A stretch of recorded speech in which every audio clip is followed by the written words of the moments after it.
As a temporary change for now,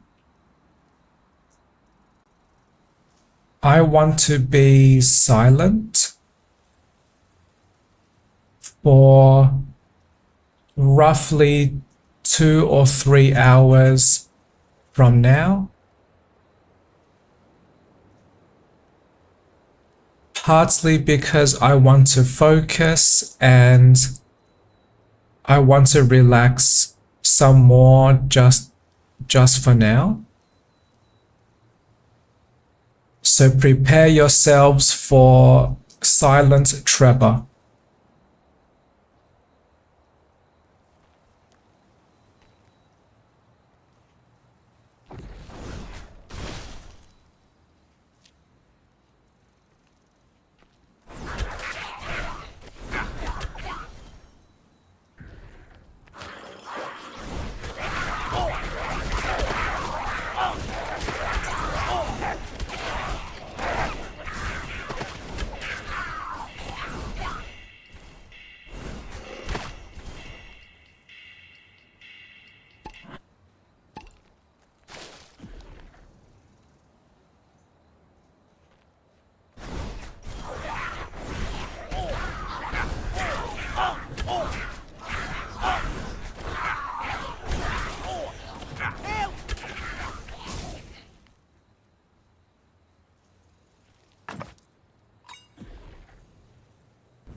Stay there!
Uh-huh.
Fail, great. Oh!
Great.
great.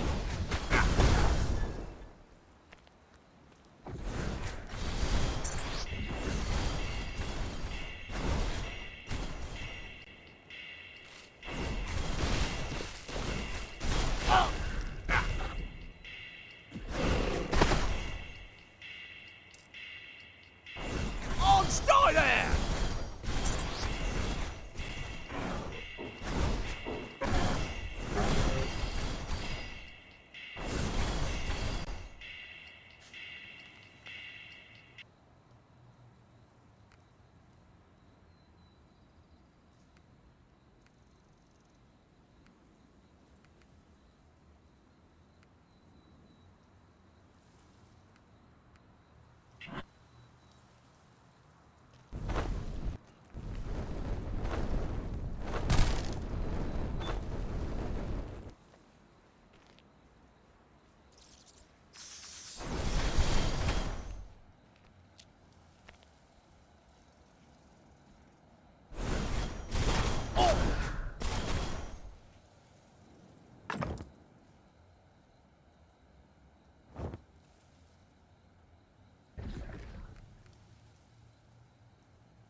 Mm-hmm.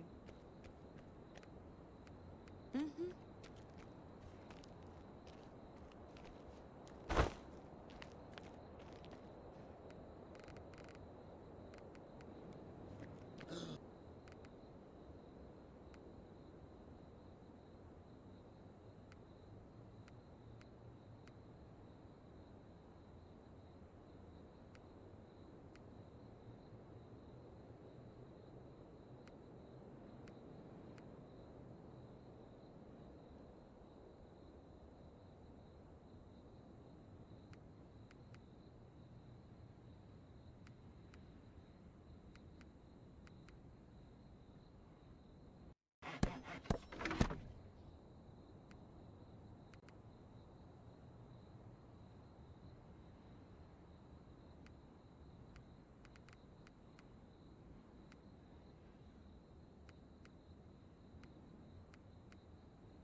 Mm-hmm.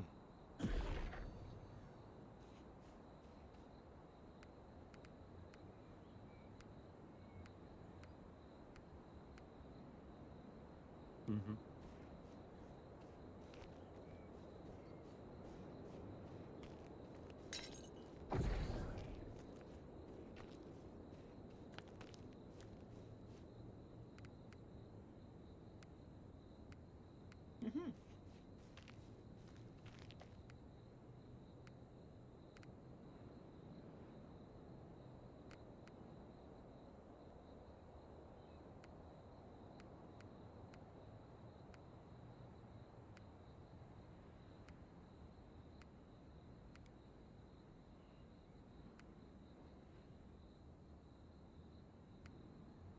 Mm-hmm.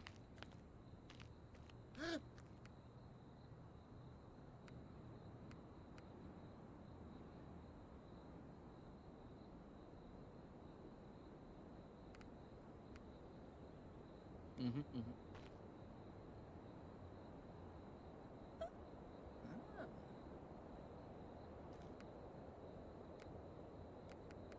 Uh-huh.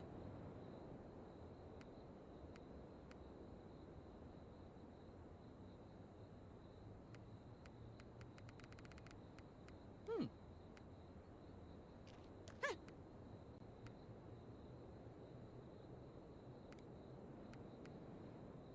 Mm.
there!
no matter.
Stay there!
I need mana. On, stay down!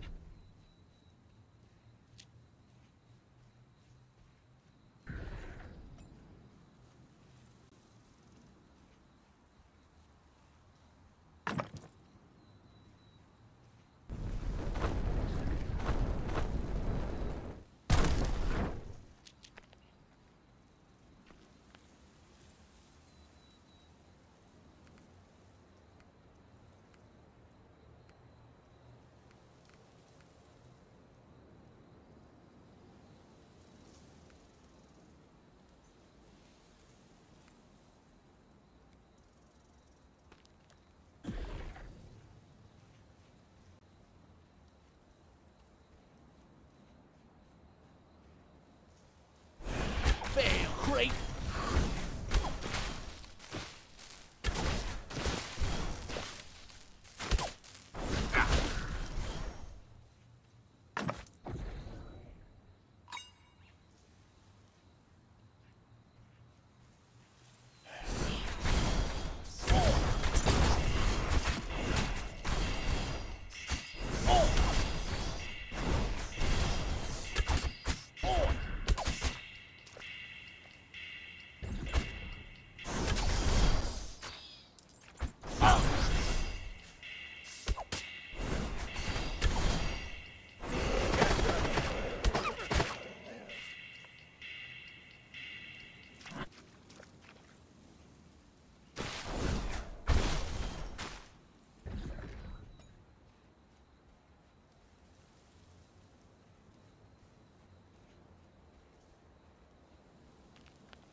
Great.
Fail, creep.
Fail, great.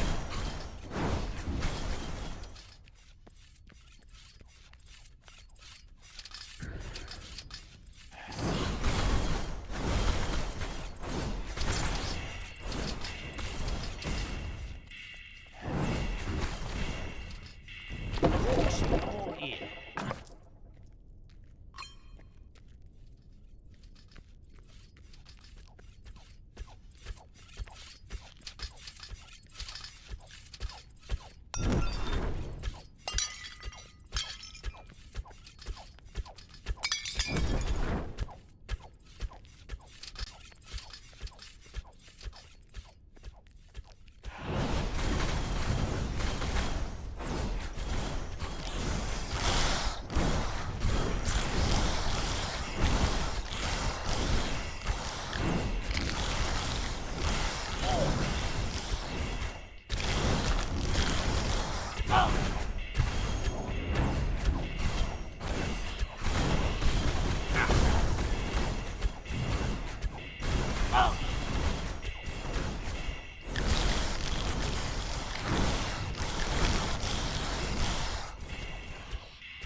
Ooh.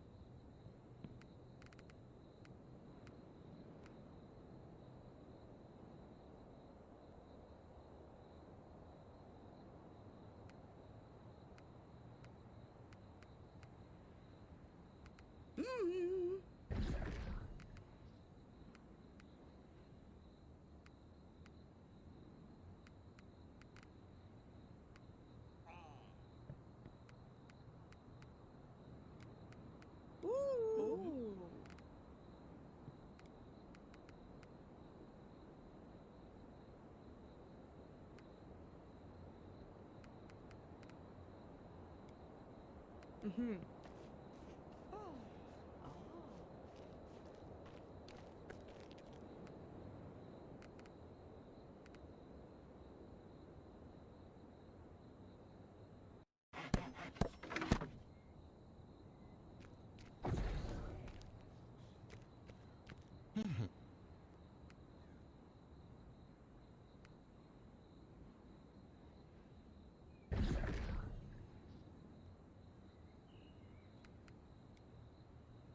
Oh.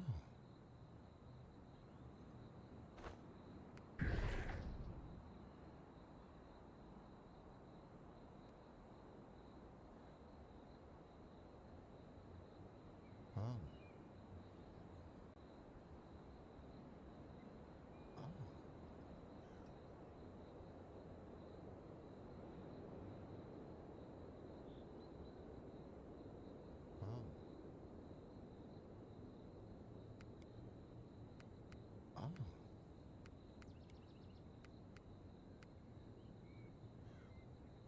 Oh.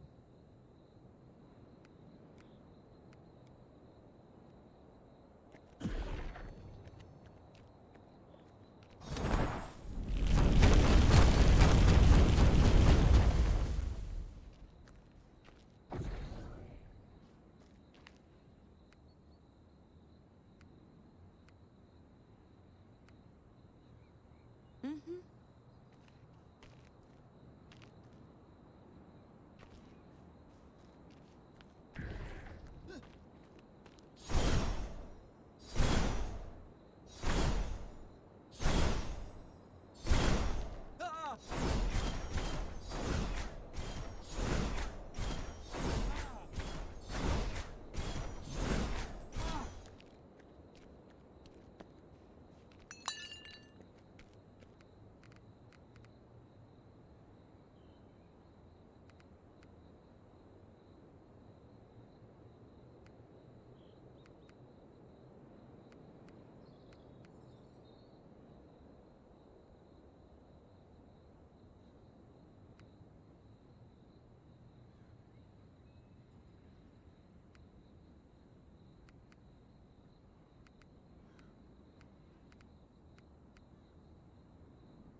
Uh-huh.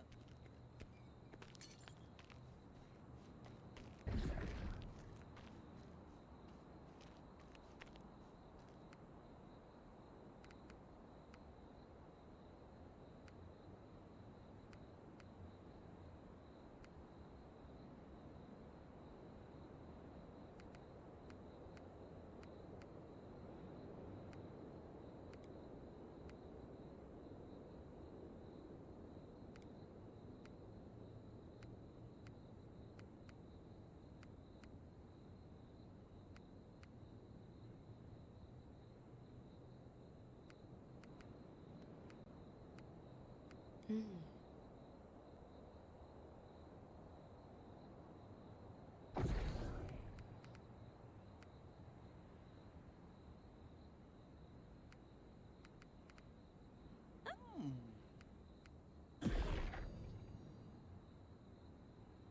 Uh, hmm.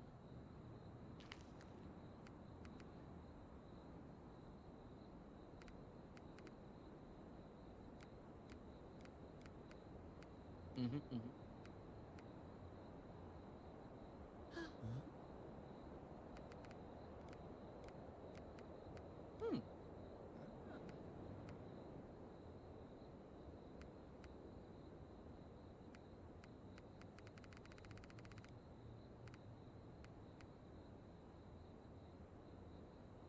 Die!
Ah!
Stay there!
Mm-hmm.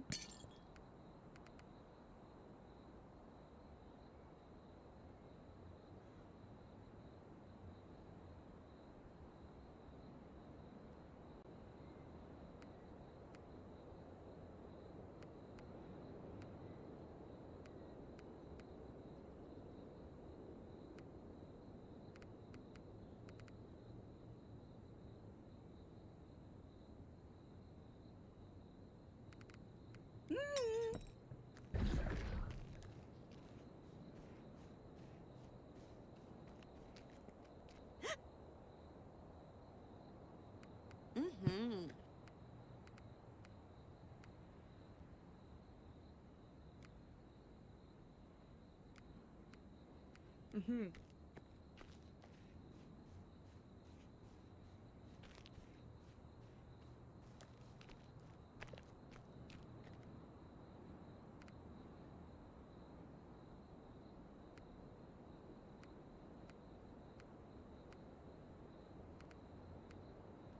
Uh-huh.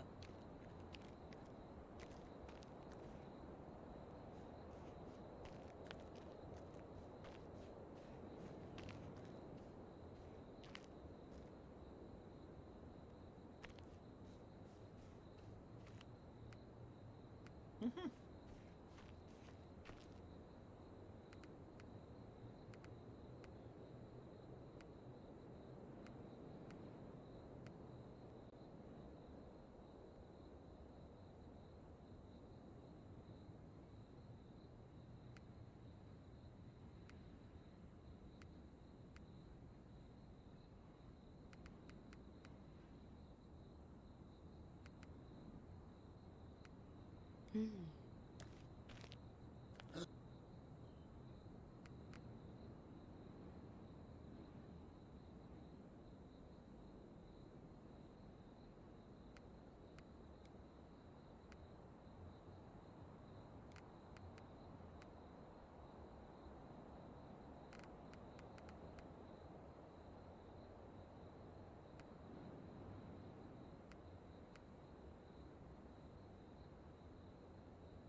Mm.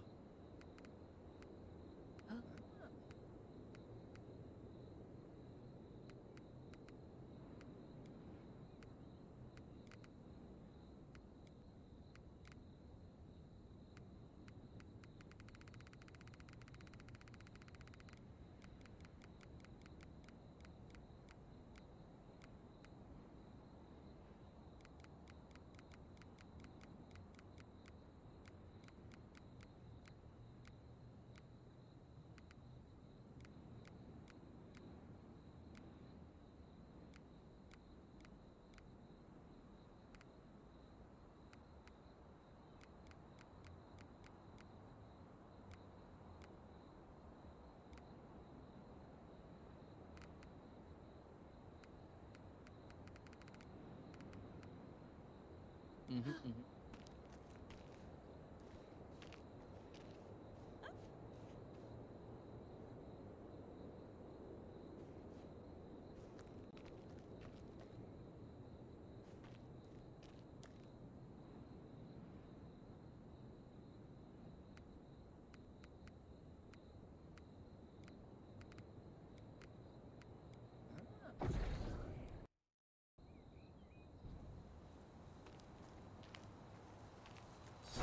On Skyland! Boy!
Oh, you know, we're gonna learn. It's okay. Just hold your breath. It's fine. Okay. Okay. Look. All right. Yep. Okay. That's. All right. Okay. Well, Oops is dying. It's, you know, we tried. We tried to get back into the house. Because there's like cookies in there that are like as big as like a fucking car. Made it. Aha! Oops lives! Fuck your gas mask. Yield to the great Hoops. I am now Hoops Khan. Oh, there's some water. Yes! I wonder what they teach the Mongols about Genghis at the fucking yurts they call public schools.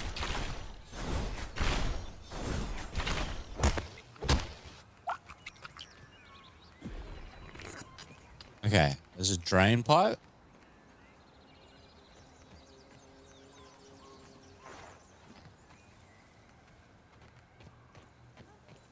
I cannot go in it.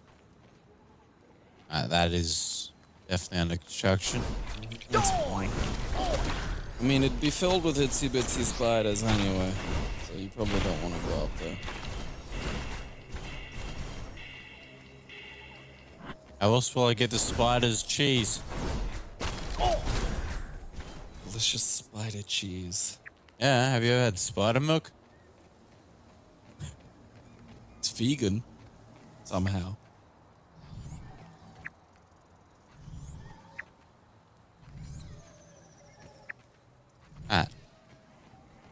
Apparently, I am now completely off grid.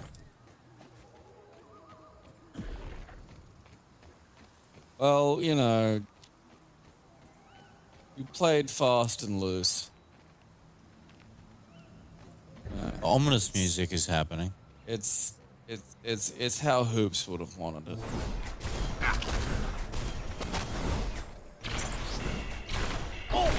It's a real one. Let's stick to the edge. I don't think there's anything out here. Well, it was under construction. I mean, there was a water droplet up on one of those things. You know, there was a few. You know, like I'm full. some dew. Do the do. I mean, you are hungry. I can eat grass. I suppose when she gets big again, she's still gonna have a taste for bugs, and she'll just be in the, you know, backyard just eating wolf spiders, going, "How do you like me now?" And her parents will be looking at her like, "Oh, we gotta pull something." Provided she just doesn't do it in public. Yeah. And your kid can just be as bad shit as they want to be. They can be, you know, they can be unique. Alright, set Hoops to auto. Yeah. What a hoops. Shit. Well, this must be the edge of the backyard. It's a fence. Yep. I do like it when you look all the way up the fence and it has that, like, you know, that great sense of scale. Yeah. That's yeah, this game does it really fucking well. And the first time I played it, I was baked. And good lord, the spider. Because the first spider, I didn't see. It saw me first. So, gotcha. And it didn't get me. But I heard. And I turn around, and there's just fangs. Great. Just,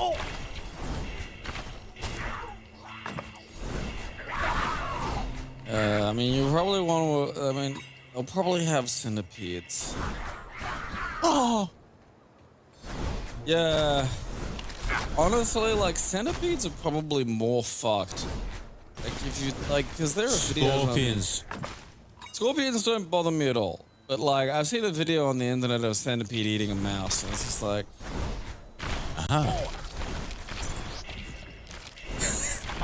Yum. Interesting. On Steiner! We're not allowed to escape. Wait, what? Alright, I disagree with that. Okay. I found God, and you know it.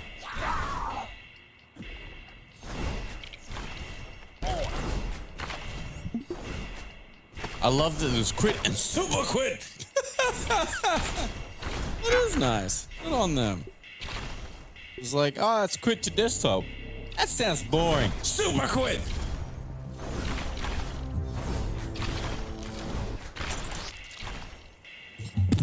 Classy is proudly sponsored completely by its fans. We thank you for your support.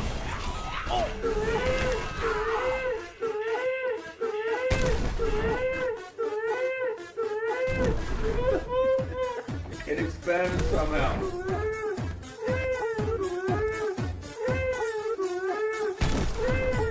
I'll have you know.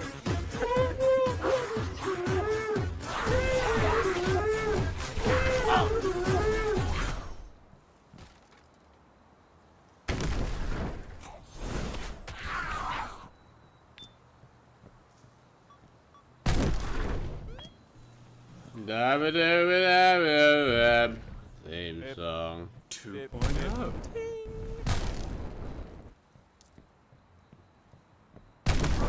I absolutely decimated Bowser. Yeah, so far it's not very competitive. Like, cause I'm trying to figure out this fucking DM Bashar thing. Cause like, you know, it's like how fucking, you know, Skull from the fucking Power Power Rangers. Yeah, how he's got like, you know, a theater thing, and he's a legitimate Yeah, like, he's a theater actor. yeah, actual fucking theater dude. So I was thinking, all right, maybe this guy's like, you know, an actor. Yeah. Goes off and does like actual theater and all this shit, and I'm sitting here thinking he's not very good because he's not been in like a stupid comedy movie in the past 15 years. You know? But I don't know. He's an actor, but he's like not in anything really. And it's like, surely he's got to be doing something else if you're doing that many roles. But I don't know, maybe fucking, if you're just clever with your money, you don't need to. Or maybe he's got a piece of one of the fucking other movies he was in and he can just sort of hang out. Possibly. Might be like a Sandler situation or something, I don't know. That'd be the fucking goal.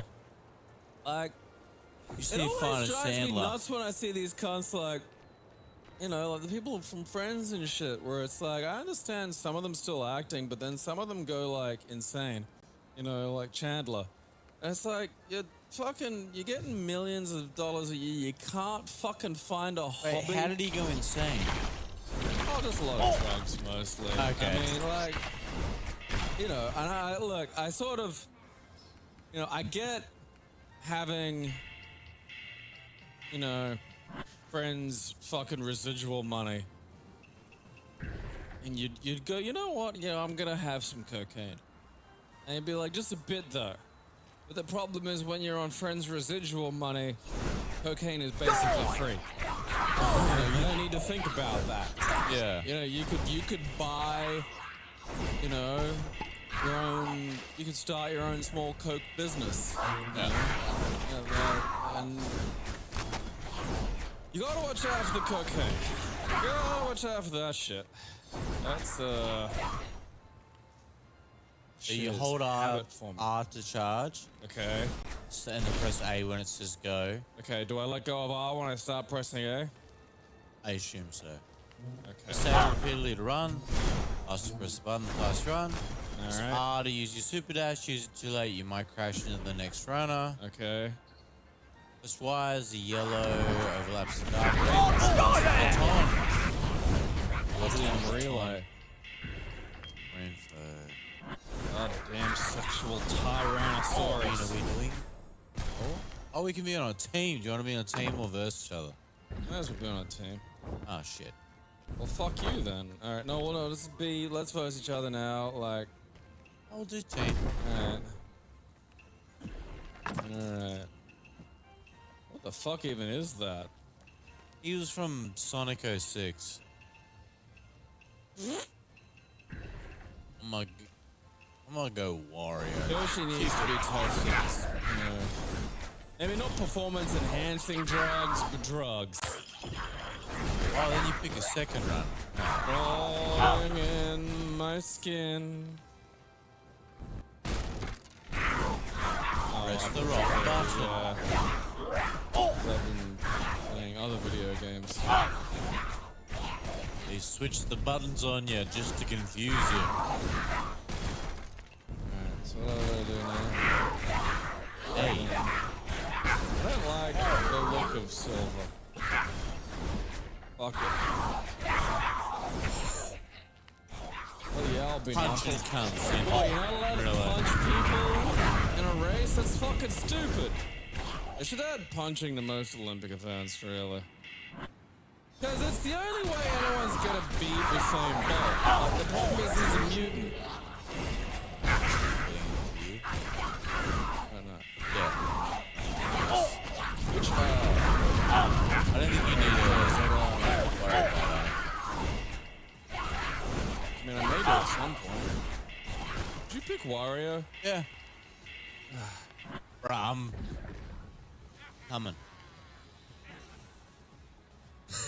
Okay, I thought I would have to, you know. Alright, I'm mashing A, right? Yeah, yeah. Then Y when it's in the... Oh, I'm mashing B. I can start. Okay, like, I was pushing B that whole time. So that's on me. Fair enough.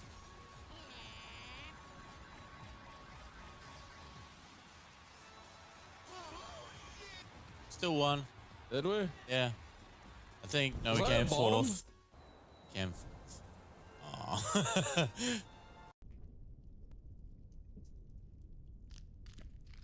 I have now realized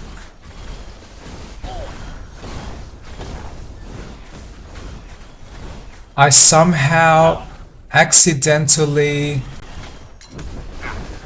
forgot to record this game.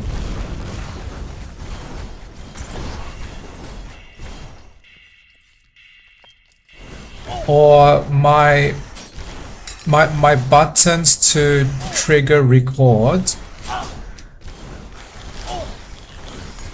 Maybe I did not press the correct buttons.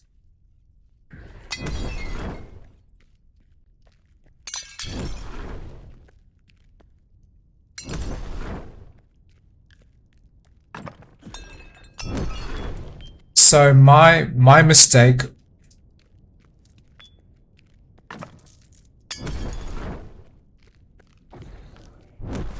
Which means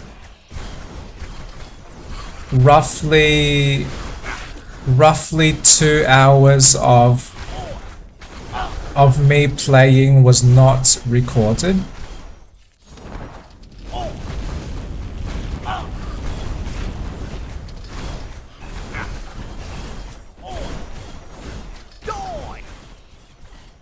Doi.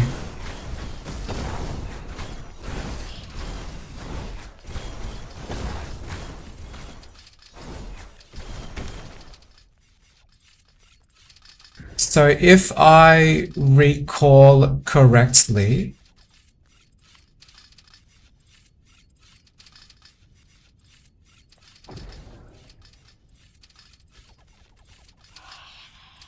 some of what I talked about in the last recording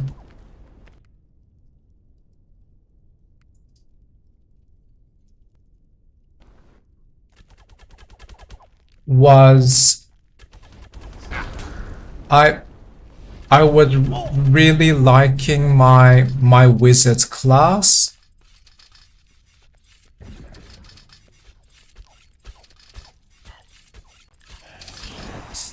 I successfully finished New Game +0. And I upgraded my village. And upgraded my wizard some more.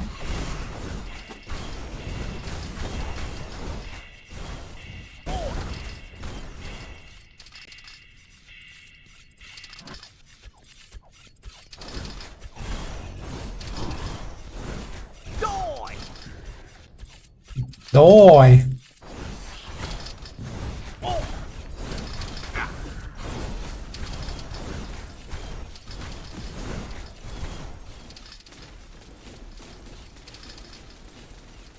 Ah, I did not expect Thunderbird.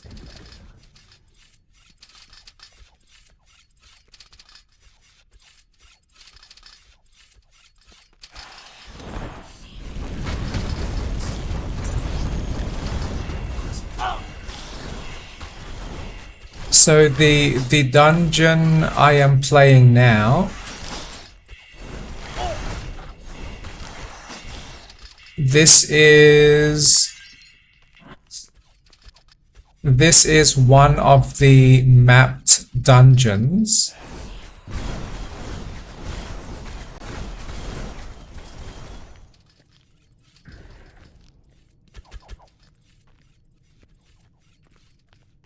That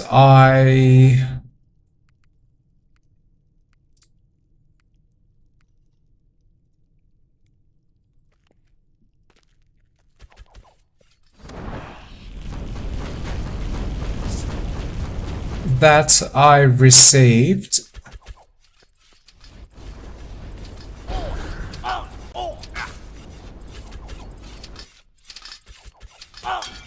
when I defeated the final boss in the New Game +0.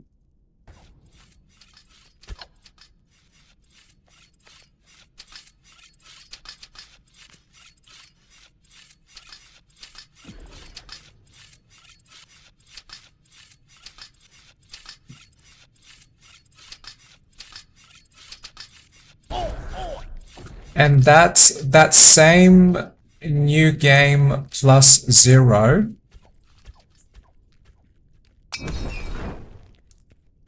I received a very amazing combination of trinkets and skill upgrades, which meant my wizard became very unstoppable, which was very satisfying.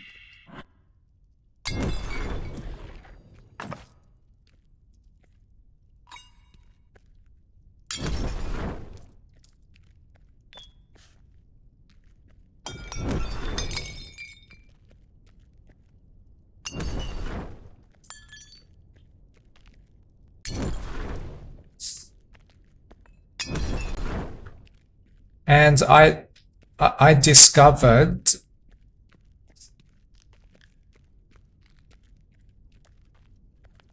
I can unlock the enchanter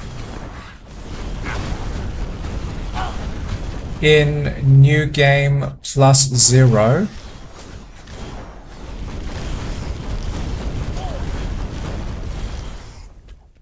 And my best guess for why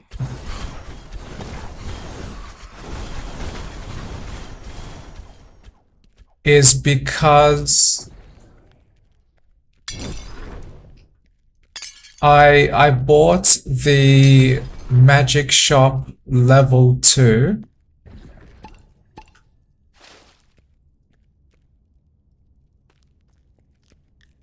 Before I started that dungeon mission.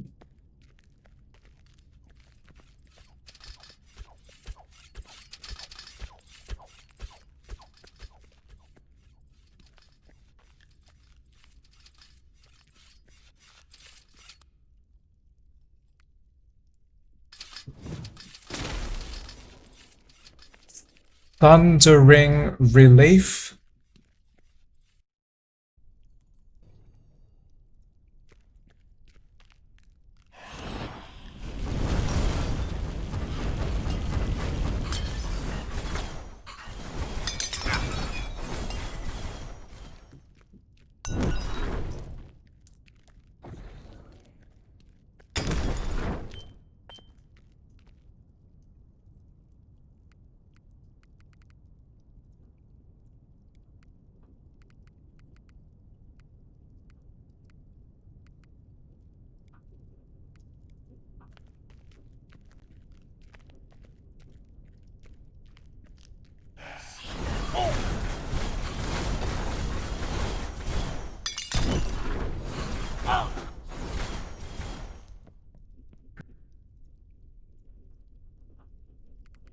Wow, I gain 67 wood.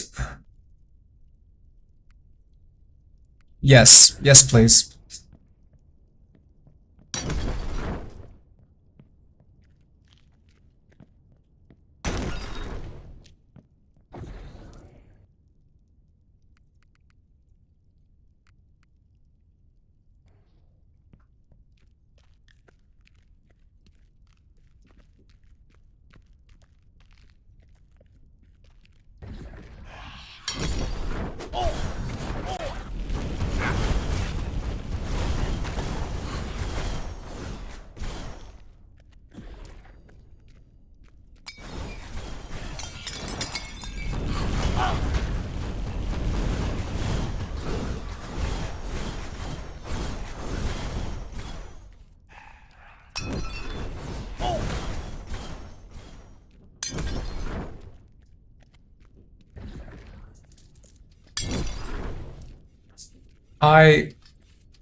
I suddenly recall some of what I talked about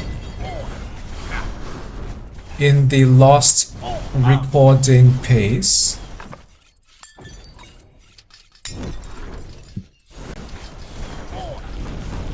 Oh no! Shadow Curse! No!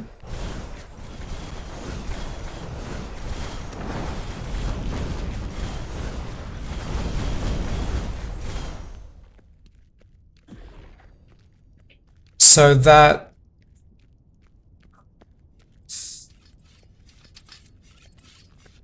I was describing in detail why I liked the wizard's class, and now I forgot what I was going to say.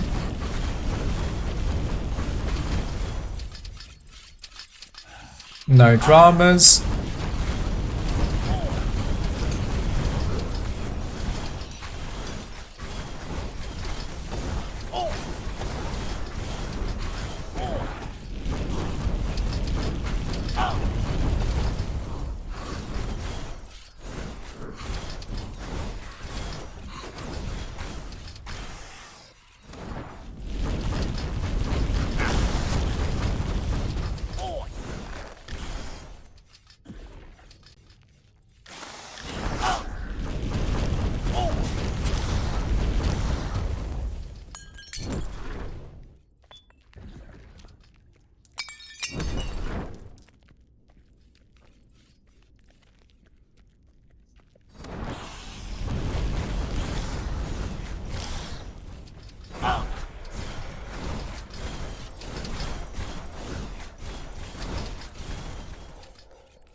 I am too busy trying to focus now.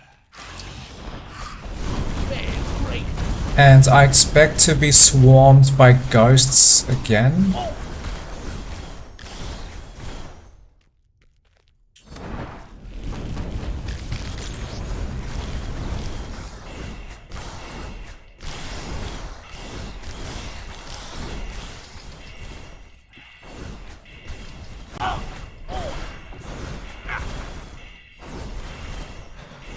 Ah, more Shadow Curse.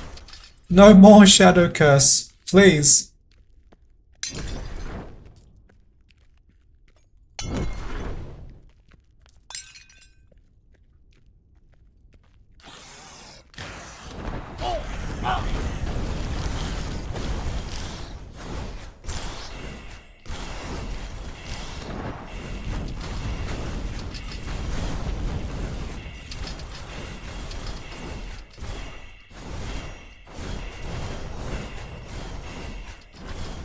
A great threat has spawned.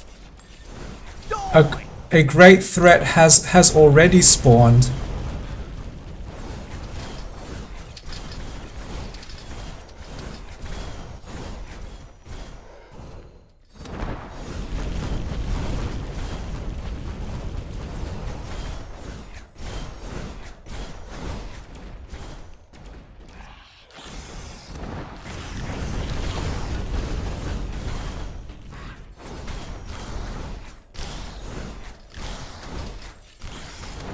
I do not have enough mana, it seems. Or maybe I have a slight chance now.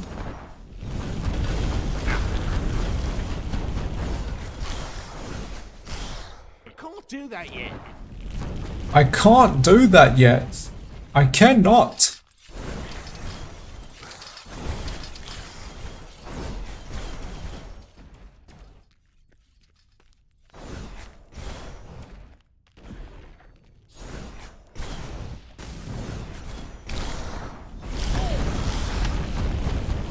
Okay, the bell is now destroyed. This should minimize how much Shadow Curse I receive during this level.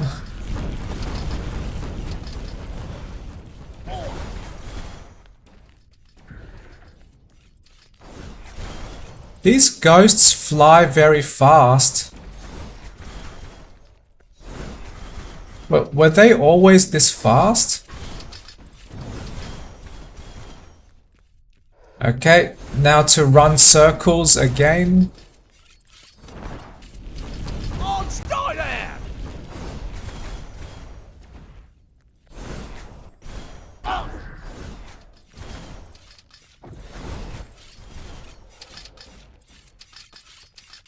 Okay. Finally, I can explore this level more safely.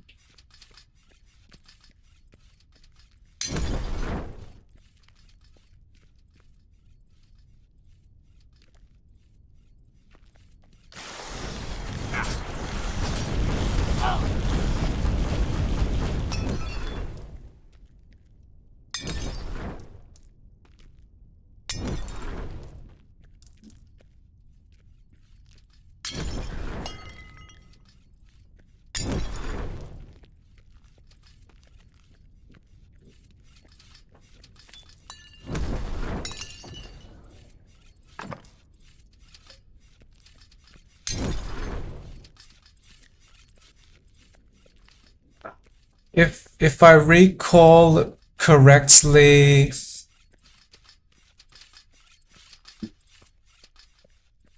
what I was saying in the lost recording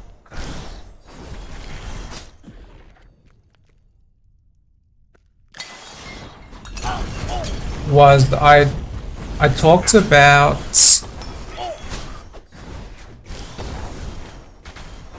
why the wizard class was very accessible to me.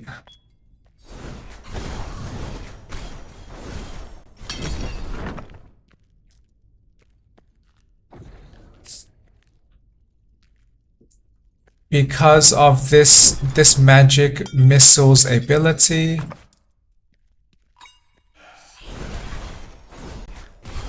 And I discovered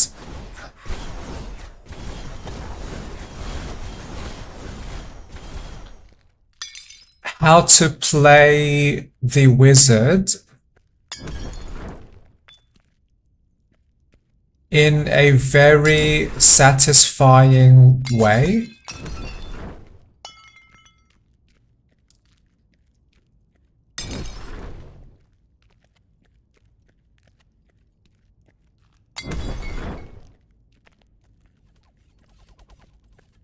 Which included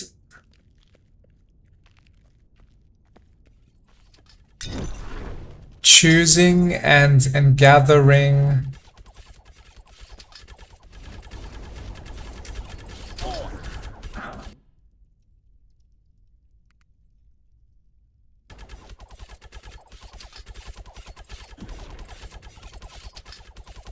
many upgrades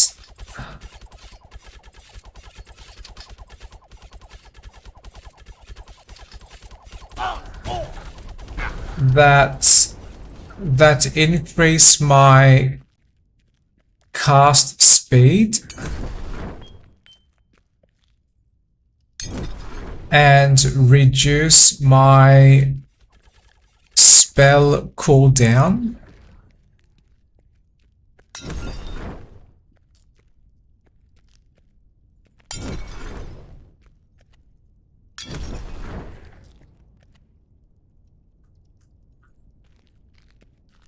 Which both seem to reduce my spell cooldown time.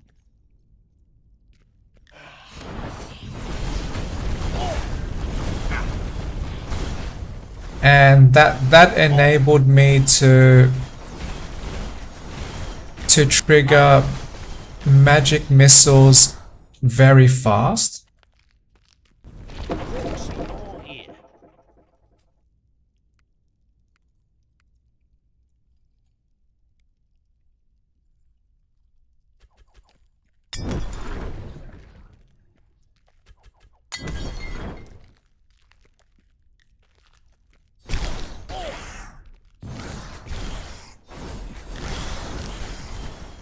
Spellcaster.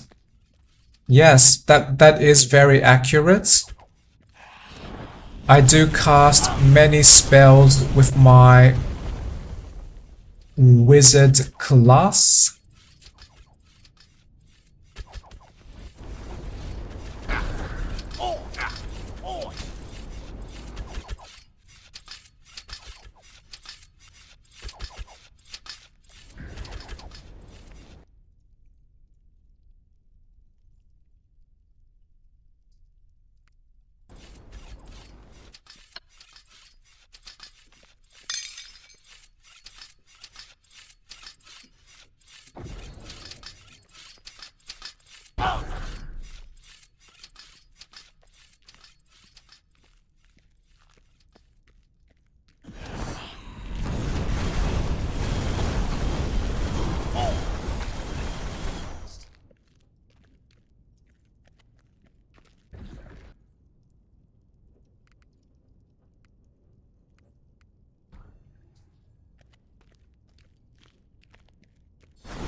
And I discovered my wizard class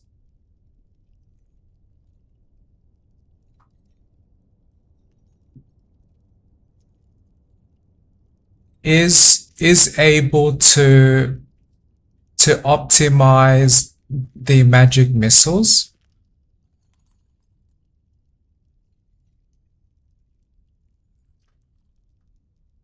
Which I enjoy using because this ability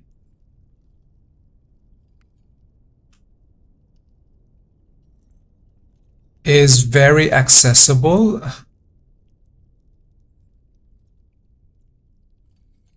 because I press one button to trigger that ability.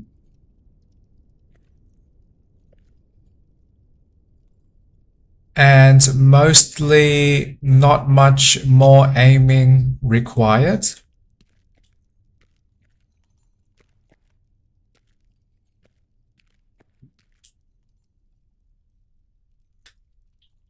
But now I want a break from the wizard class.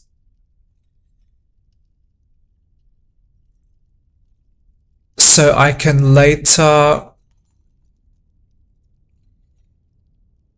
increase my chances to survive this dungeon.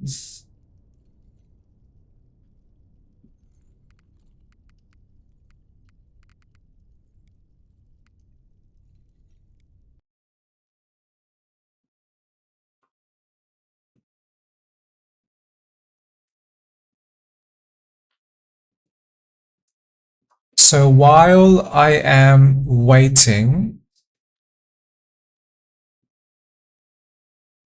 to play with a person,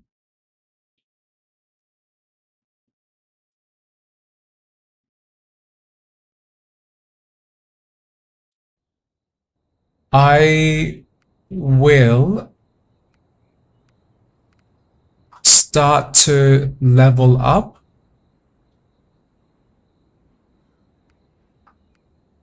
a new class.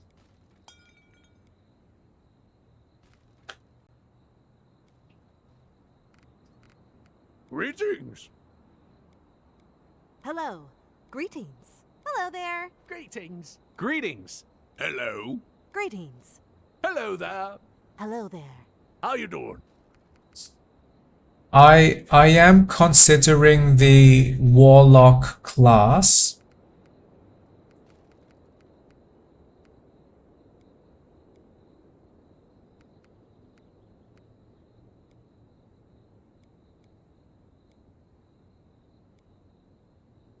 Because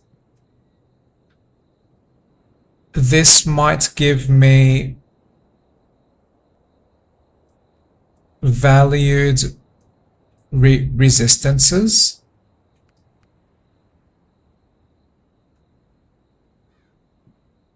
So that my wizard can survive easier.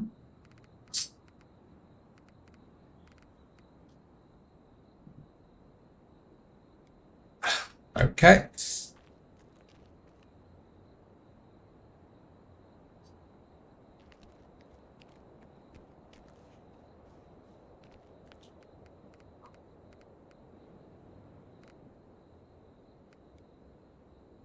I need 10 strength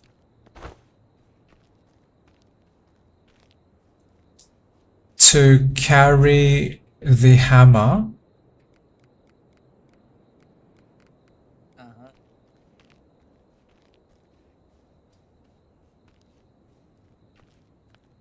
And then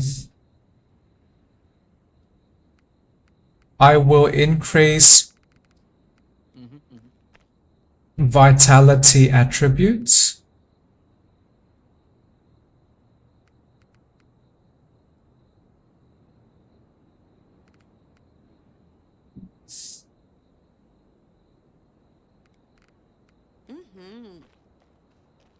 because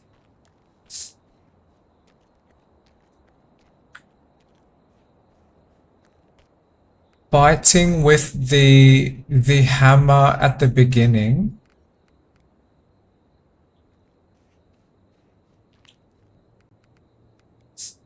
is easier for me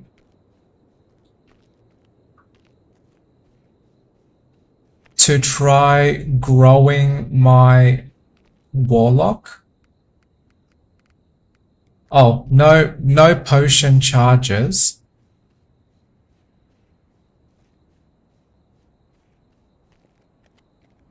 I can buy some now.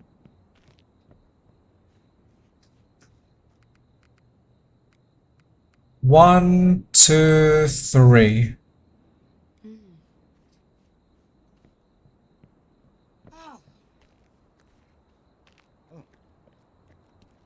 And one other reason I want to level up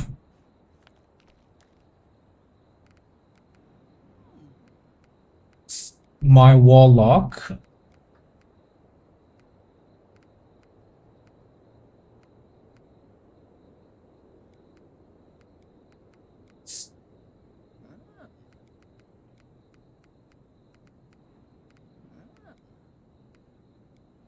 is to build up more intelligence for my wizard.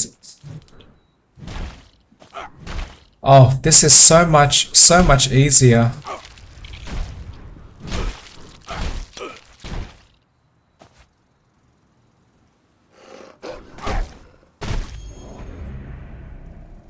The enemies in this difficulty, they die much faster than It's empty. that other dungeon with my wizard.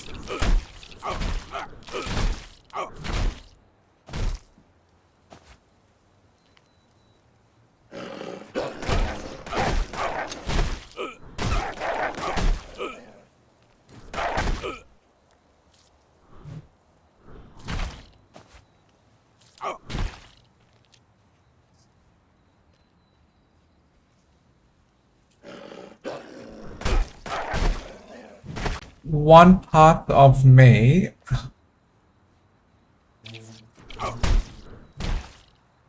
want to level up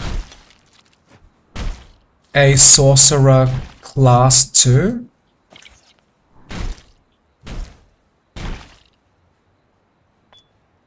so that my wizard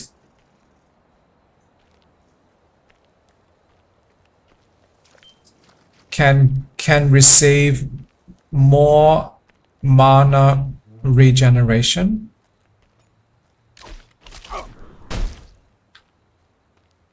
and more intelligence.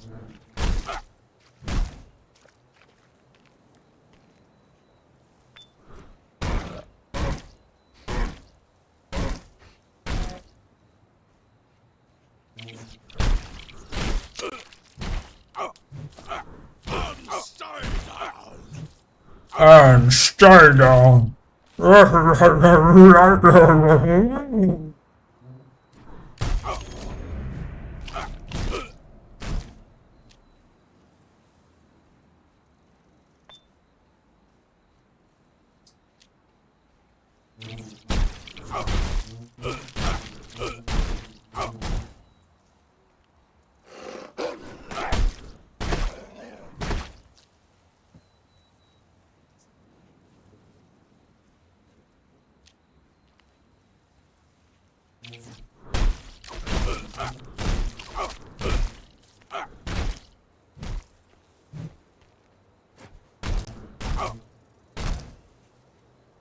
This starting hammer weapon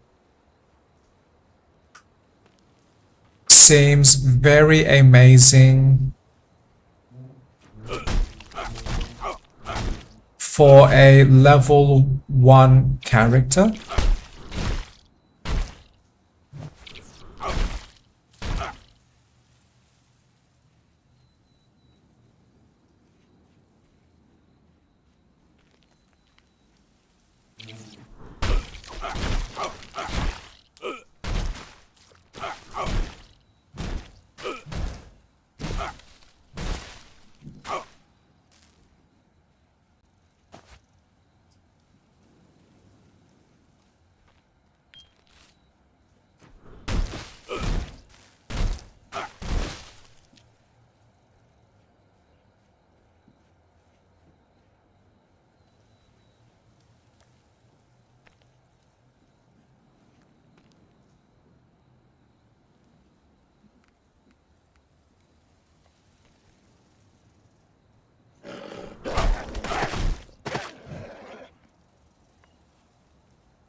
Yay!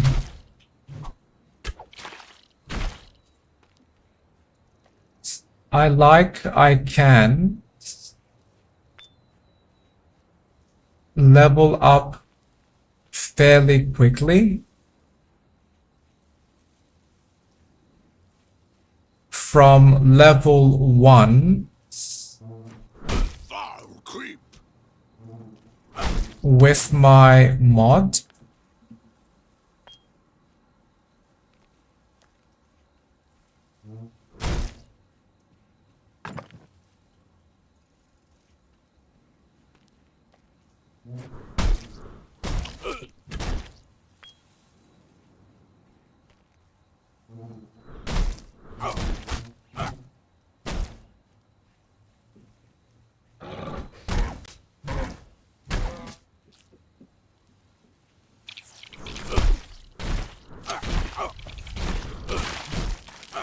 Stay down. And stay down.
Oh, an imp.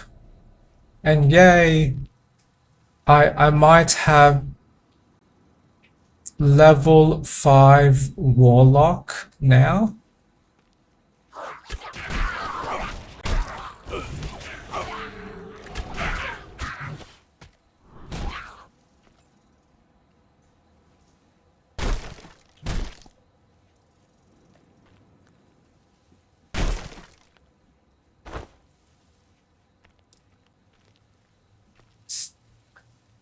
then at my plan now is to stop leveling up when my warlock is at level 10.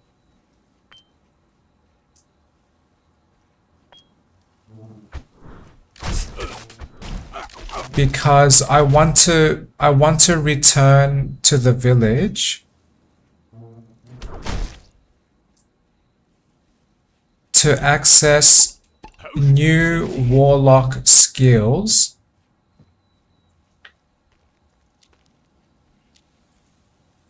and I may also want to start leveling up my other classes so I can further support my wizard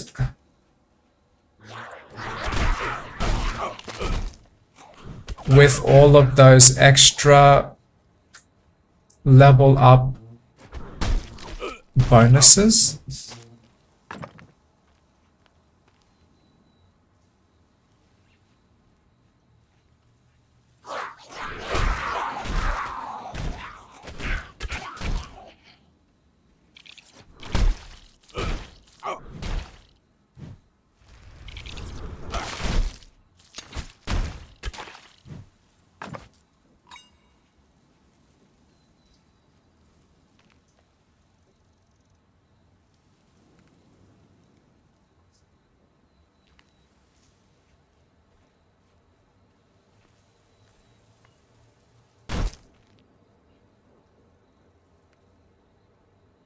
Oh, this helmet increases health regeneration.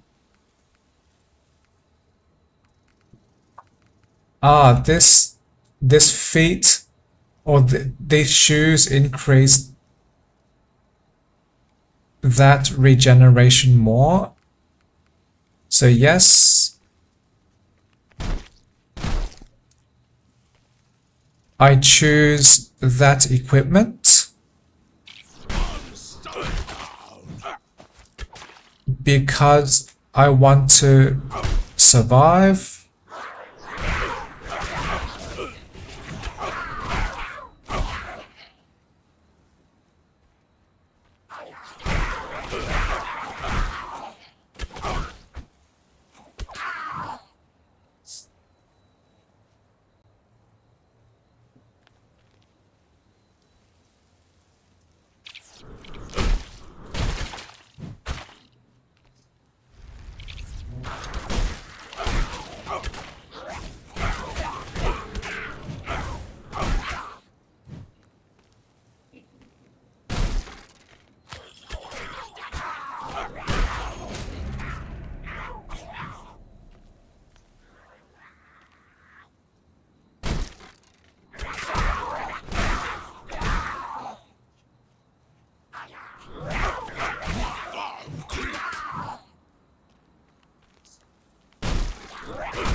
Not sure which trinkets to choose.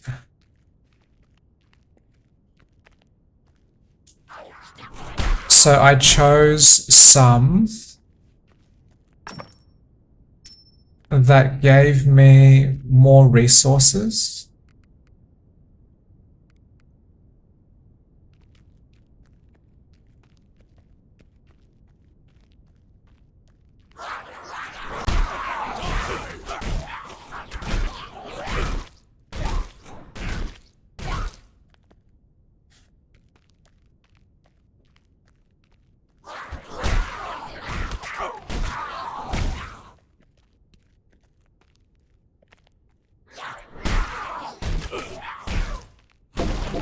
Secret entrance.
I enjoy this game so much more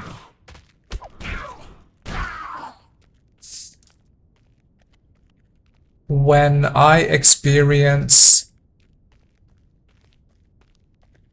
faster level up progression.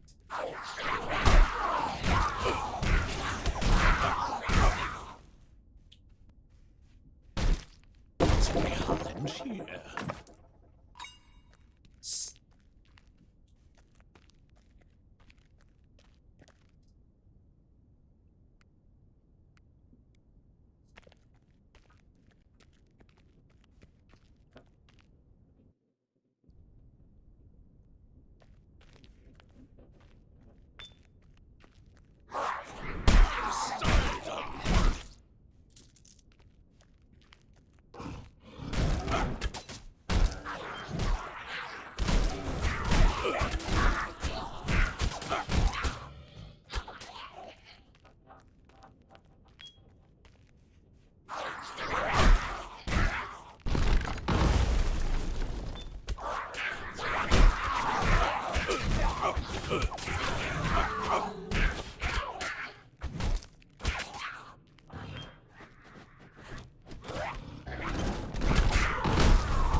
Enter Roman numerals 4. Yay! More ouchie. More attribute points.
Secret entrance.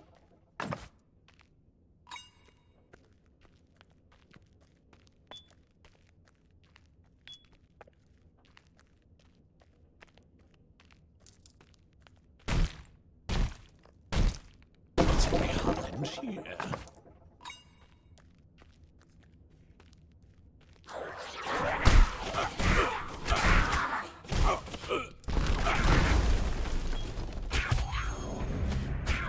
Yay, another level up. I must be very near level 10.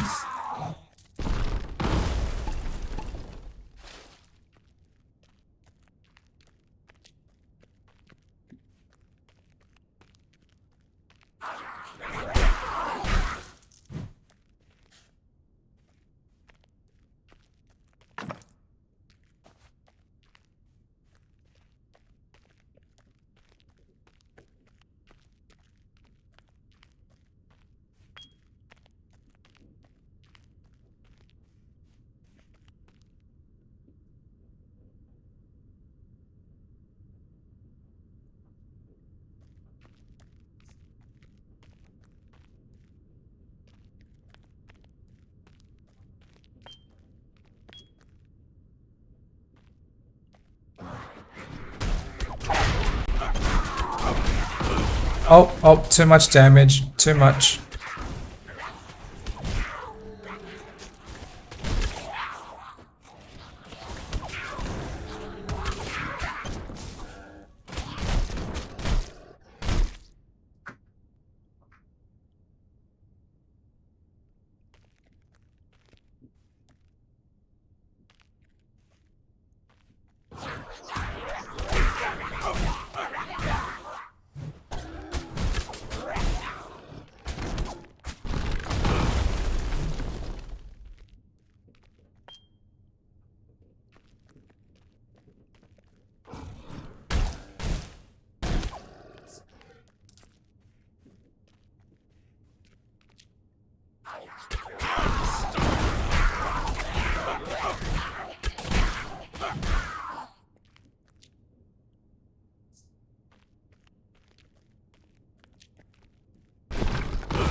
Whoops.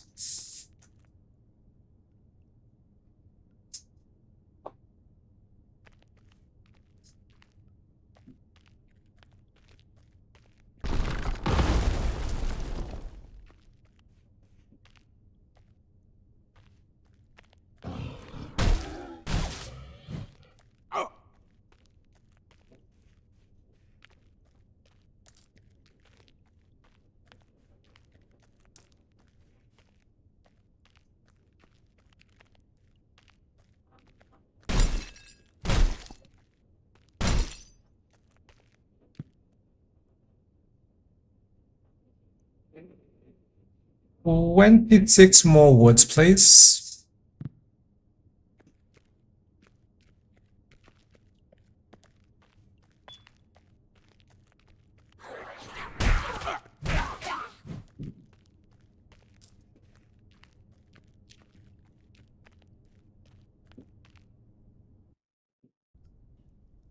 Now for my first boss battle with this warlock class.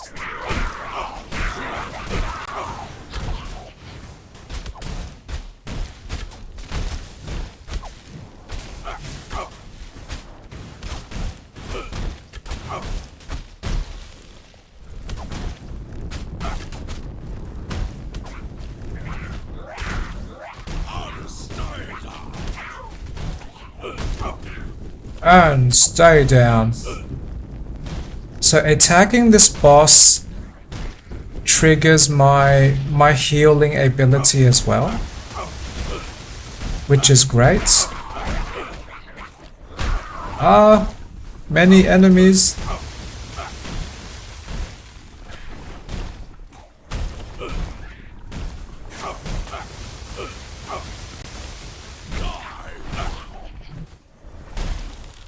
The boss is almost defeated. Oh no!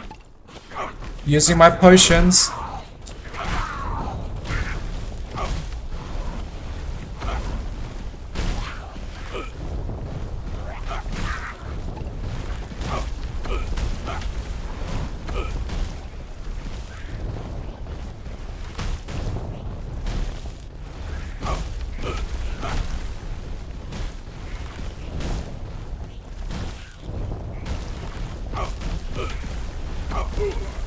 Oh, I died.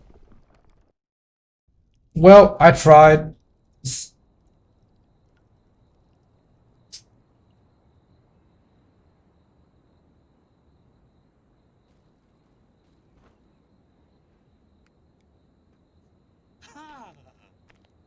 That was many resources I brought back.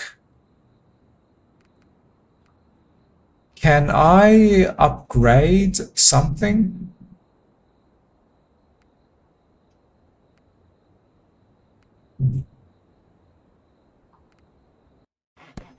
I want to try Guild Hall.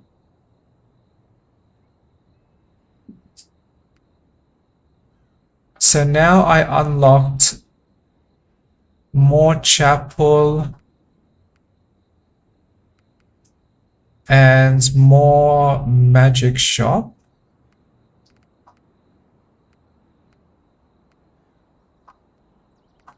Great. And my warlock is now level 8. Oh, that was amazing. This level up growth was very fast.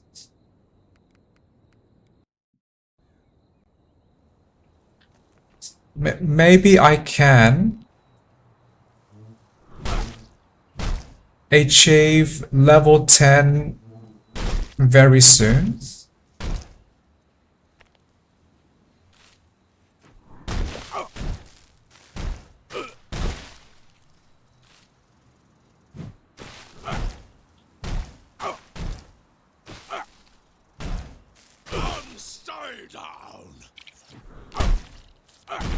And stay down.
These shoes give me not as much health regeneration.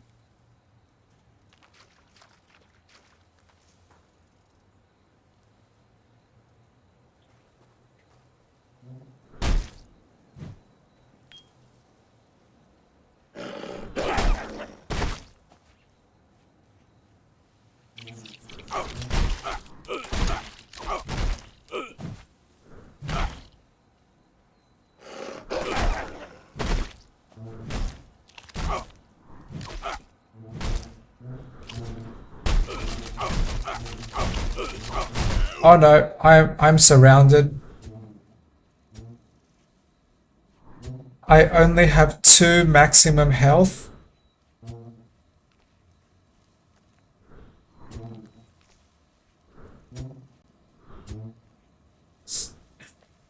Can I recharge fast enough before I turn around and fight back?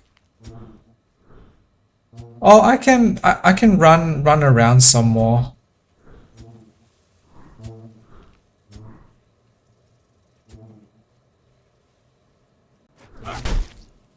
Oh, my warlock is very weak.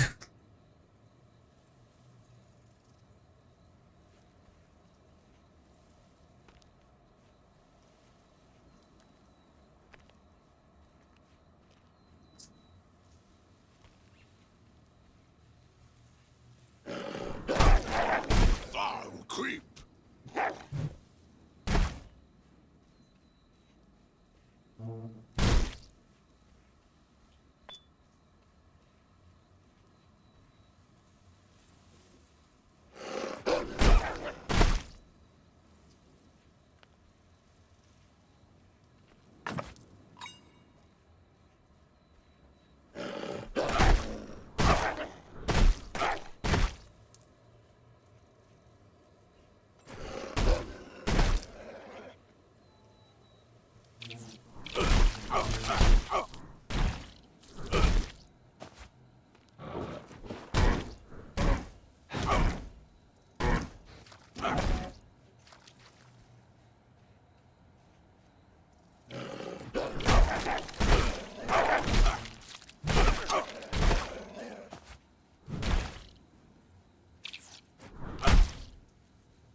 This poison drains my health very quickly.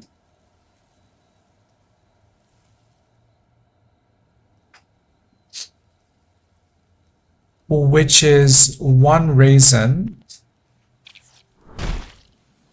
why I want to level up my warlock so that all my classes receive more poison resistance.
I do feel slightly relieved that playing a new class from level 1 seems to be a fairly easy experience.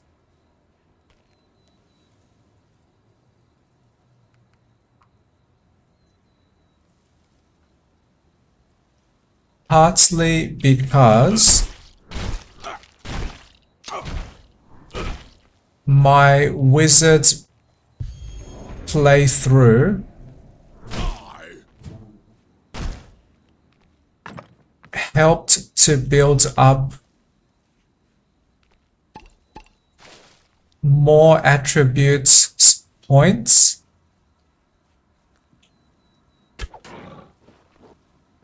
and more skill points for all of my classes.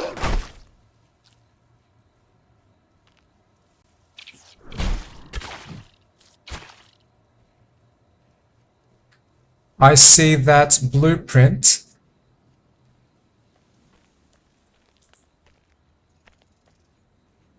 I do not know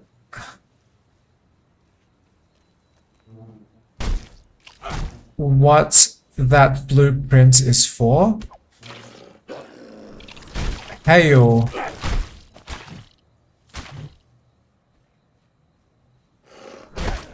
That vaguely reminds me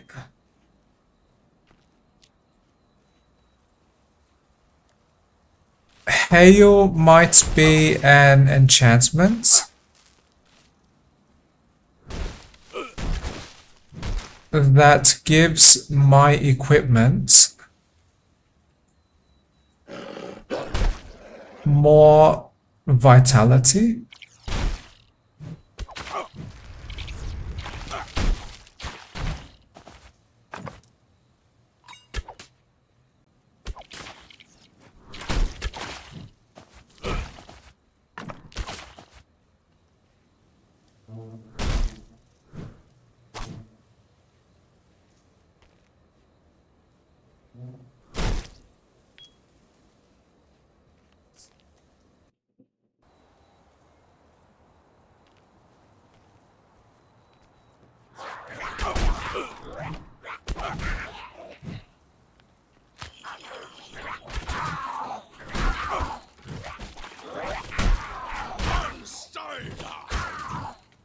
And stay down.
I am steadily progressing to level 10, I believe, which will be great.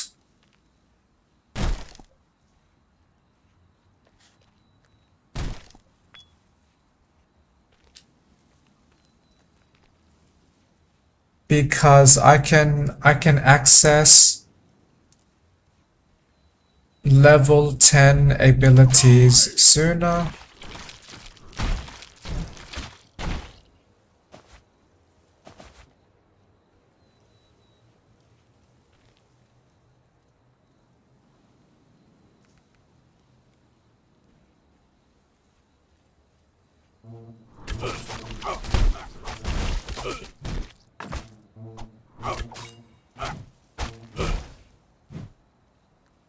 I now picked up a trinket that gives me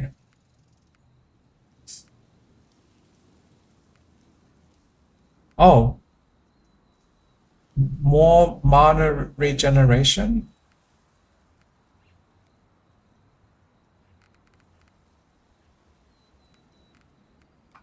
I picked up a trinket that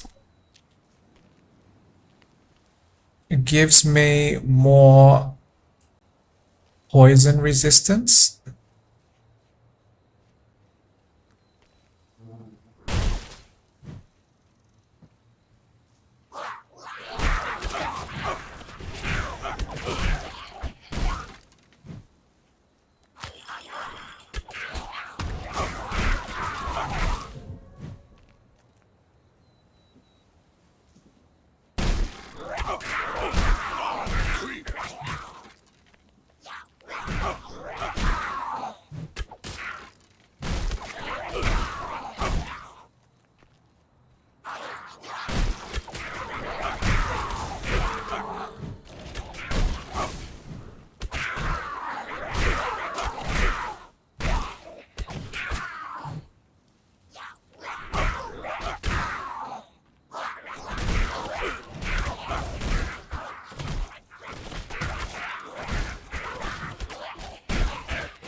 I am level 9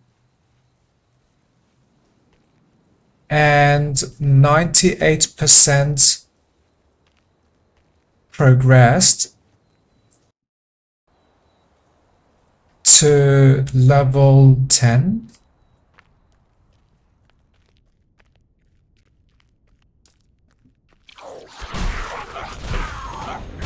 Yay! I leveled up.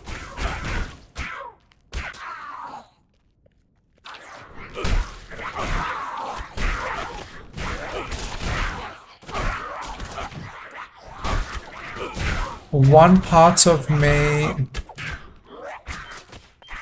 wants to play slightly more.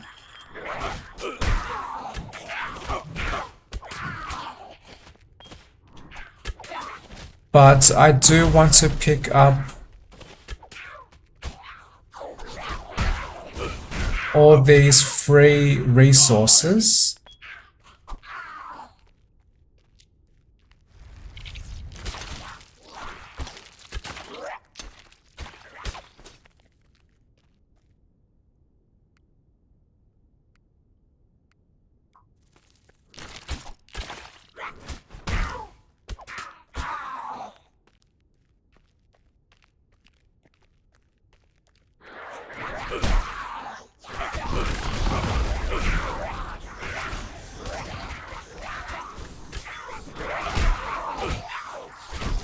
Or I could...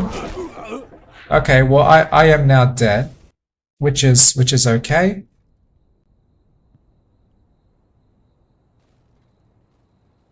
So now I have returned to this village.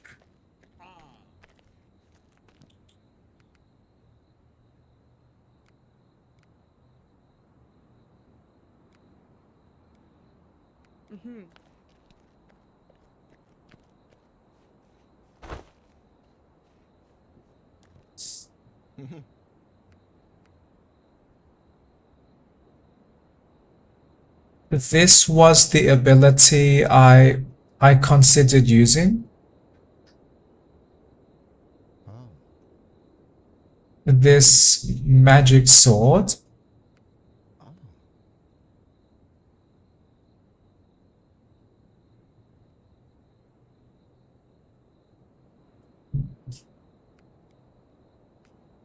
Oh. I can try summoning again. Oh. Oh.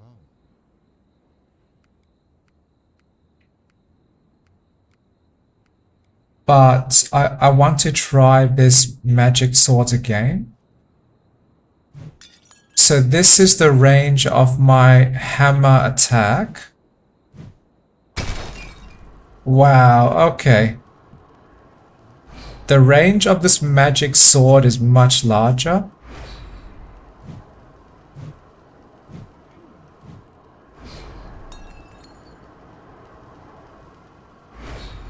Although, does this magic sword damage enemies close to me?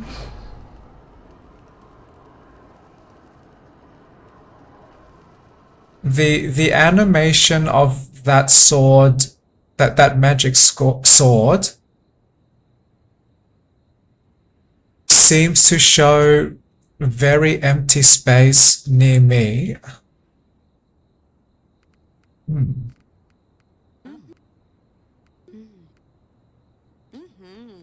But that requires a large amount of mana to use.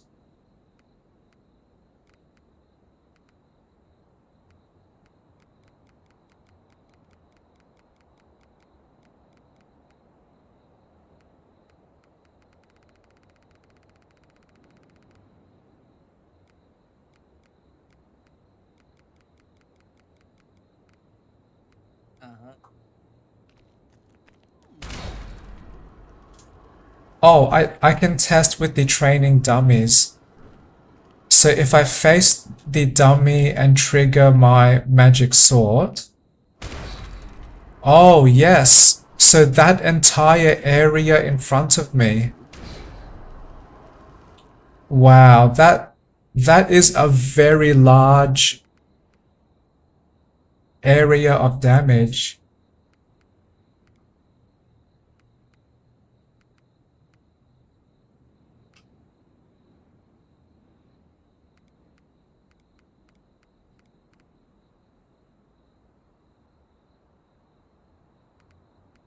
Hmm.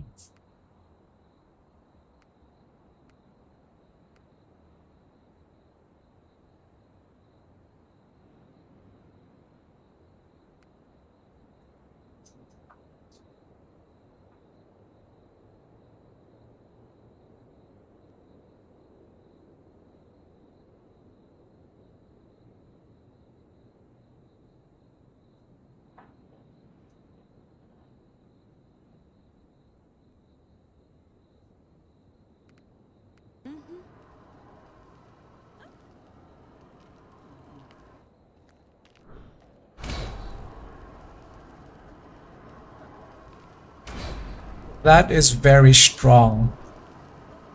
My game says 158 damage. That is much more than the hammer. Wow. My warlock seems to be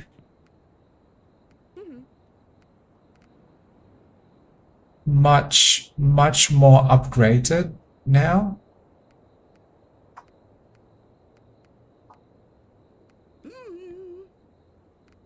And I cannot use this hammer because not enough strength.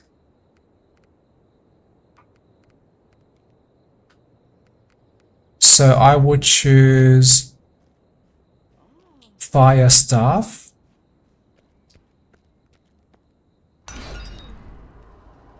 Yay! Big magic weapon.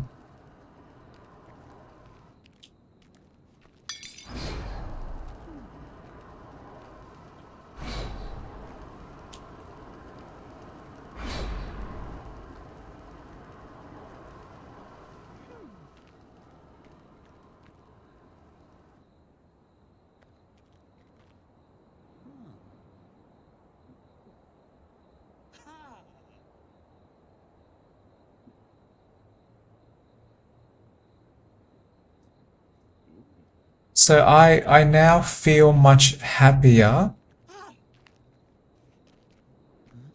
with playing this warlock class in future.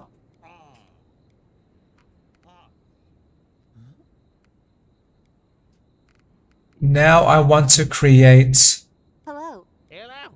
Hello there. How you doing? Hello. Hello there. I want to create my sorcerer profile or class or character.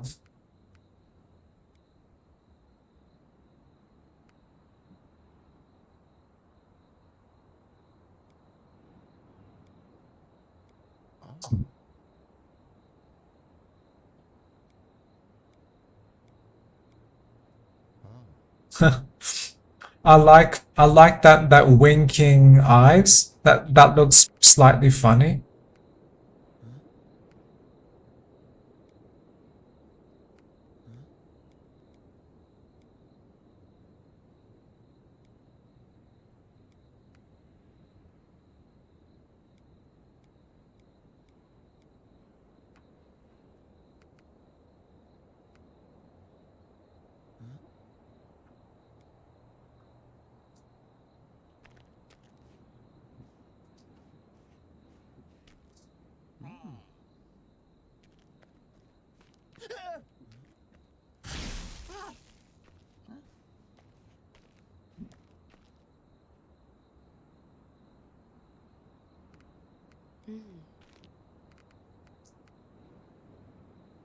Now that my sorcerer is created. Oh wow, and they start with 25 intelligence. 15 is from my efforts with the other classes. But I most definitely want more focus.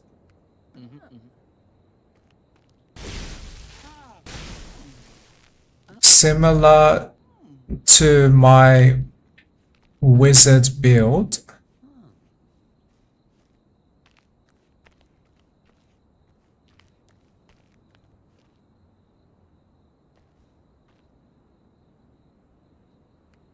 So my sorcerer can use plenty of magic.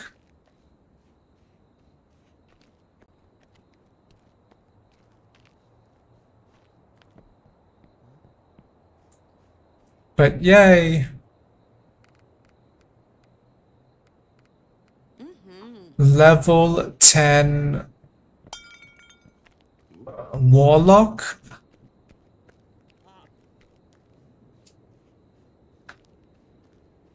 Now gives all my classes more poison resistance.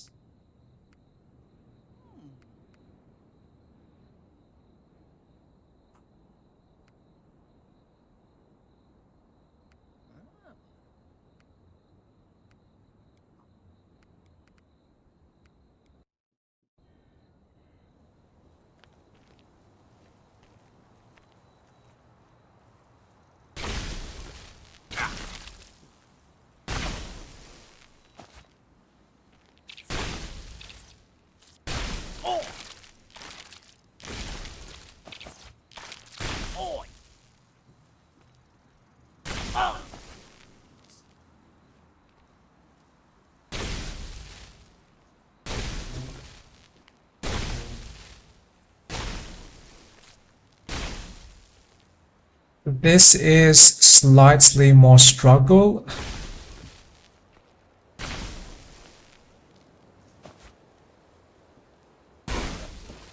Because my sorcerer is not very strong yet. Uh-oh. Okay. I did survive.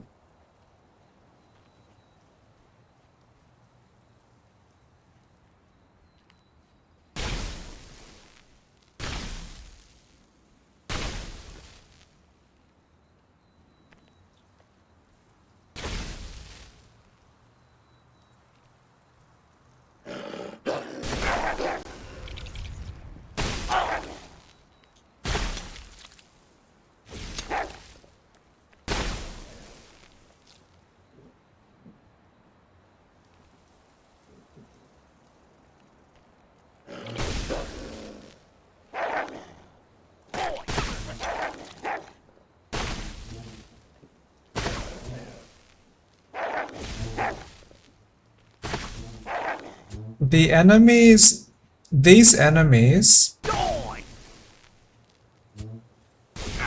are slightly smart.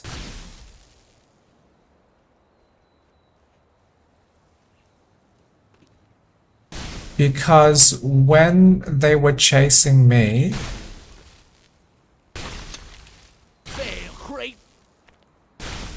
they tried to run around me.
Oh, my sorcerer is a little weak.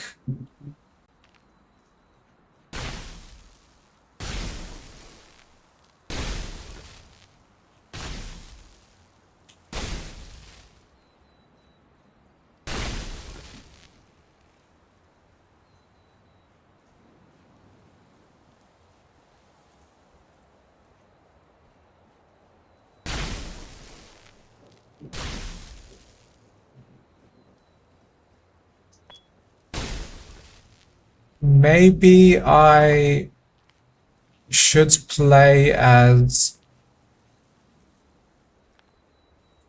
the paladin class.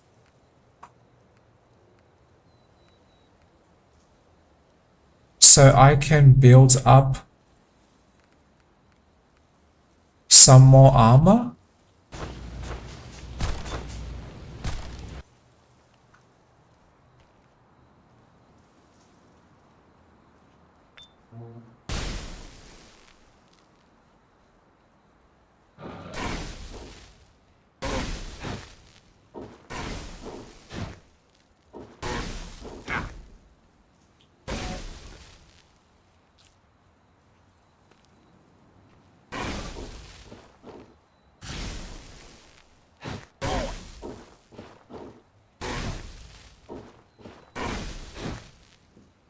On Stein!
Too much damage. I am receiving too much damage.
So apparently I chose the Great. chain lightning skill upgrade.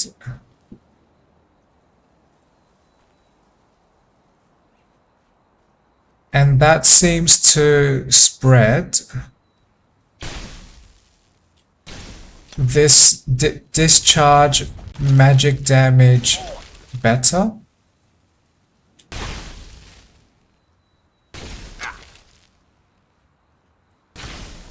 Which is great.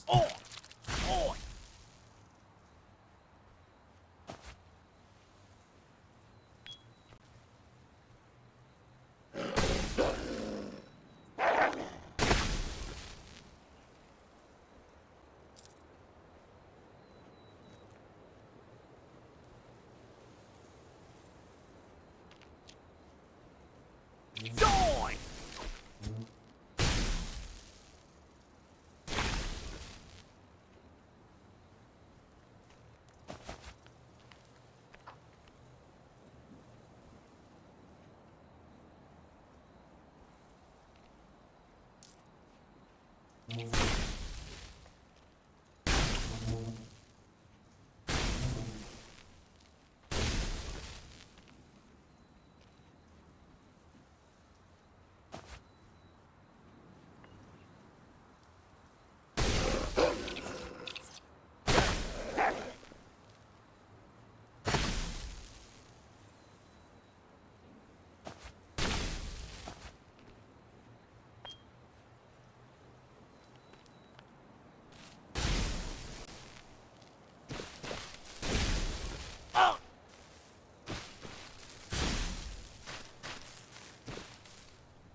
Oh!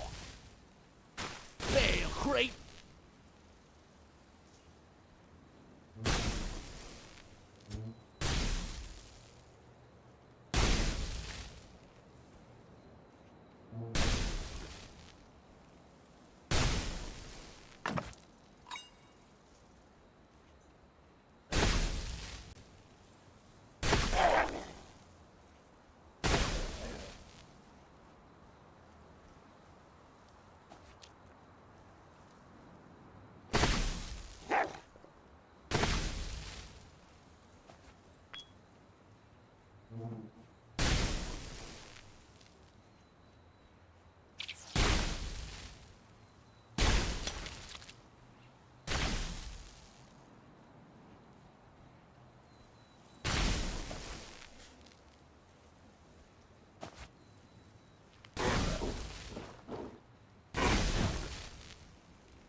I finally survived this dungeon mission first level.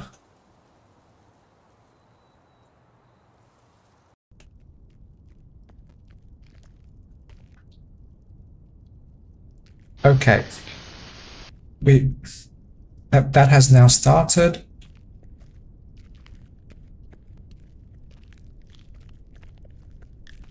So you might not be able to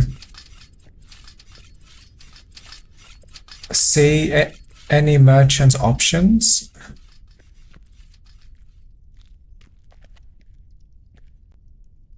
because I already cleared this level. Oh, okay.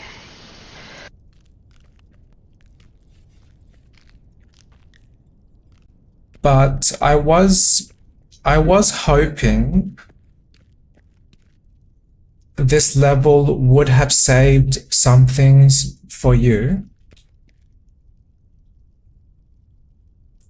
Did you want to explore more of this level first, or?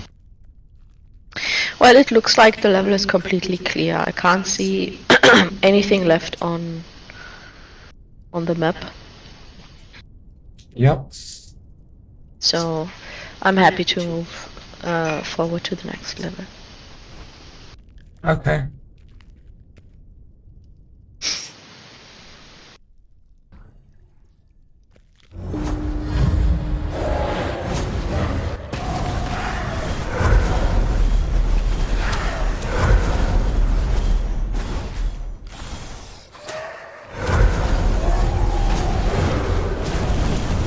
Hey, great!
Well, I died, but if you want to continue fighting, you can.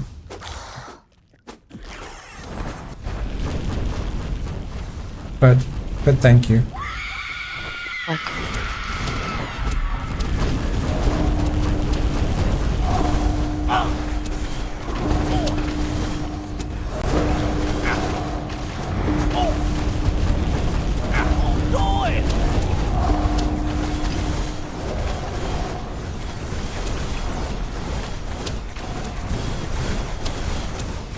Yeah, my character is very weak, so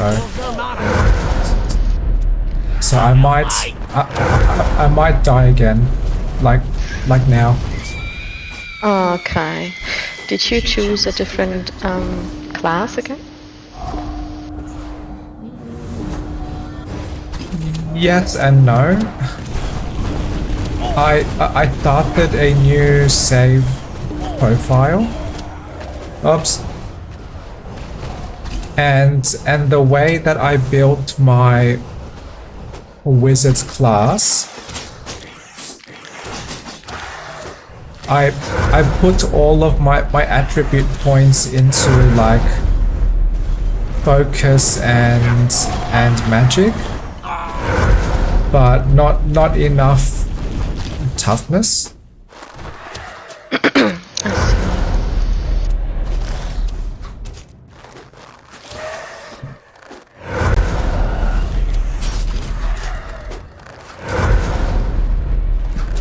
That and my class is also very weak.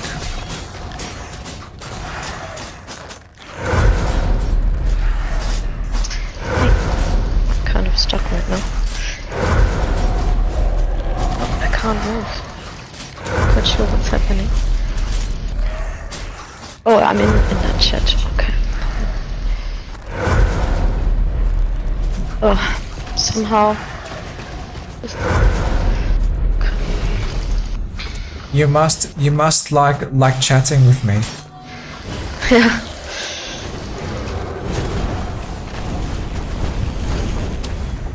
Oh, yay!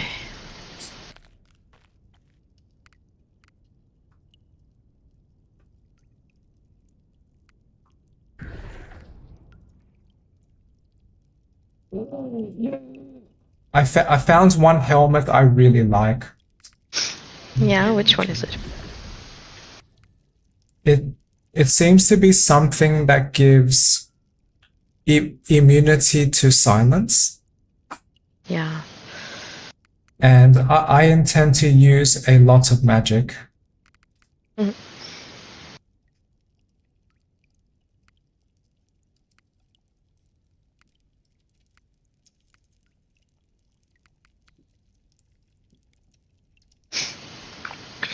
Okay.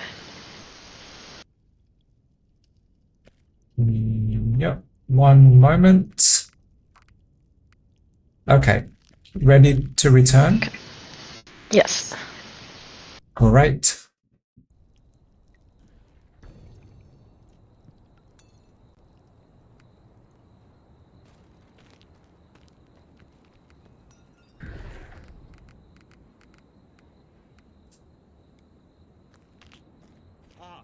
Did you receive any resources?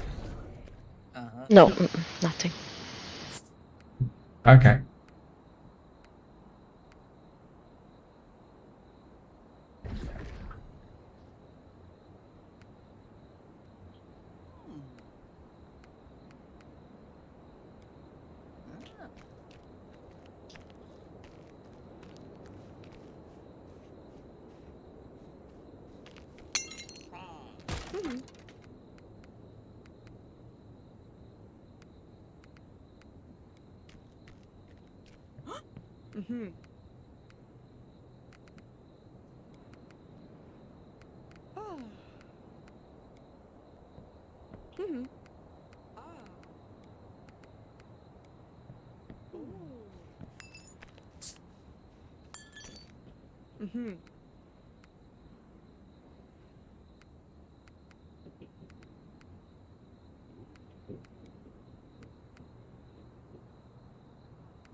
So are you now going to become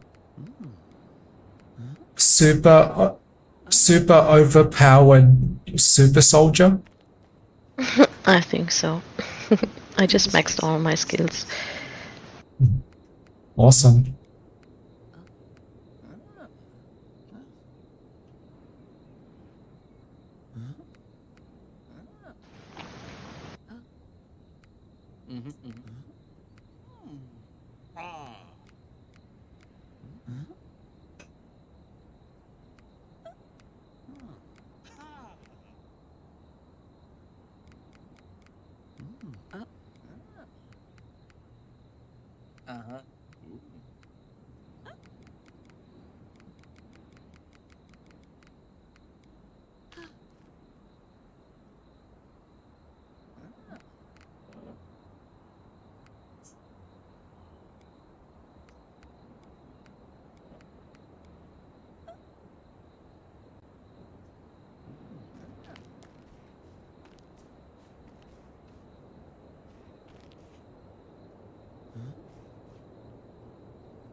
Okay. I am now going to switch to one of my other classes.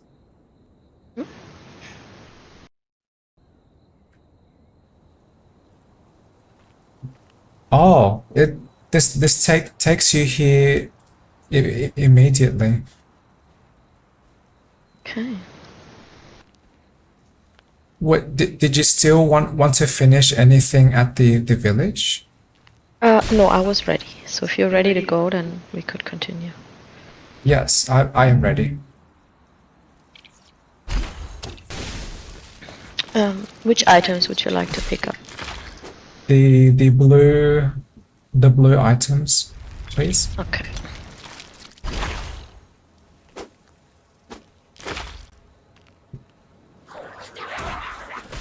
Is your damage now 6 billion? I'm not quite sure, but it's pretty high. Let me see. Yeah.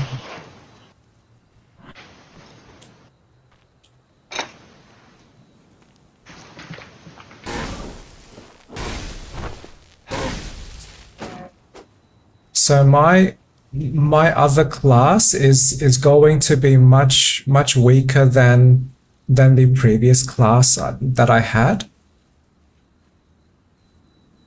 So I might need your help again to carry Baby Trapper. Okay. Oh, I see.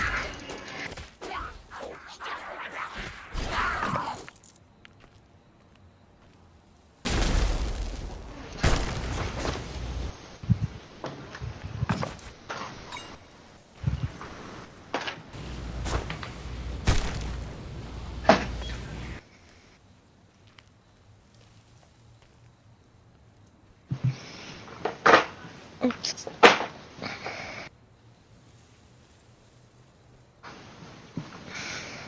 Skyland! Oh, there's an imp somewhere. Yep. I see the imp. Okay, so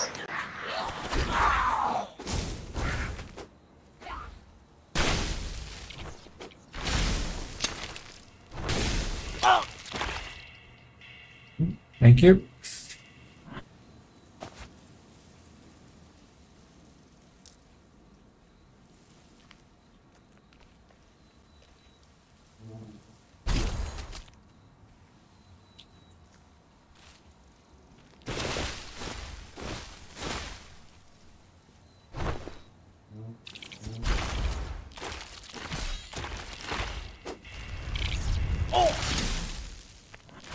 Die!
That looked slightly funny to me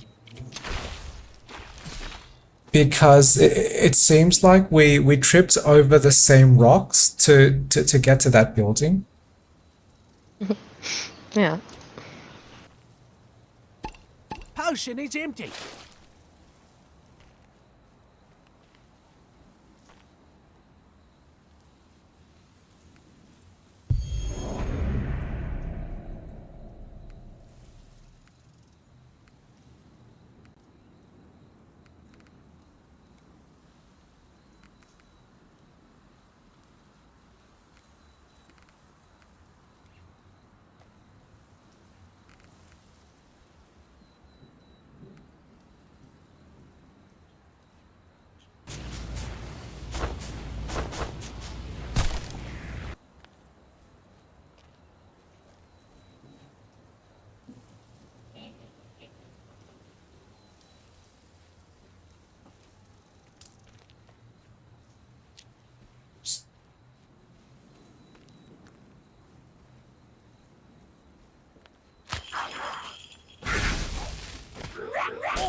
Oh no, I died.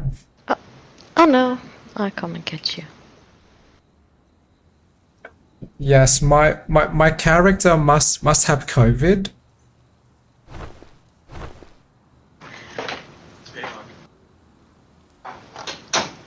COVID.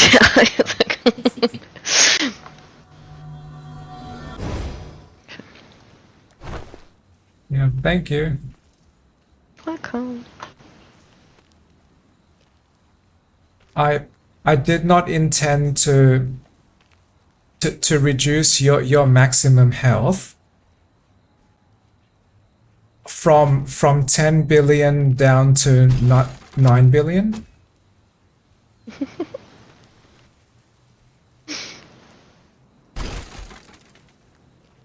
I don't know how I'm going to survive now. Yeah, what can you do with only not 9 billion health? Exactly. It's hilarious.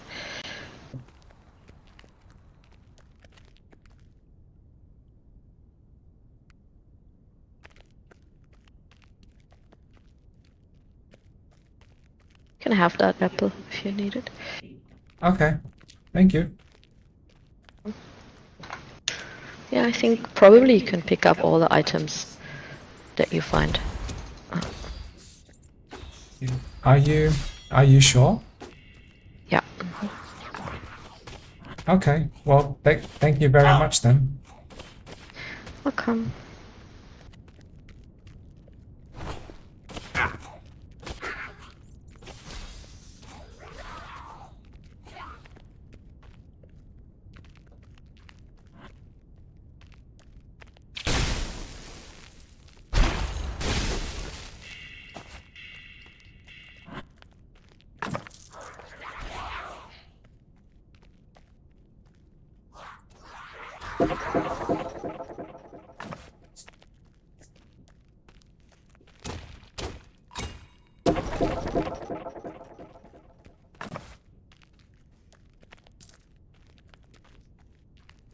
You now seem to be a secret hunting expert.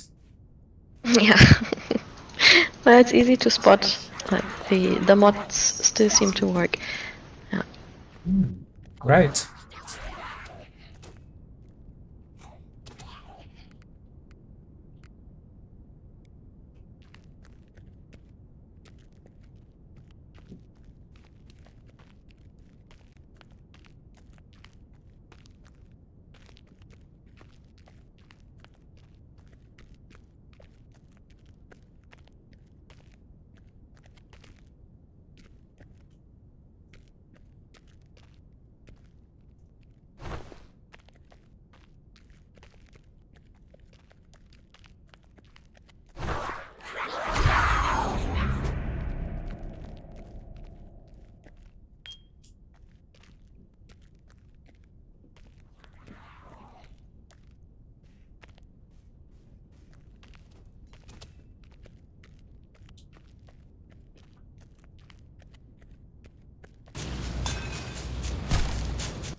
I was trying to like read the skill, and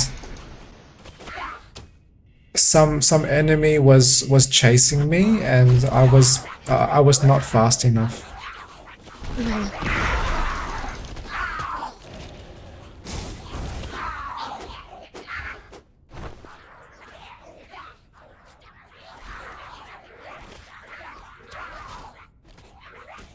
So unfortunately, this means reviving me will drop your maximum health from 9 billion to 8 billion. Again.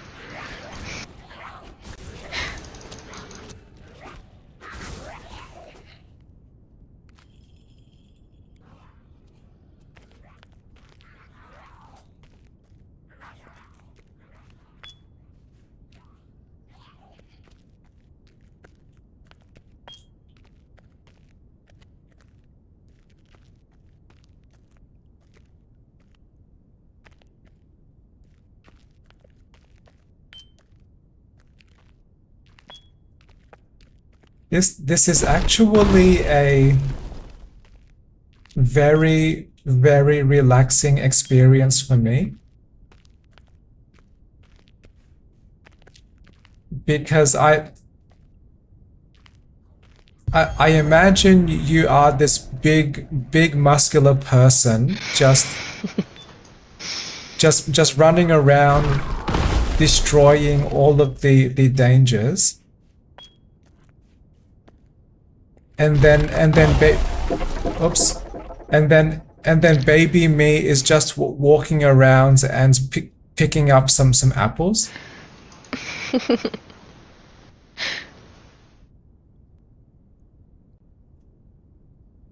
Sometimes I like playing as a baby. Yeah. Can you imagine? It's very relaxing also to be like overpowered. Yeah. Very nice. Well, then that means we are the perfect combination. Yeah. You can be the relaxed muscular parent, and I am the super relaxed baby. Yes.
There is one more area down here with some enemies. Oh yeah. Okay. I. Would you like Overlook this to area. help me fight them or? Oh yes. Yeah. Thank you.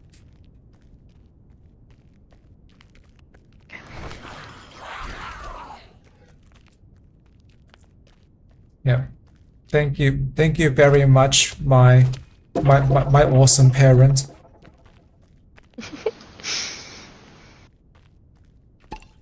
No charges. Okay. You're more than welcome, baby Trevor. Yep. Google Gaga.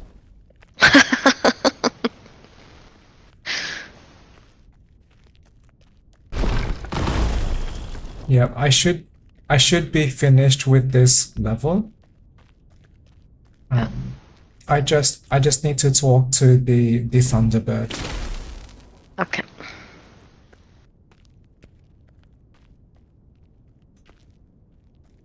Okay, I am ready. Awesome.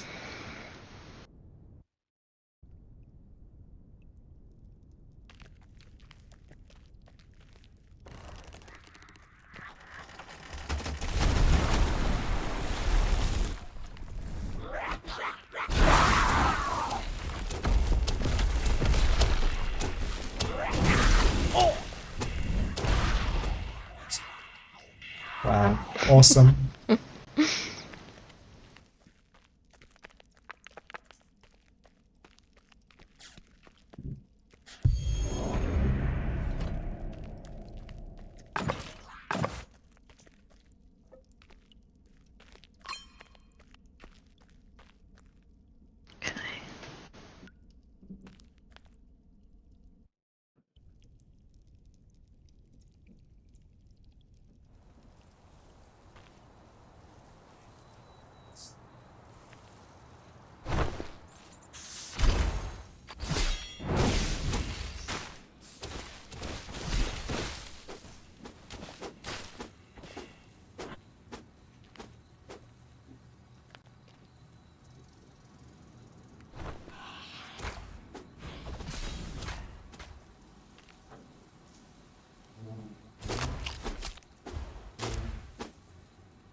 This baby is being chased by dogs.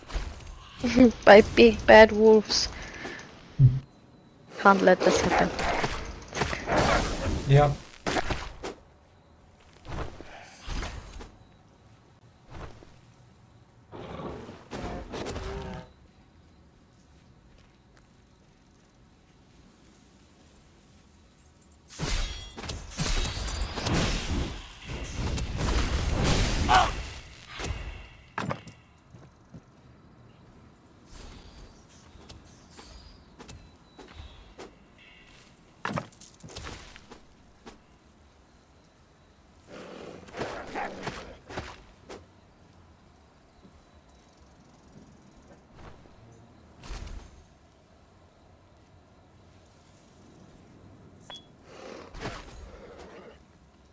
lucky, you can get some bodyguards to help you.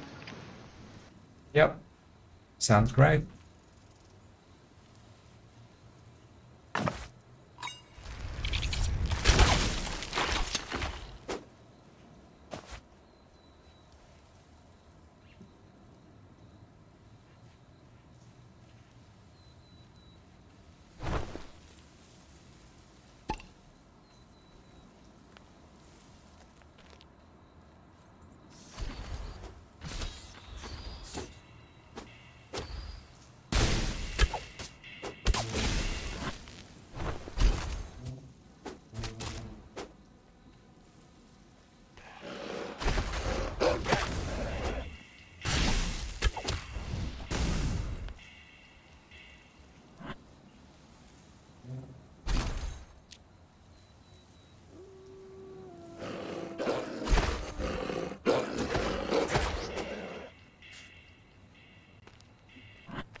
Yay.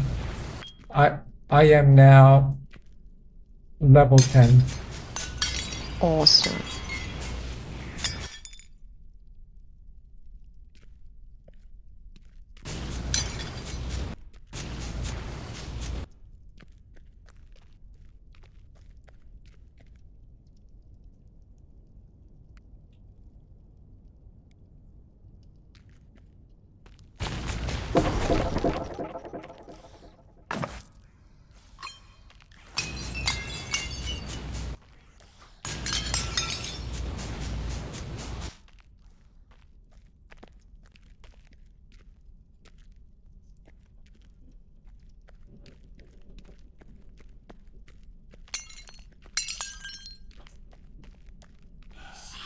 Was there something interesting in that room?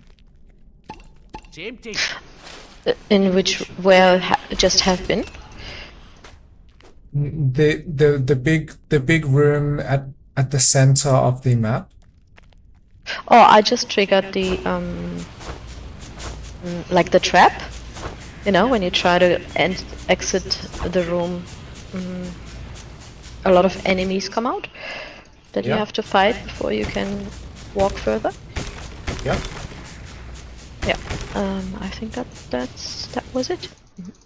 Oh, so did you already trigger the trap and defeat those enemies? Yes. Oh, nice.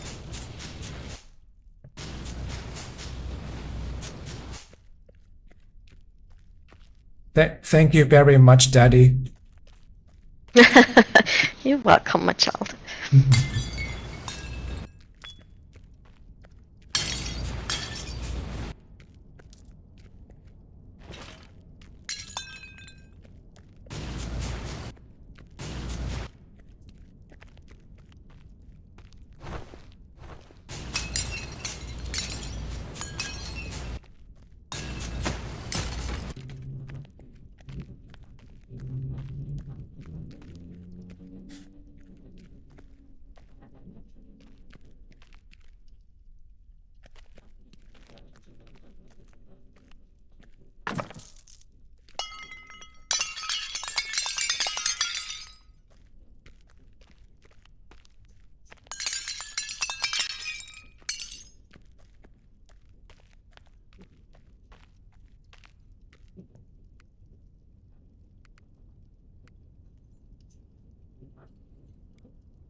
Yep, I will catch up with you soon.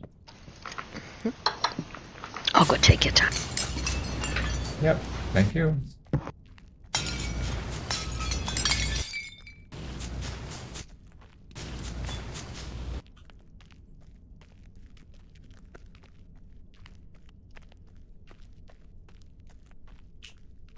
Okay, I will be with you very soon.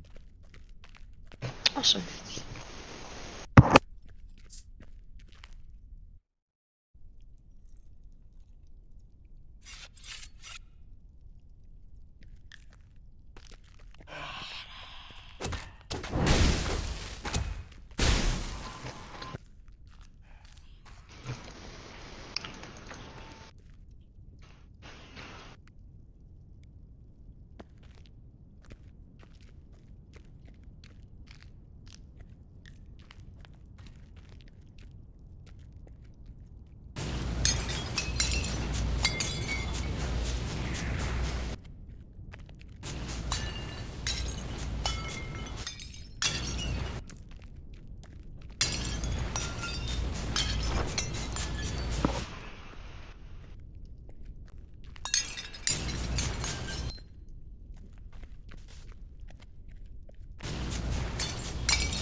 Did you pick up the skill sphere where we started this level? No, thank you. I didn't.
Wow, I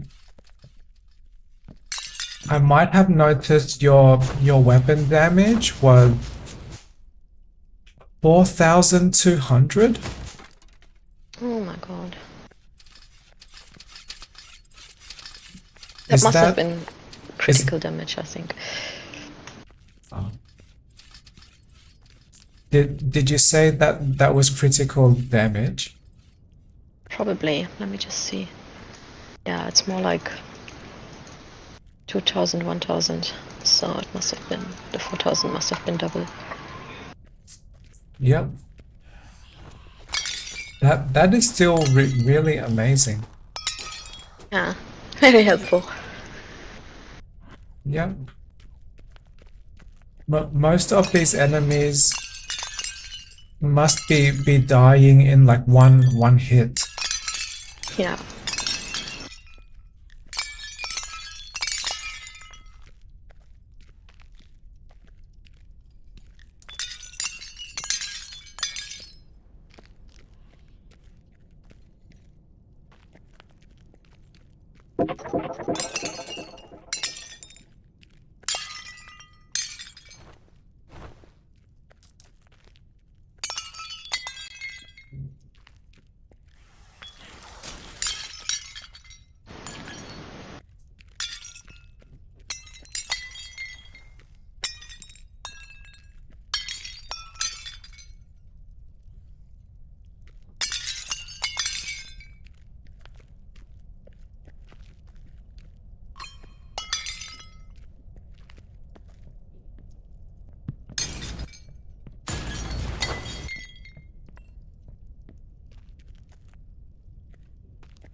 And I forgot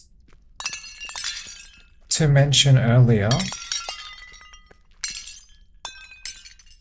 we can finish for today at the time that we agree. So that means that there is no need to finish this entire dungeon playthrough. If we can finish during this time, that would be great, but I am willing to stop sooner so we can stay on time. Okay. Oopsie. Uh-oh. Oh no, just don't, please do not revive me, because I'm guessing I might die many times. And I do not want to drag down your maximum health, so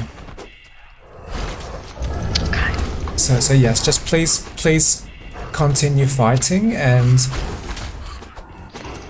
I will just rest in this comfortable grave. Yeah, okay. Yeah, baby Trevor will now have a brief nap.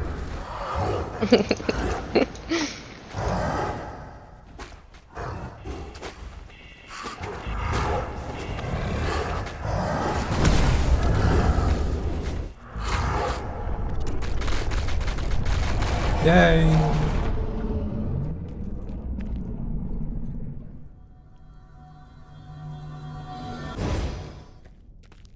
Thank you. Welcome.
Oh, that I suddenly recall.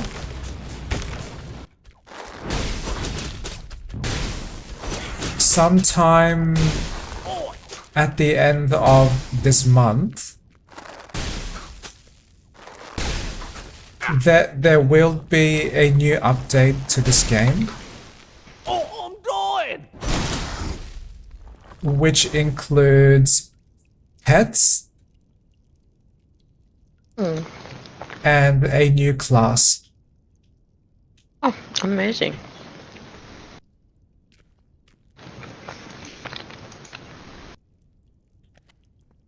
How exciting. Yeah.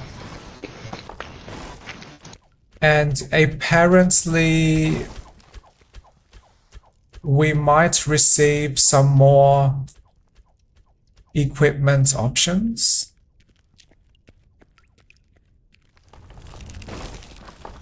But I will have to double check that news.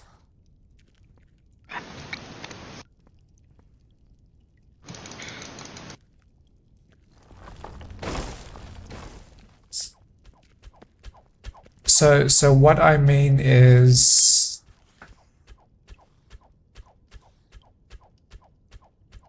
do you recall how we now have only a few equipments that we can wear, like helmet, hands, and feet? Yeah. Well, in one of the future updates,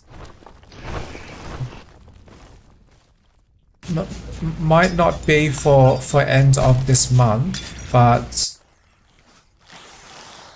in future the game developers want to they want to give us some more equipments that we can wear. So instead of just head, like weapon and feet, I believe we might receive some more accessories.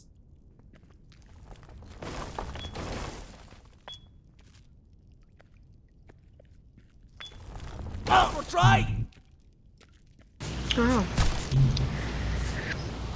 I might be struggling to describe this clearly, but like I am not saying we are going to receive more helmets. What I mean is the number of equipments that we can carry will increase. Okay. So instead of just, for example, head, hands, and feet, we might now, or we might later receive equipment for hands, feet, toes, fingers, neck, wrist. So just more pieces we can attach to ourselves. Okay. That's interesting. Yeah. Very detailed. Yeah.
Yeah, I will catch up very soon.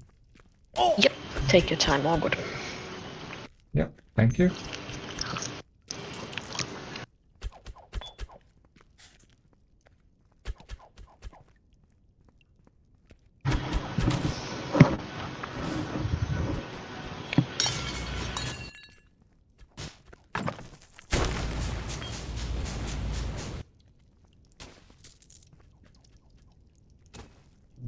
Okay, I am ready. Okay, awesome.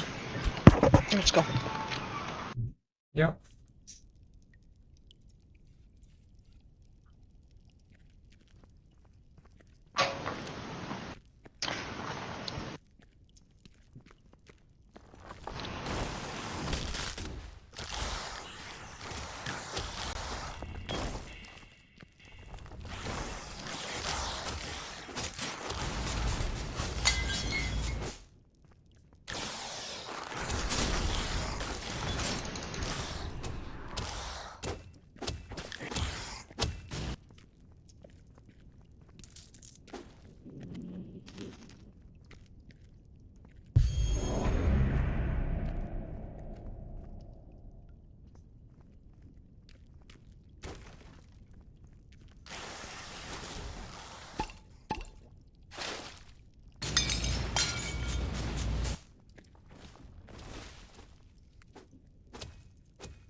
Oh, did you find a big treasure room? Yeah, it's a lot. It looks like a lot. Awesome.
Oh wow, I think that's the first time I'm picking up a purple item in a normal dungeon run.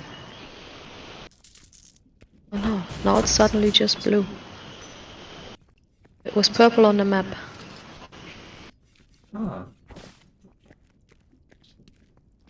So when you say the purple item, do you mean like the rewards from the mapped dungeons? Yeah. Oh, I think it must have been a trinket. Yeah, it was a trinket, purple trinket. This is, yeah, nothing unusual. Okay. I thought it was a pair of boots. I mean, it is a pair of boots, but it's a trinket, not an equipment.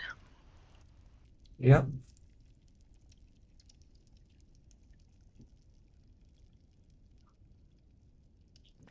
That would have been amazing picking up purple equipments now. Yeah.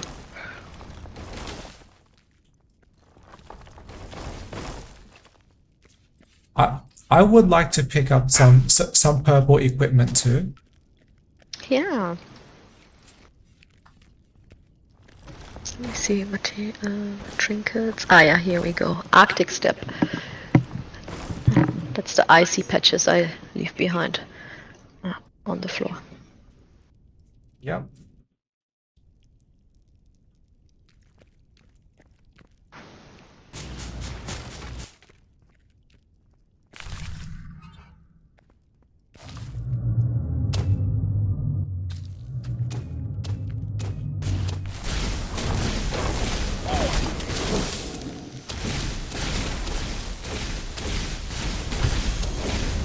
Wow. Done.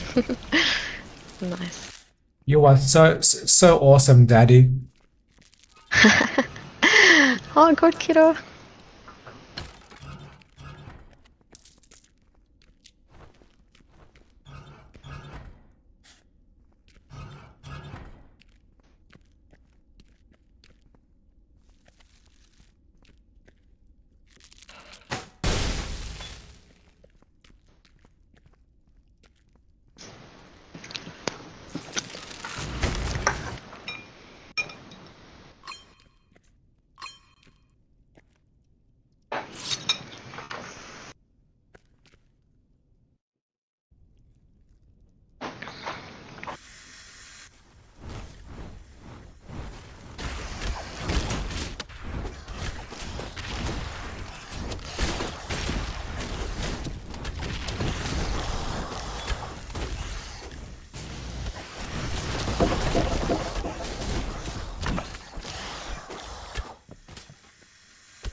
I will join you soon.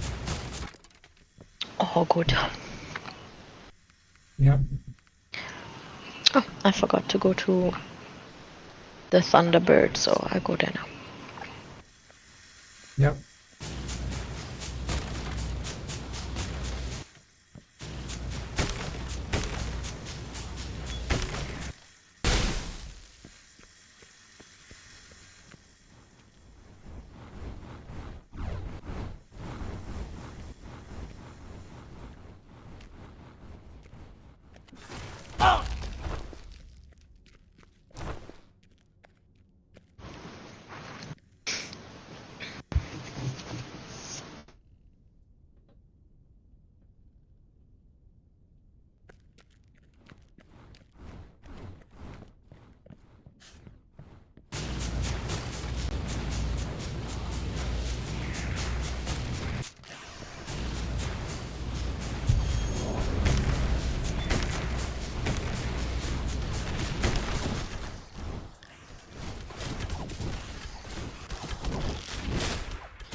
There still seems to be some enemies down here.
Yep, I'm ready.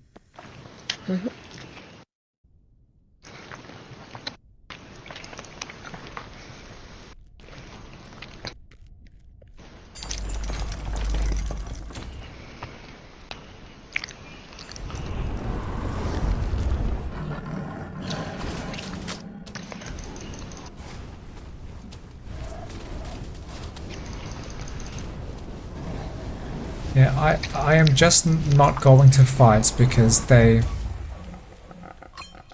probably would kill me very fast. Yeah. No problem. Yep. And thanks again for your help. You're welcome.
On my screen, it looked slightly funny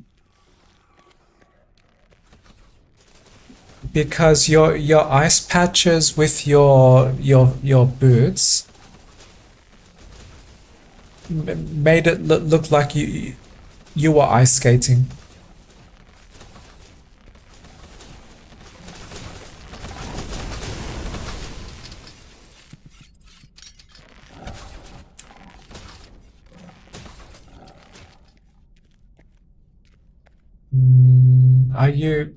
Are you still there?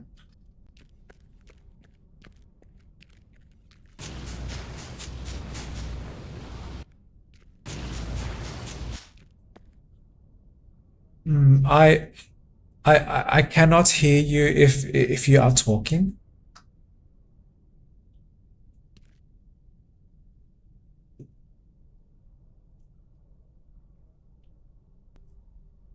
Yeah.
I I was just thinking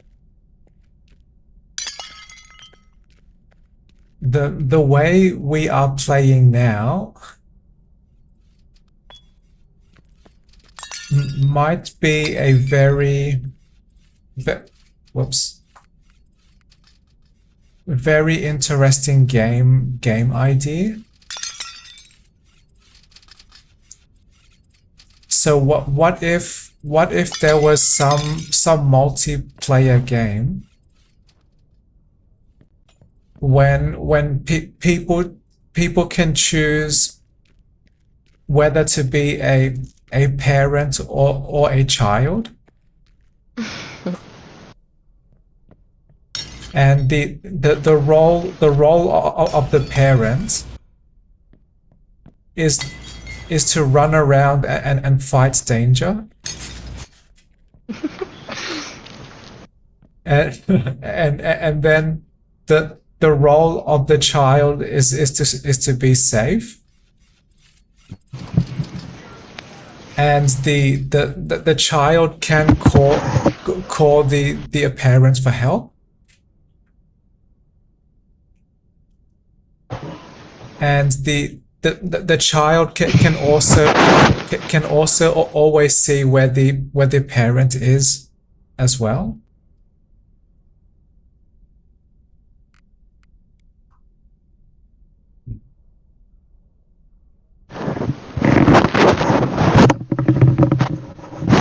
Yeah, it would be a very like caring game. Well, maybe the game will not be too family friendly, because maybe the parents have to fight monsters. Sure.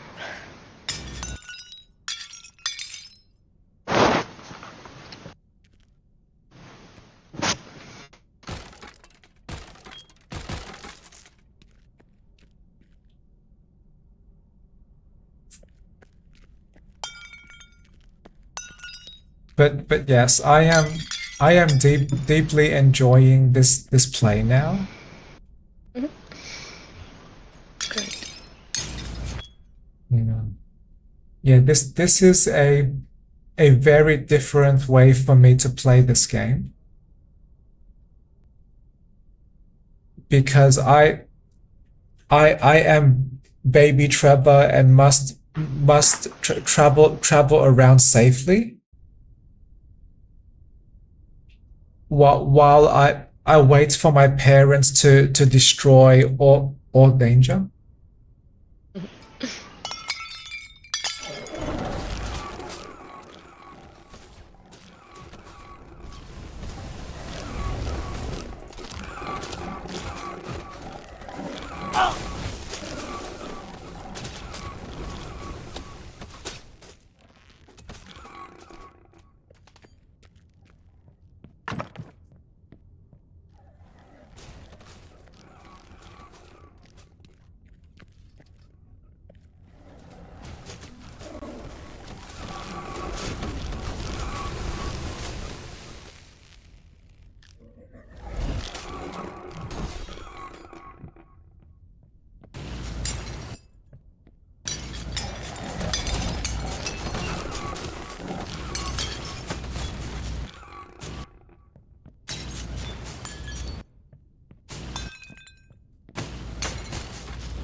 Are you able to survive those laser beams much easier?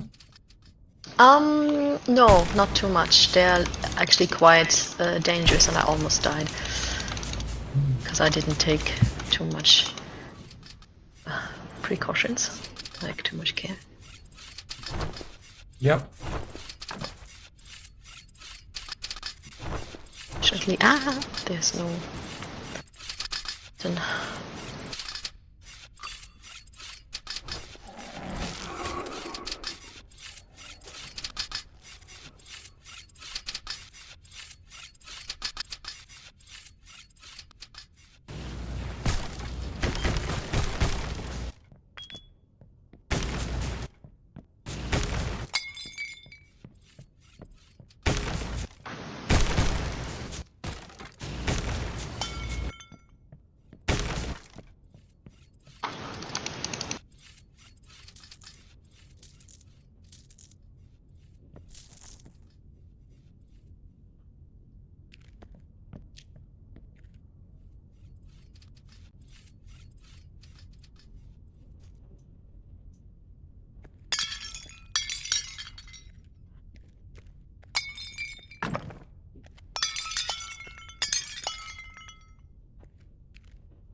Oops.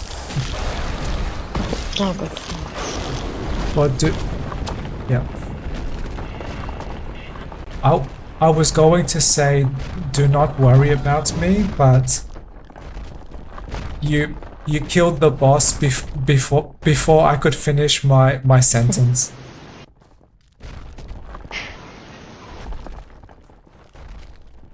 Yeah, which I like. Me too.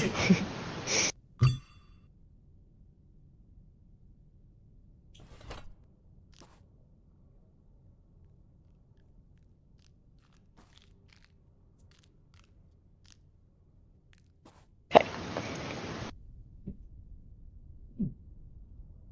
We are progressing very fast today. Yeah, I noticed that too. I think because usually the boss fights are more time consuming. So I feel like, yeah, on really fast. Have you been taking any steroids or? Secretly, yeah.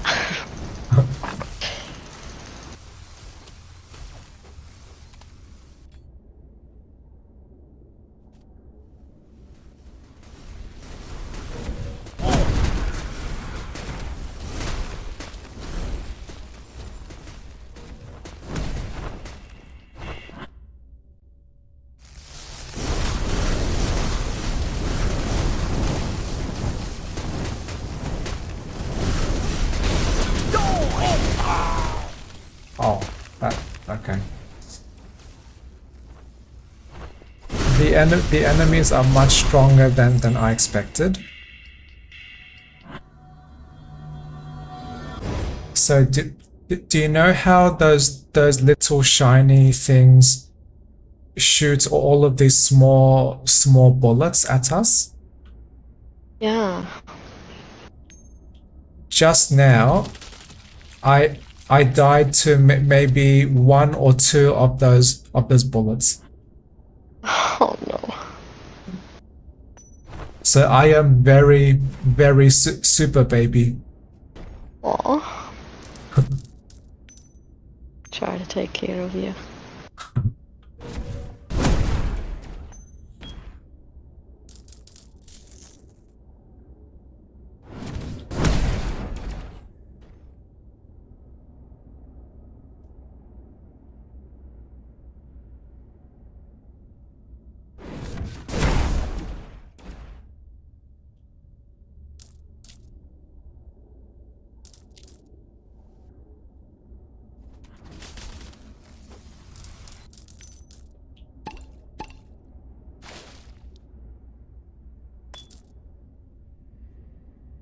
Now I really wish that some people out there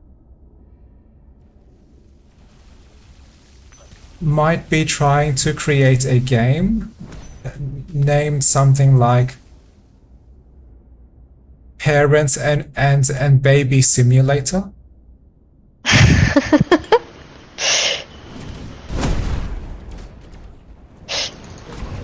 Baby parent simulator. But the hack is that you have to fight monsters. Yep. Yep. While parenting. Yep. So parent and baby in dangerous forest. Yes.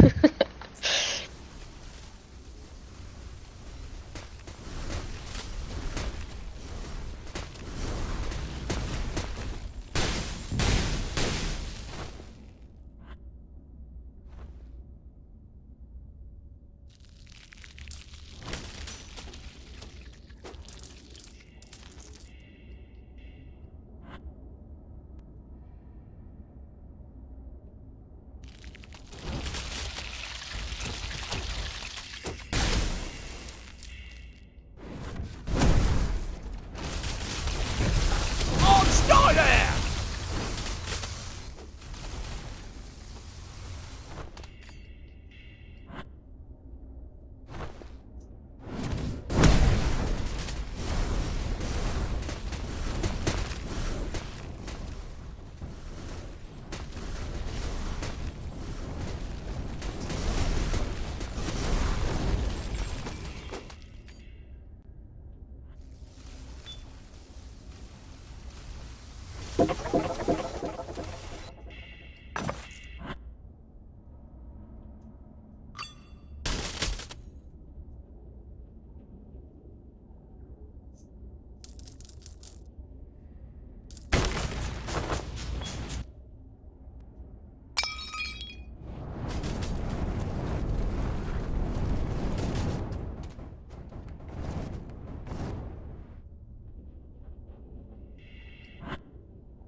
late.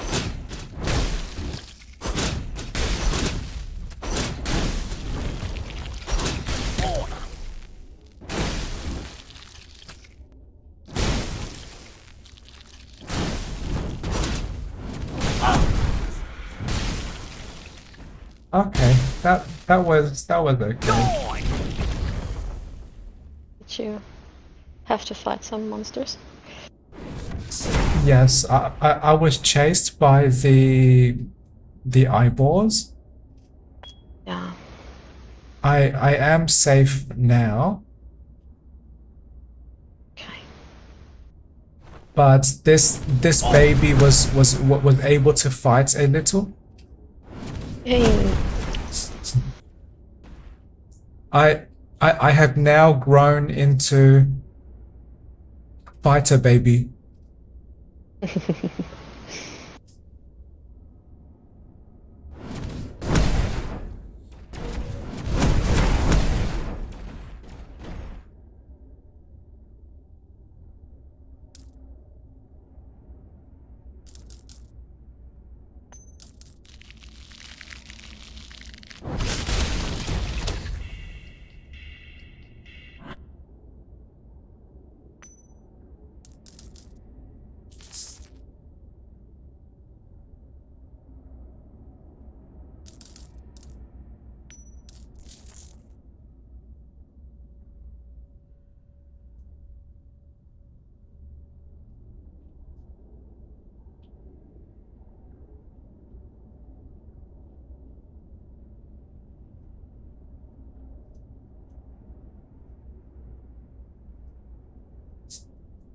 Oh, you already cleared that area.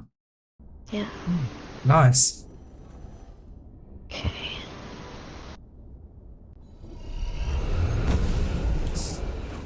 If you can defeat this boss now, I will be very impressed. Oops. And before I finished my sentence, the boss killed me. Oh no. Oh, that is okay. I can have a nice baby nap in my grave. Yeah.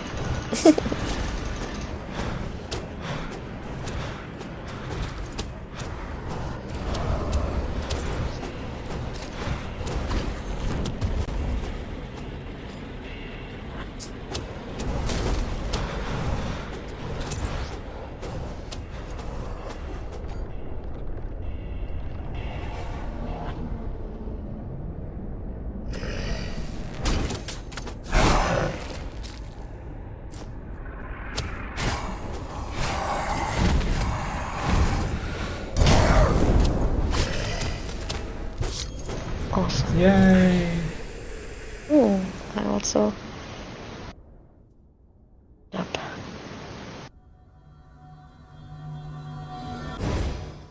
Thank you very, very much. Welcome. Wait. I am ready to return to the village. Sure. Okay.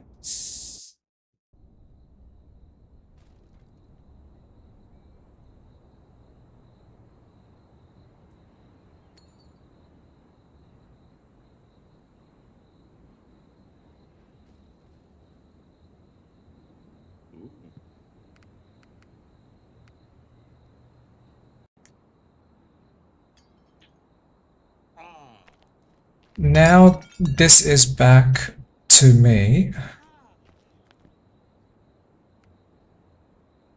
And just me.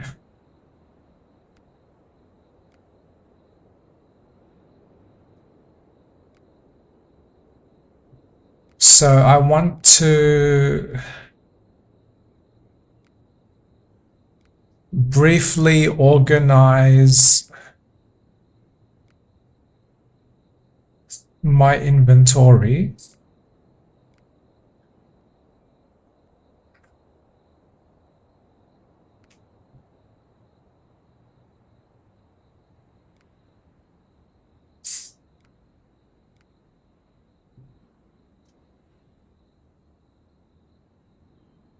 and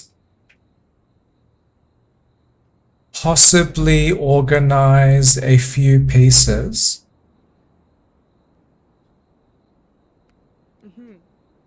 before I return to my wizard class.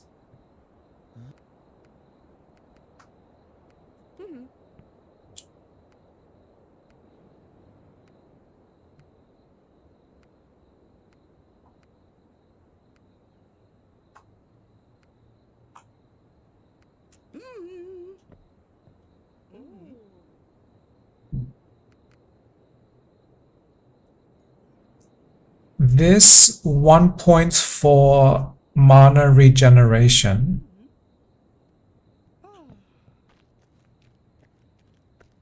seems better than what my wizard uses. So I will try to share that with my wizard.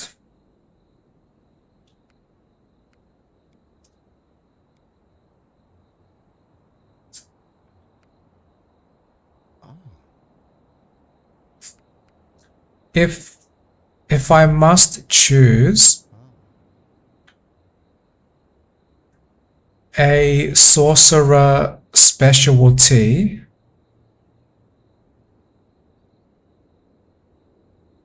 then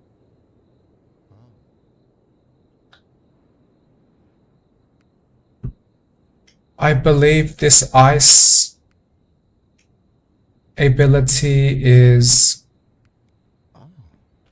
the easiest to use.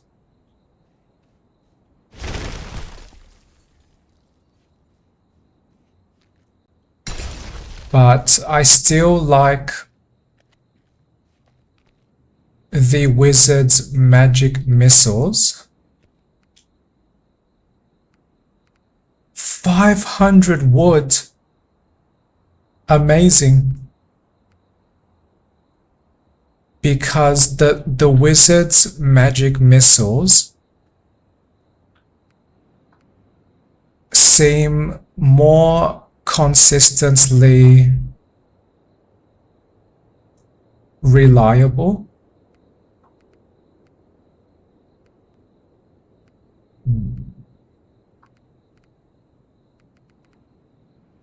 Okay, I want to choose some upgrades.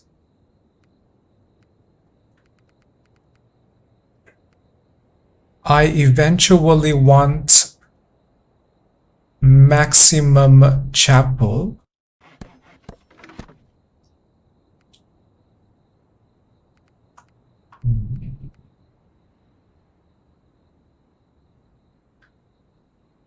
More magic upgrades. Yes, please. Especially because the wizard is my primary class.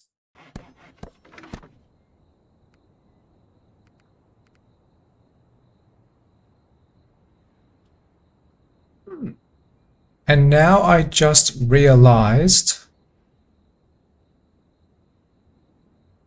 I can unlock next level enchanting.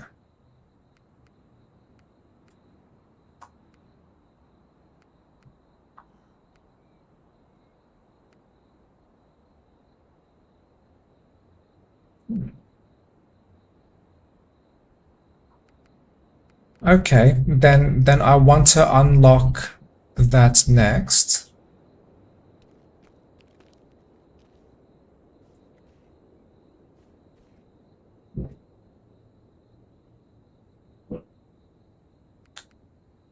Wow, my sorcerer has 100 attribute points.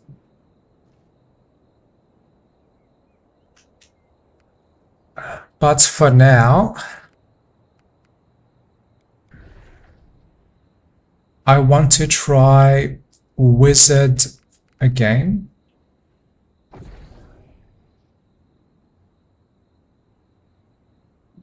So that wand I found does give me much more mana regeneration. So I want to change my equipment.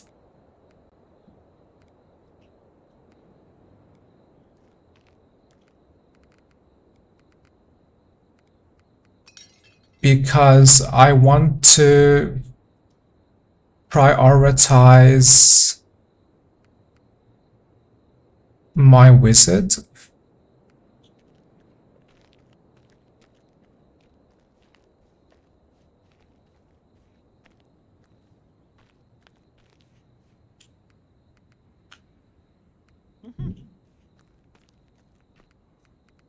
I do have some attribute points.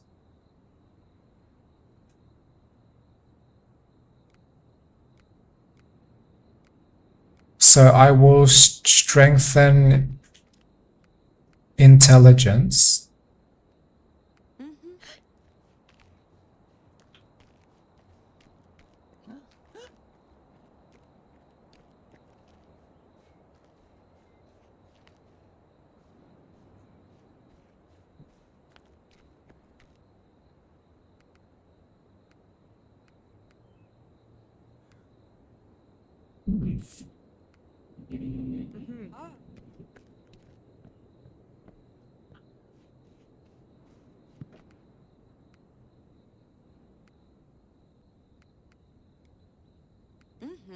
I can still upgrade my spell power,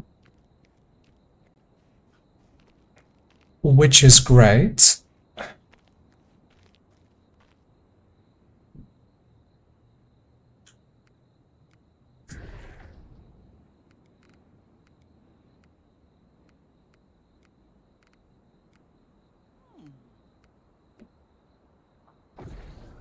And now I have more magic options.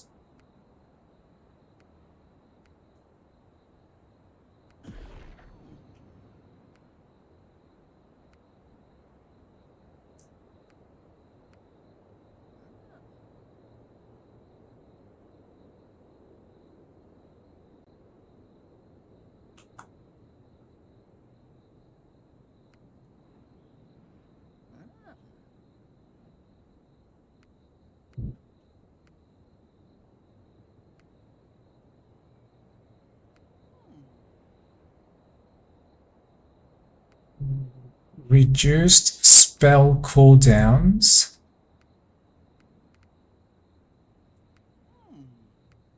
Might be the better option. Okay.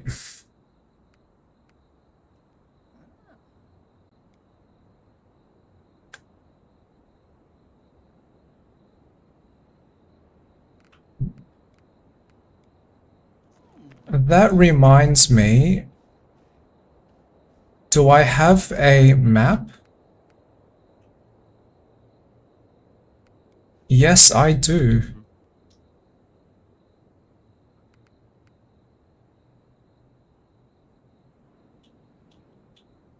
And my level is above 23.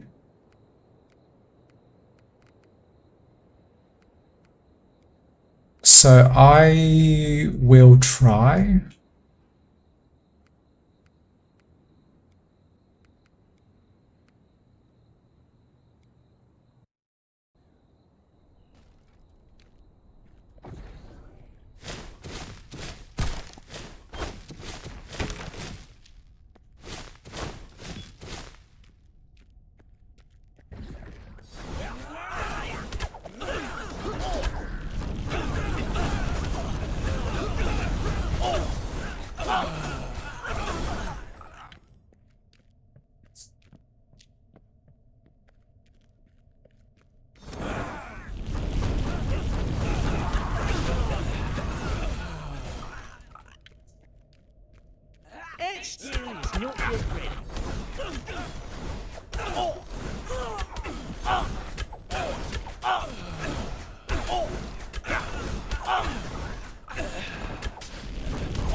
I would like to believe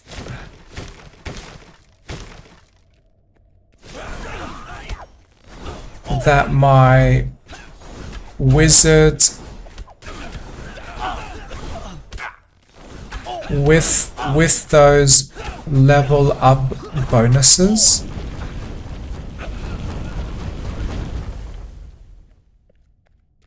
from Warlock and Sorcerer,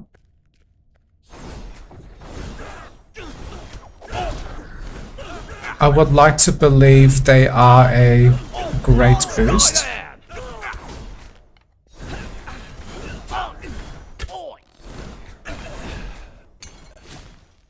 And fortunately for me,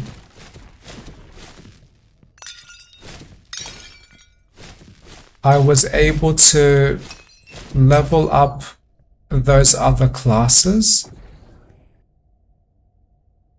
very quickly.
relative to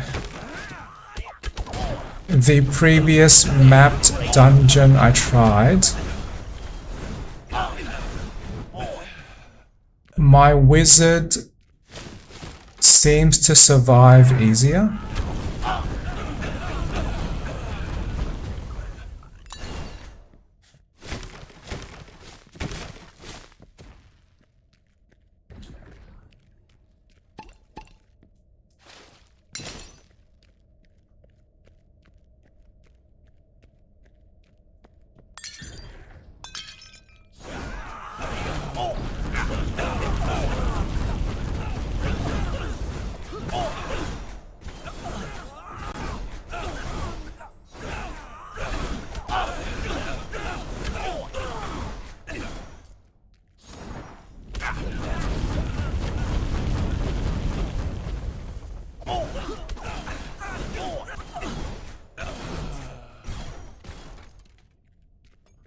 And if my wizard is still dying too fast,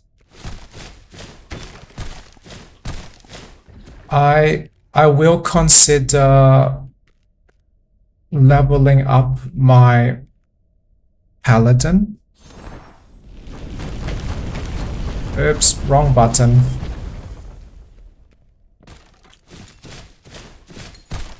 Because if the next problem to solve, how to increase my wizard's toughness, then leveled up paladin will give me some more armor.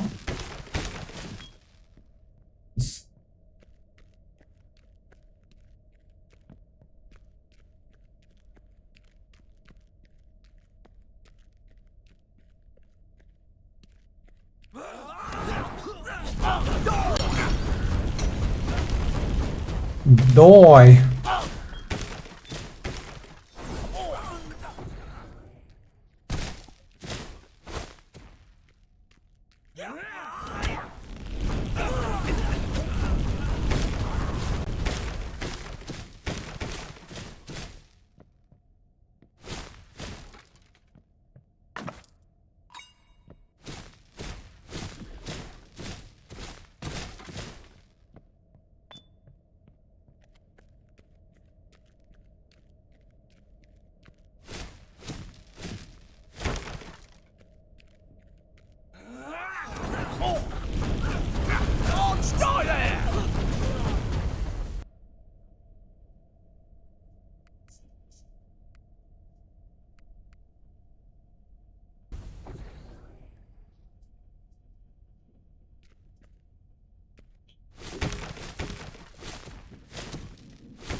What's all in here?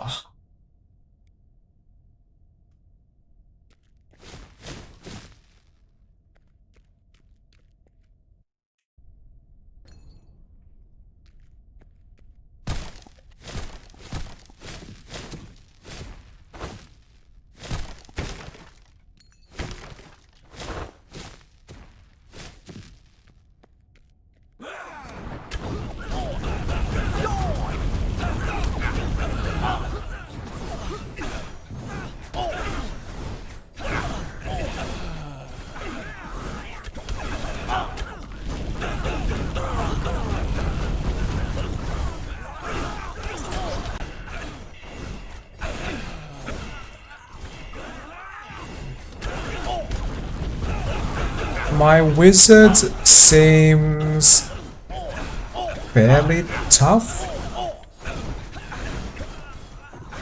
which I like.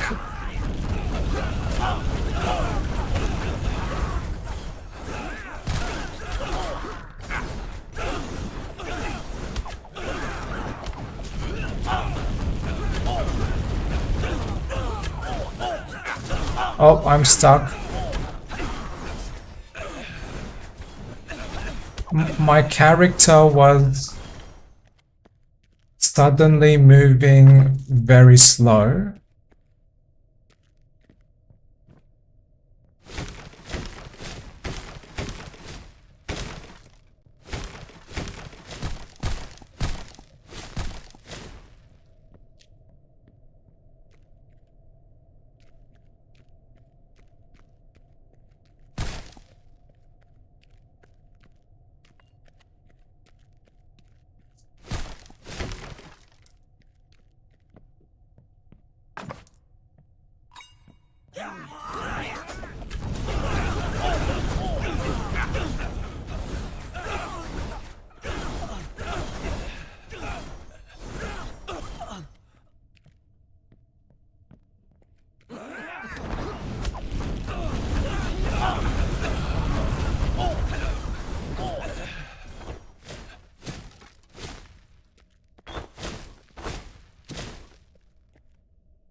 Whoa, my magic missiles is very fast.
I am stuck.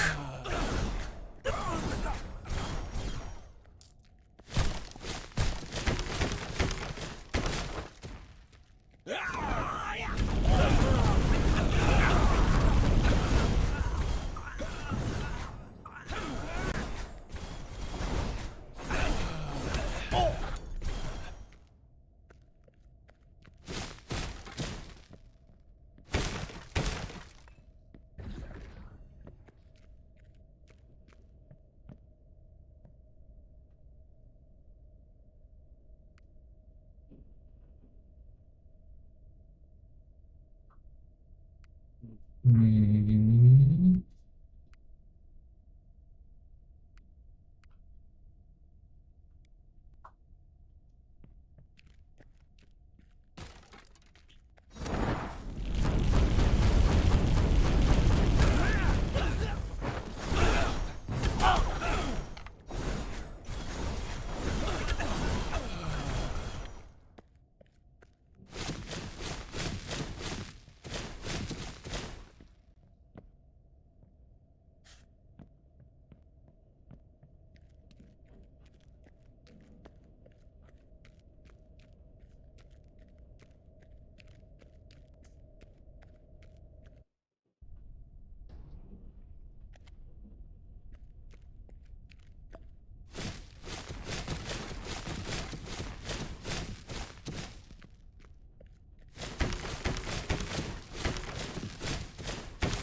I am now elite Roman numerals 5. Roman numerals. Trying to enunciate those words.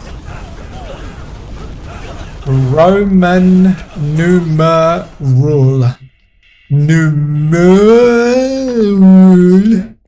Numeric. That is slightly difficult for me to enunciate. Roman numeral. The R sound is very short.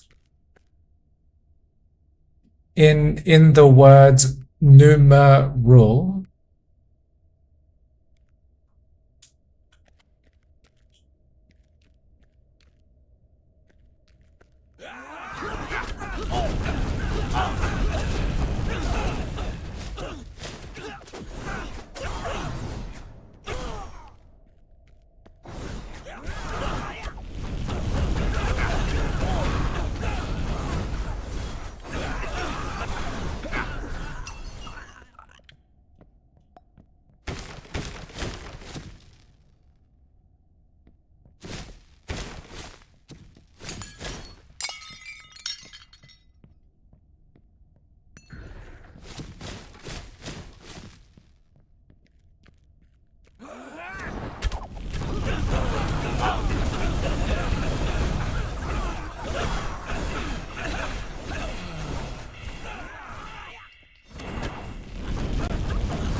30,000 experience.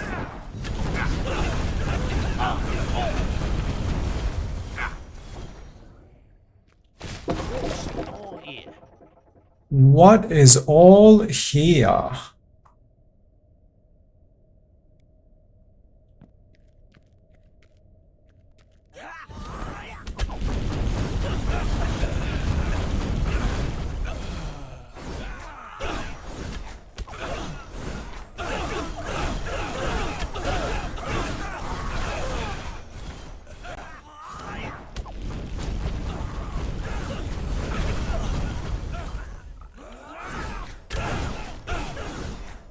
Stop there!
My wizard is certainly stronger than before.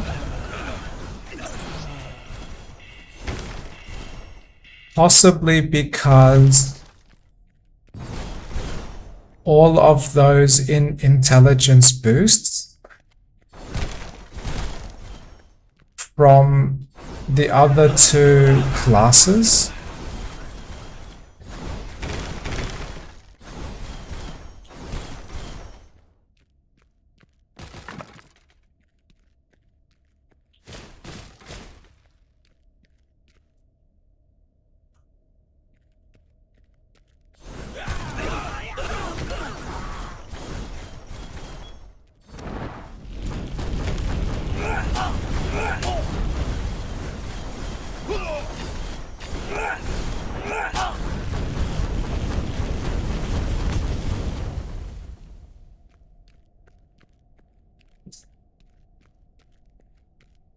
I feel relieved.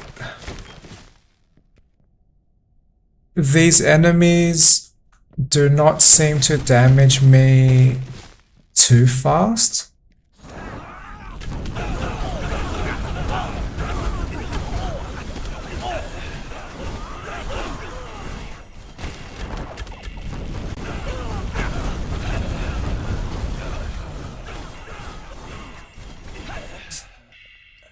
I really like my magic missiles still. They are a very amazing ability because very accessible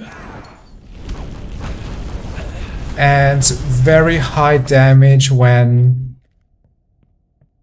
I can launch magic missiles very quickly.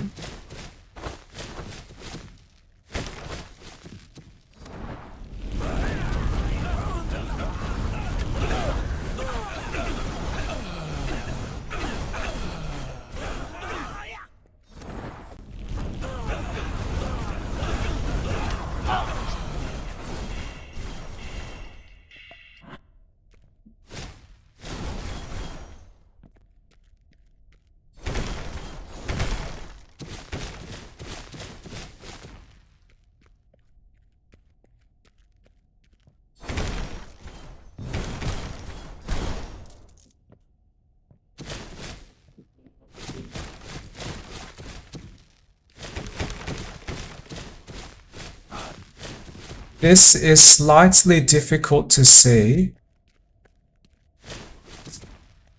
in this mildly dark area with my map on top.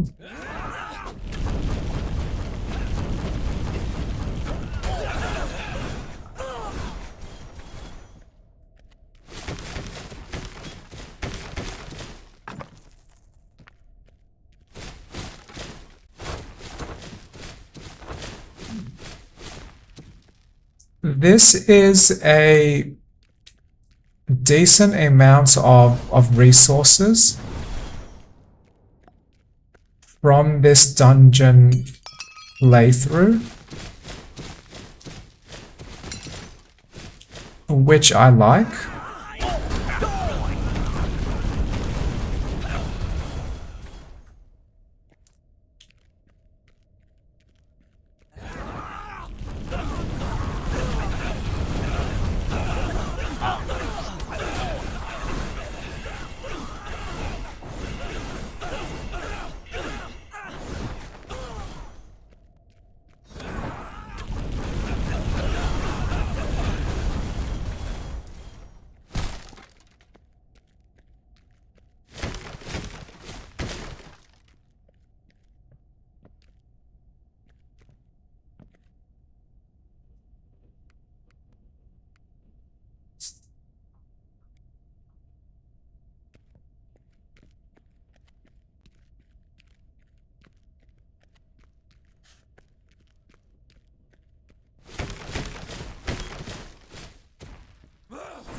I only now realized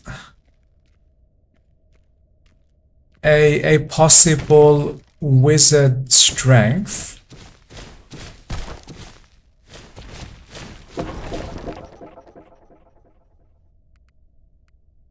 If I choose the skill upgrade, that gives me more chance of the shield when I use magic. That complements my very fast magic missiles.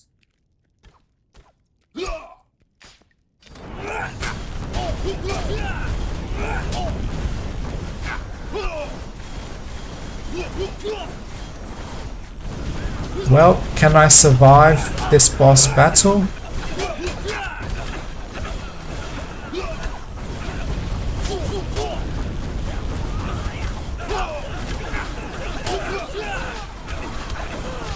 My mana is exhausting very fast, so I will try to use some potions.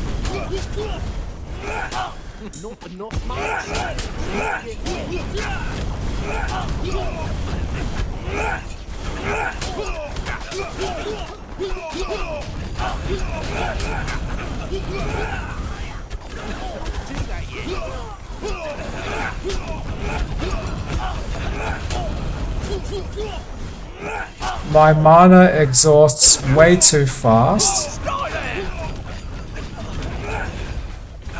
and I have no more potions.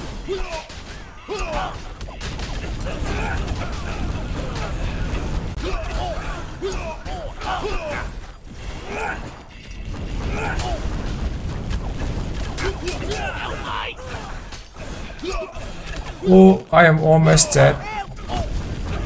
No health, no mana.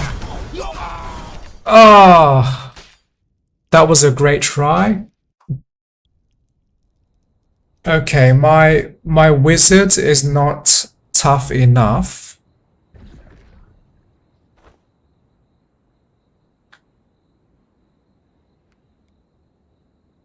So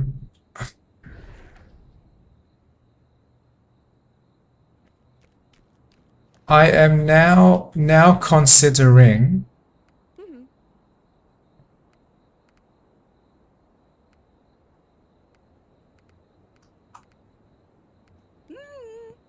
increasing armor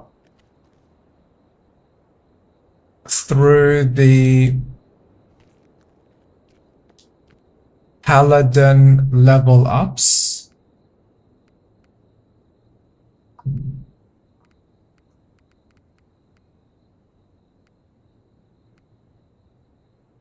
That gave me enough resources though to unlock this next enchanting level.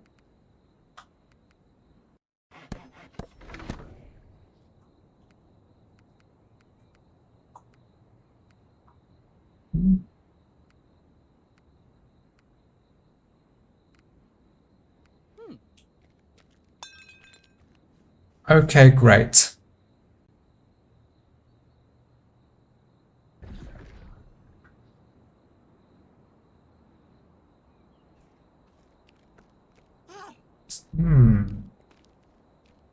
Maybe I should increase my focus more. I actually exhausted my mana very fast. Even though I regenerate 16 mana each second. Okay, well, now to create a new character, I would temporarily play as Paladin. Hello. How you doing? How you doing? Yeah.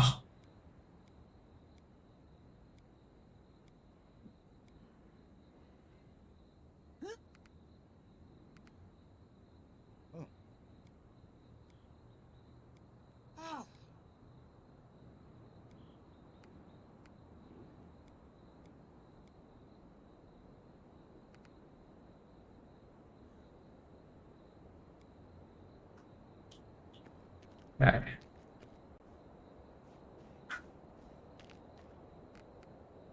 One of my ideas to survive at level 1 is to use hammers.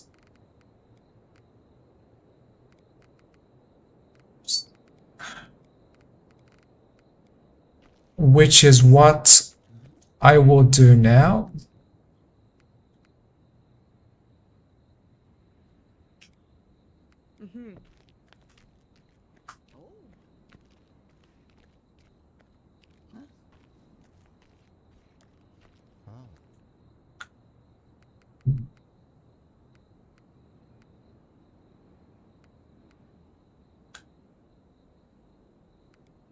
I want to be able to heal myself.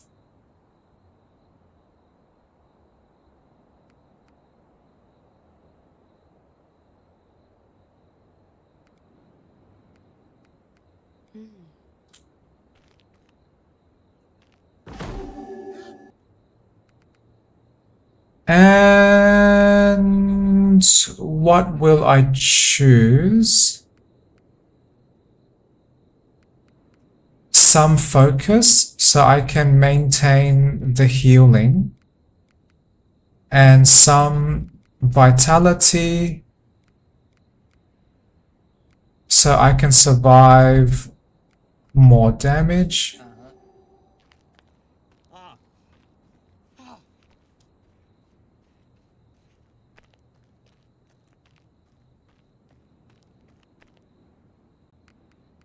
Oh, no potion charges.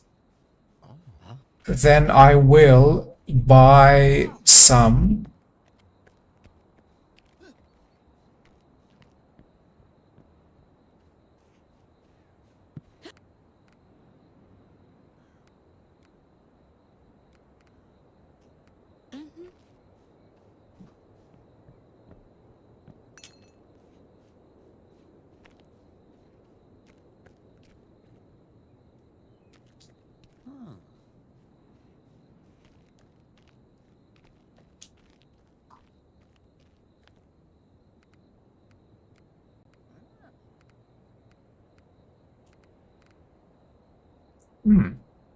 I can choose Blessing of Wealth.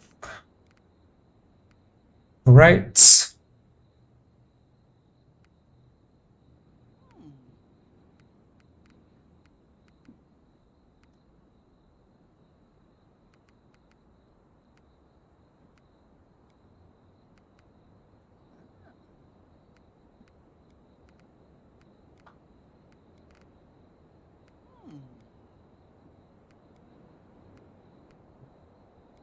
Okay. This should support me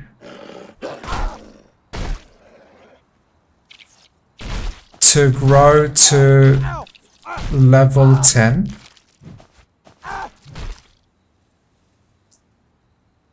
Although poison is defeating my paladin very fast, which is a slight concern.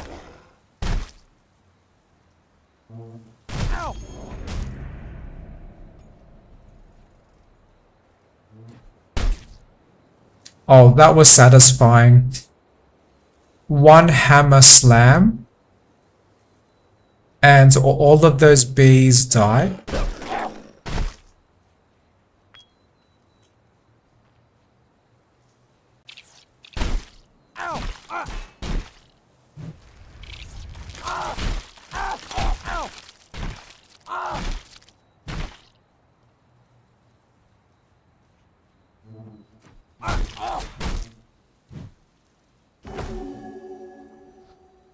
I completely forgot I had that healing ability. Oops.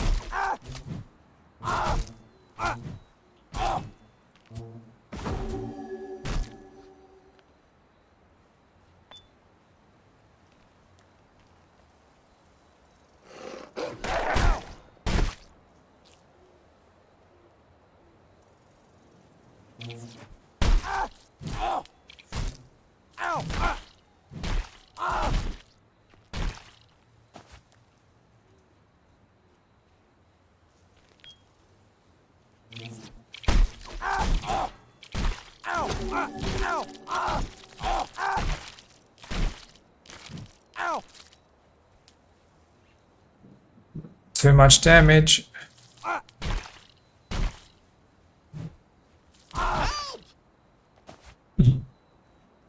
Why?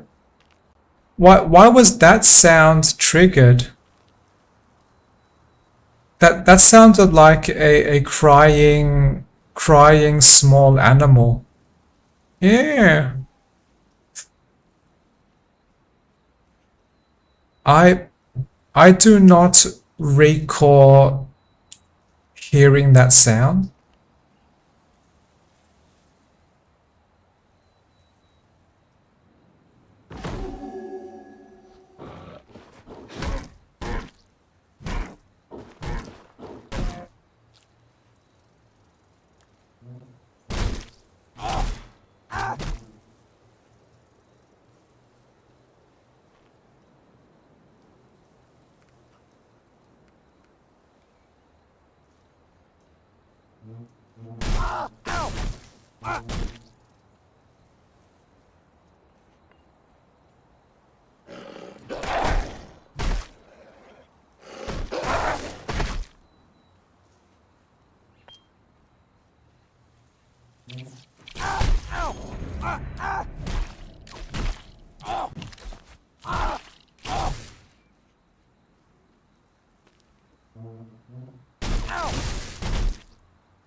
Ow, creep! Ow! Ow! Ah!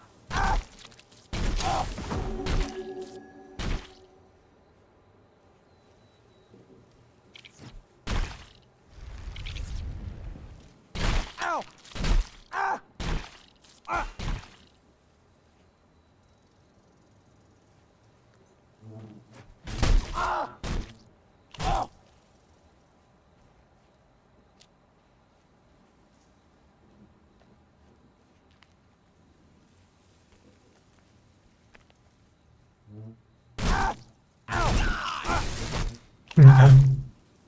That sounded very high pitched. Die! That was funny and very unexpected to me.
Ah, this gives some more vitality, which might be supportive for now.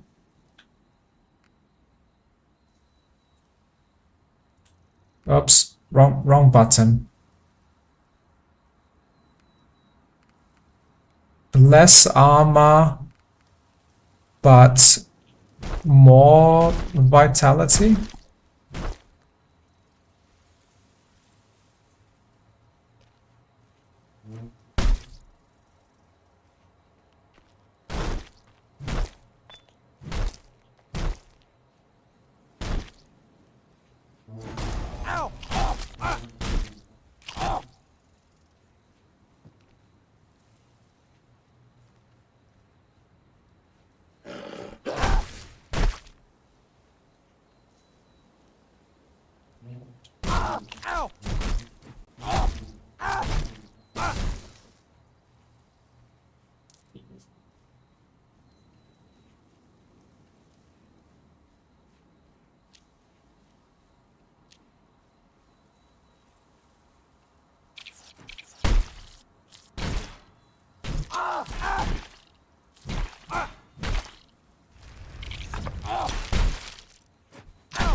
I am now considering having a break from recording, and I I will continue my progress with this game, and then maybe record again later when there are more interesting activities. So bye for now.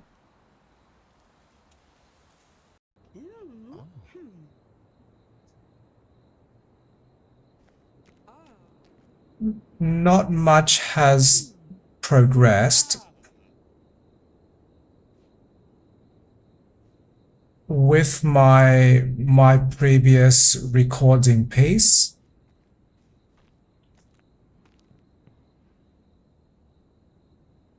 Because my paladin died too fast.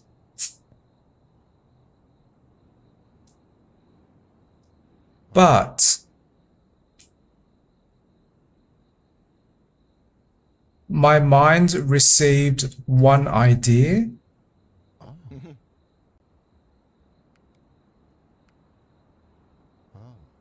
What if I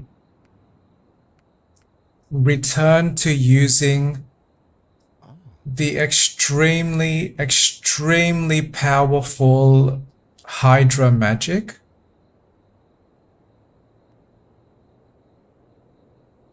Because I was discovering this meteor magic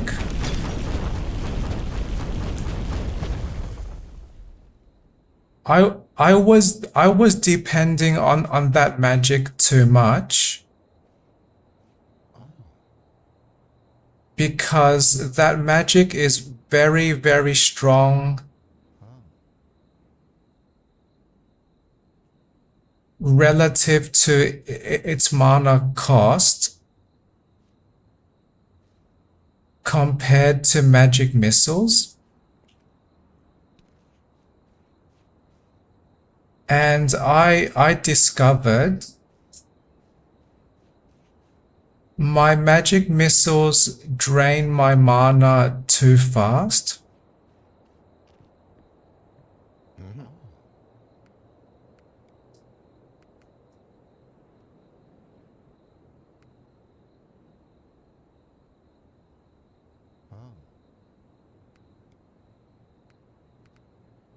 So if I wanted stronger magic, the hydras are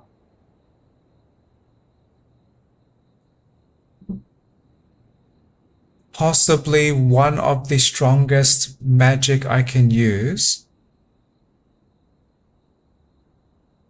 relative to its mana cost.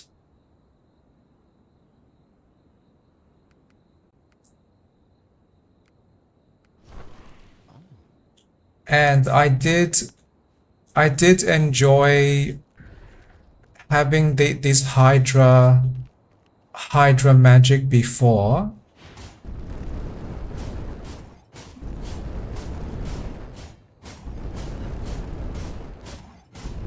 Which was the strongest wizard build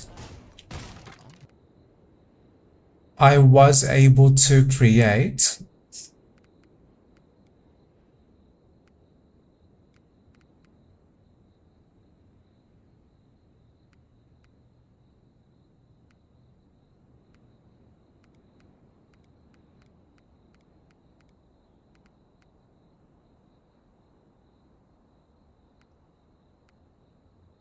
The only challenge is if enemies resist fire damage,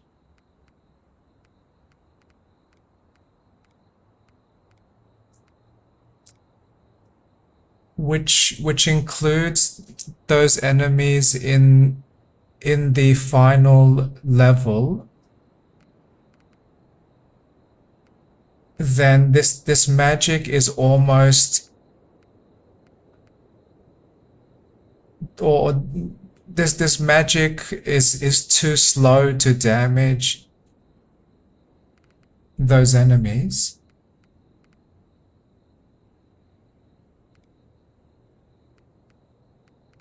So I was considering experimenting.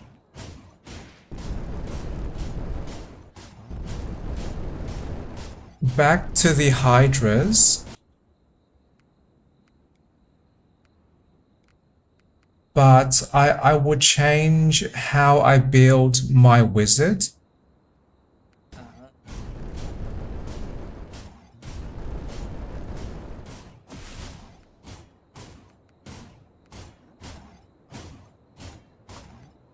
So instead of optimizing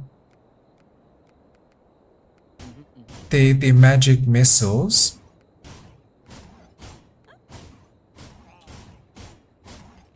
I want to depend on this Hydra magic.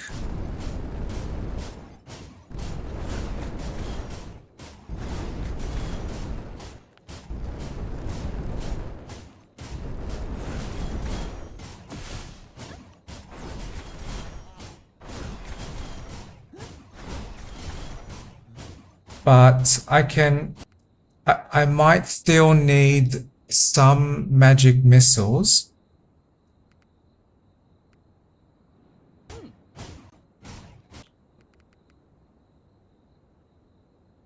So I can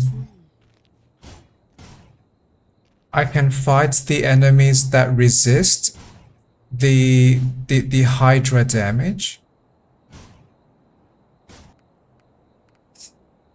And this Hydra magic is extremely efficient because this is 12 seconds of several magic damage launched. And as I observed when I played this game before, this is by far one of the strongest magic for the wizard.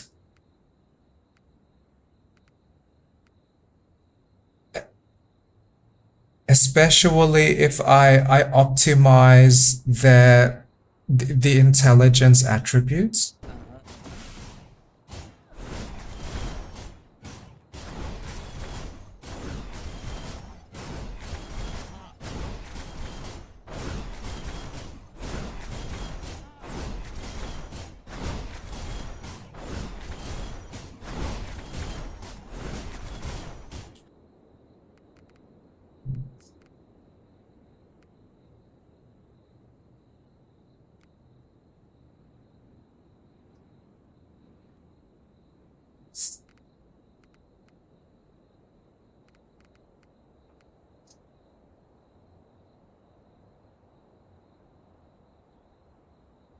So if I need to depend on the magic missiles,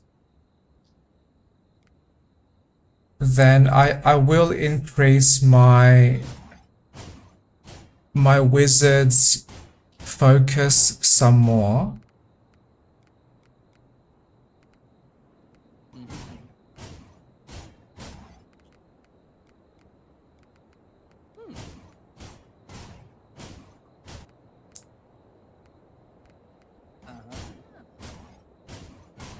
But strangely enough, these specific abilities reduce my needs for massive mana.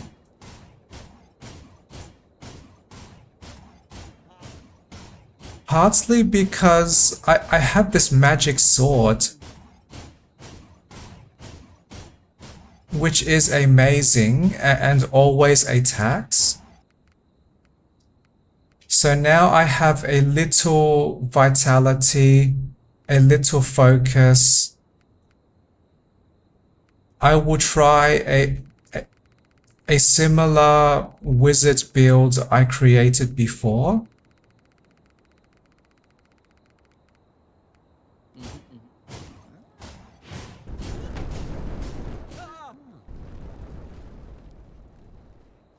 So this might help me progress through this game much faster.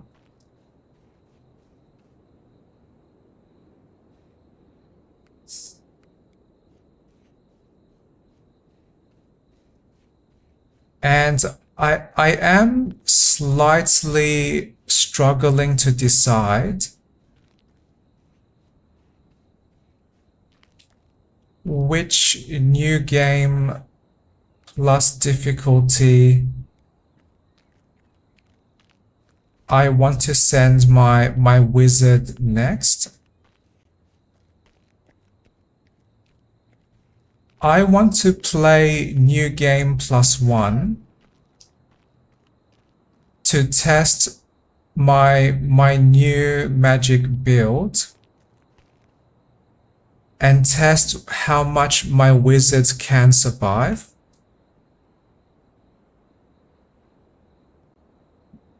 But I also want to play the lower difficulty so I can more easily gather resources to upgrade my village.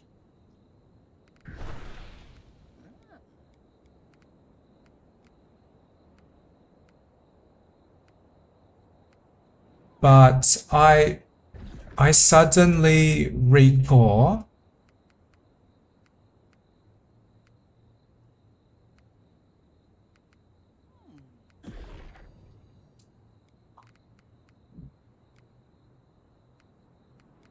that the higher new game plus difficulties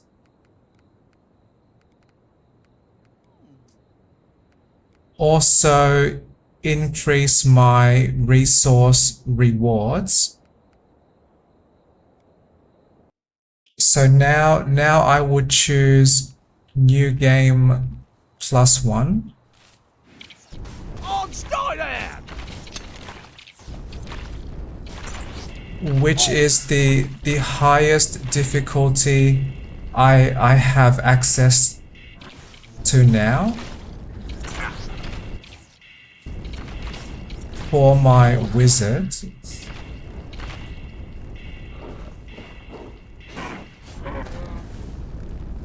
Potion is empty.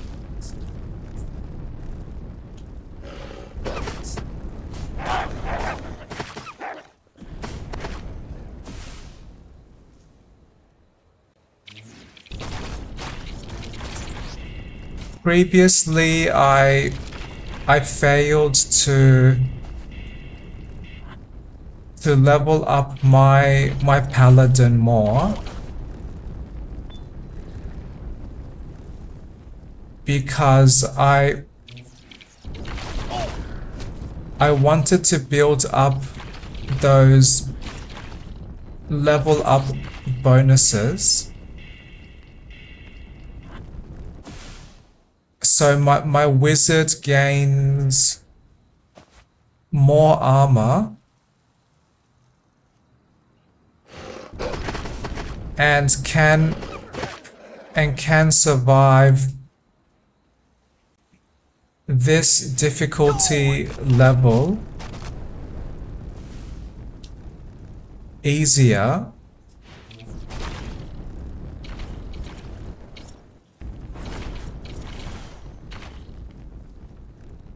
But I also want to test how much I can progress now.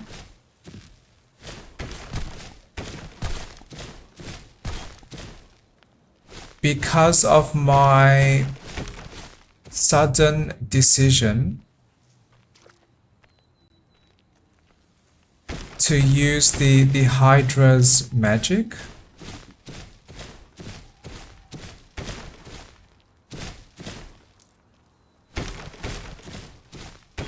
Because I want to discover,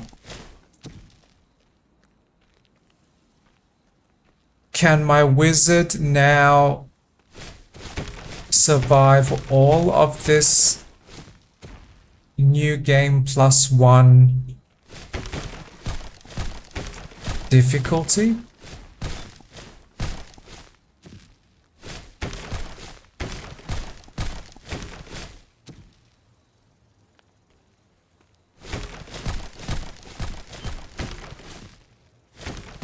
Because if yes,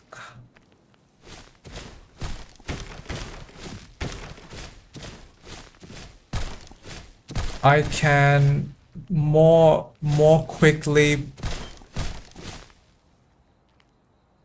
progress through this game. Because I can gather more resources and extend the maximum level limit for my wizard.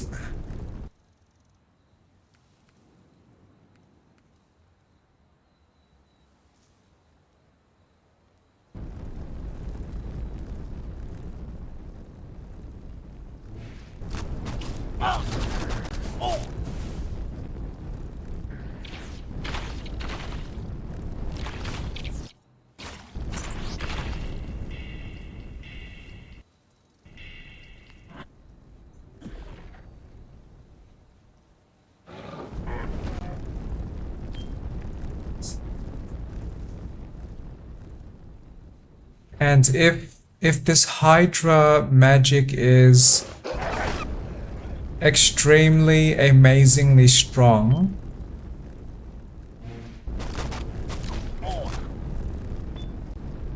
then I might not need as much of a tough wizard.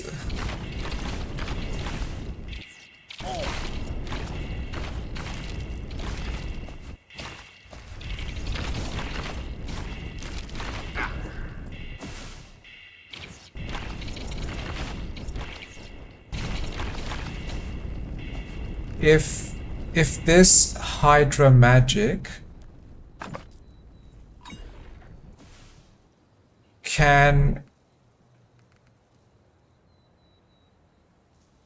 consistently defeat enemies in roughly between 0 and 4 seconds,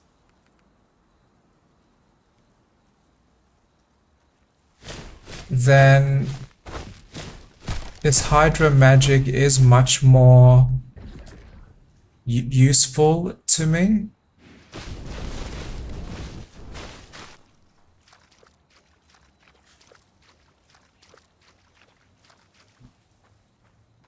The only challenge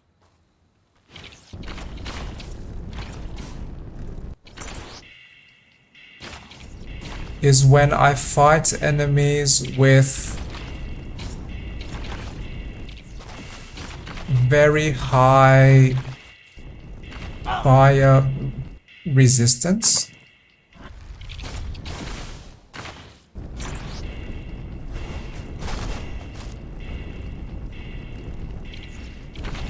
So my plan for now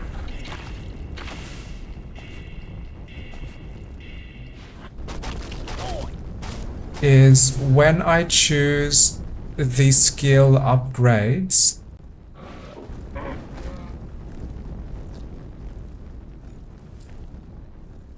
I first want to choose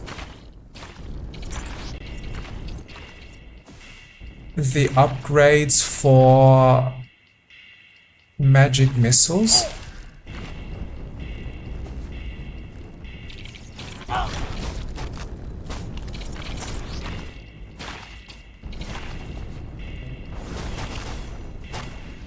Because when I do battle those much tougher enemies,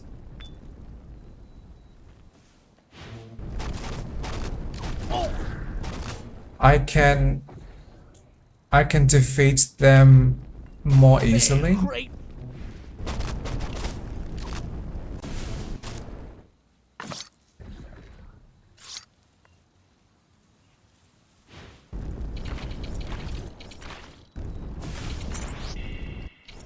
Interesting. These enemies do not react to the Hydra damage. They only chase me if I launch my attacks.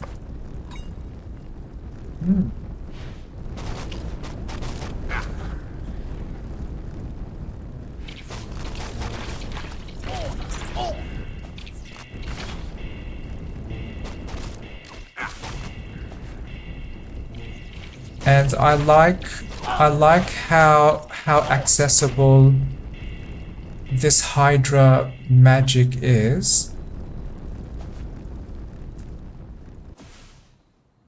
because no aiming is required.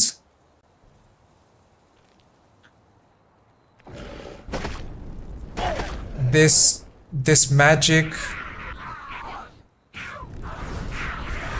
automatically attacks the enemies for me.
So I may have now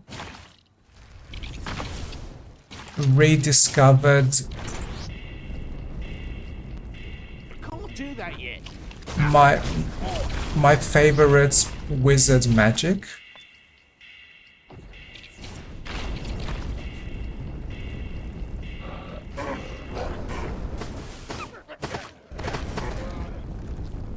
So these hydras, they are much stronger than magic missiles.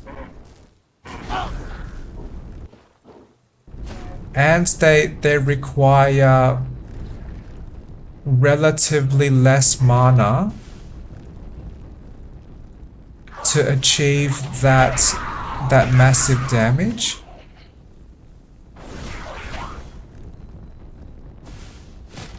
And this Hydra magic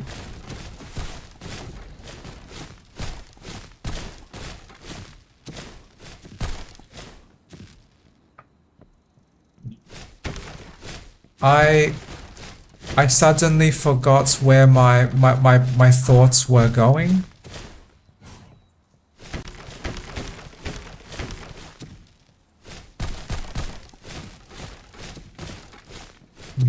I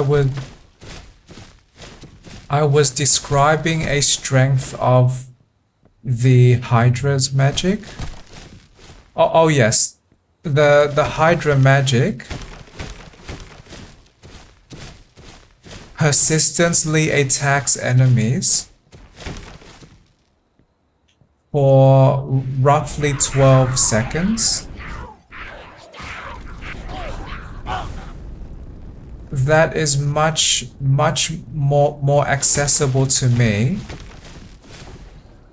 than holding down my button to trigger too many weaker magic missiles.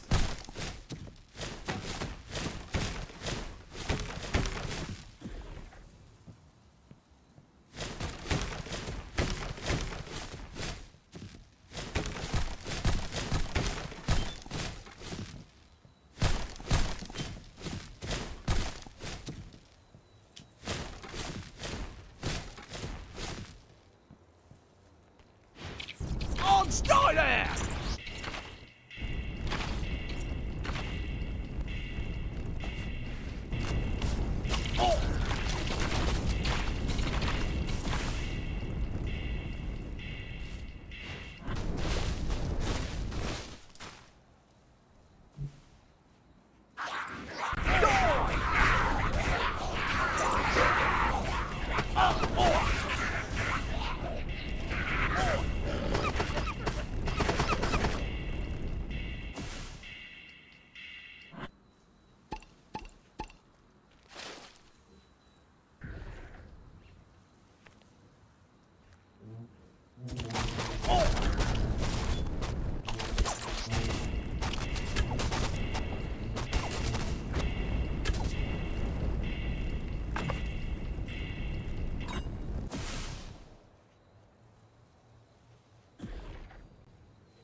Possibly one struggle with this Hydra magic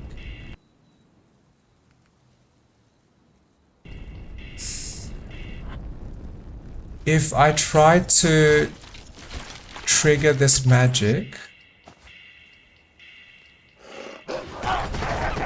when there are enemies standing where I am, then the hydras will not be created.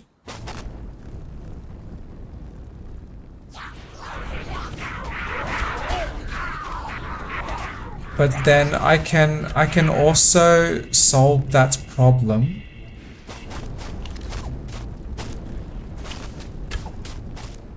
by triggering the Hydra heads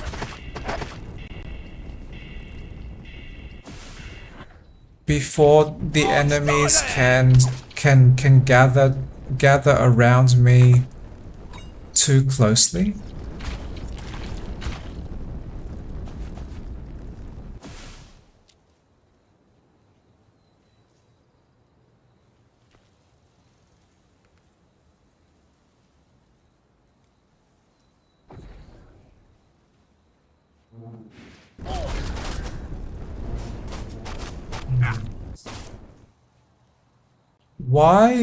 Why would I want to change my Hydra damage type to ice?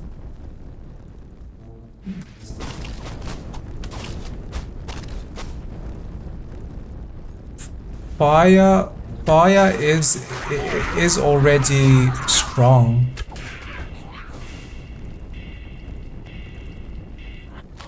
And if I change this magic element,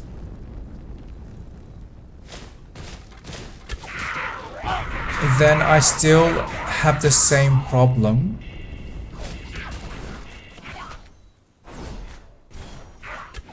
With fighting the enemies that resist ice.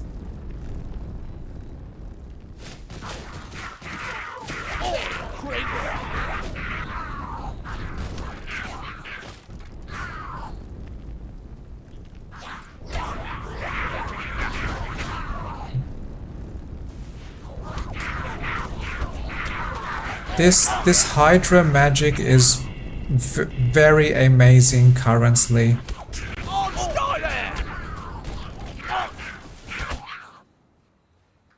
I seem to be unstoppable.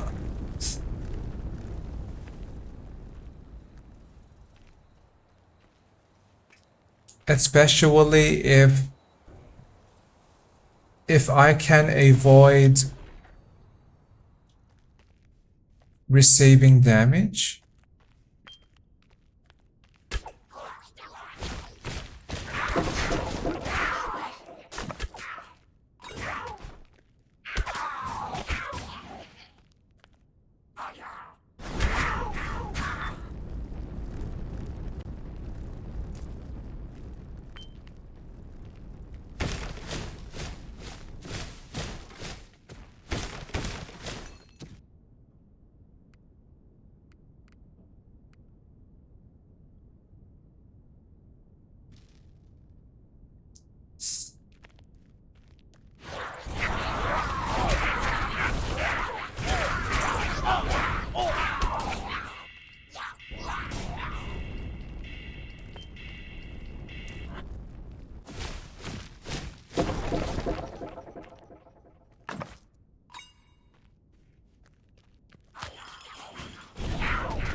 Ôi.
Oh, I cannot pick that up.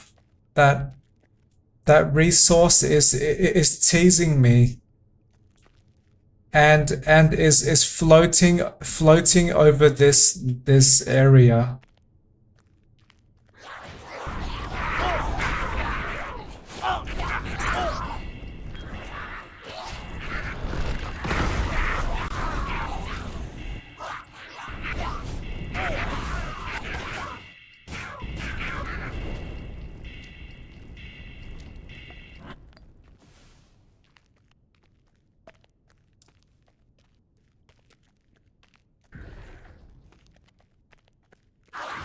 On, stay there!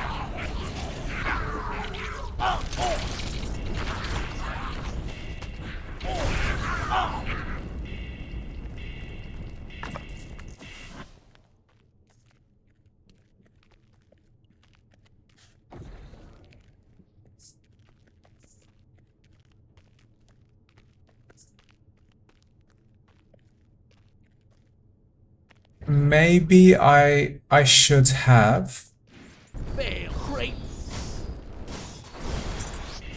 increased my wizard vitality attributes so I can heal faster.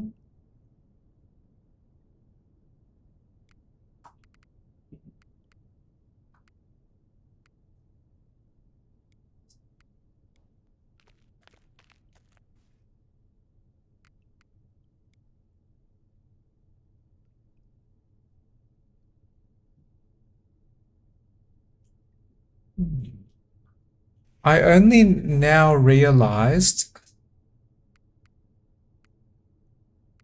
the enemies are still fairly strong.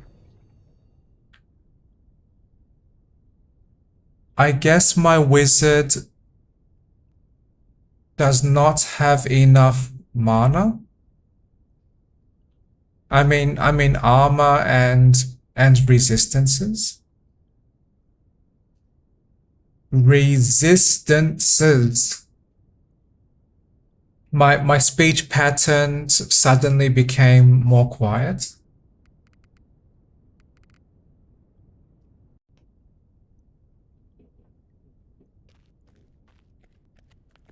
Ah.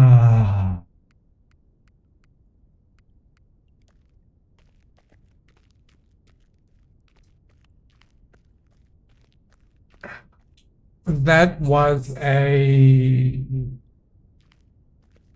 sigh of relief.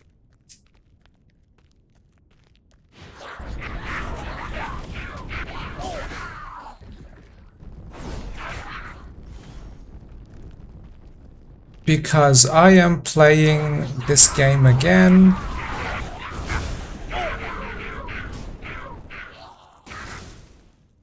After another break. Oh, yeah.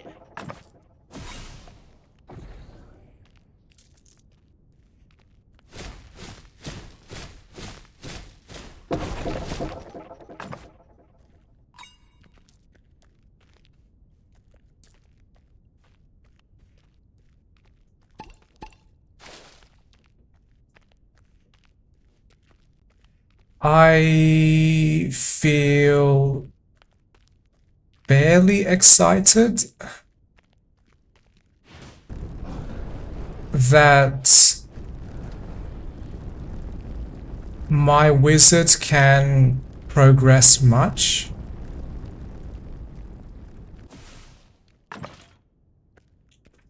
Through this new game +1 difficulty. Fair creep.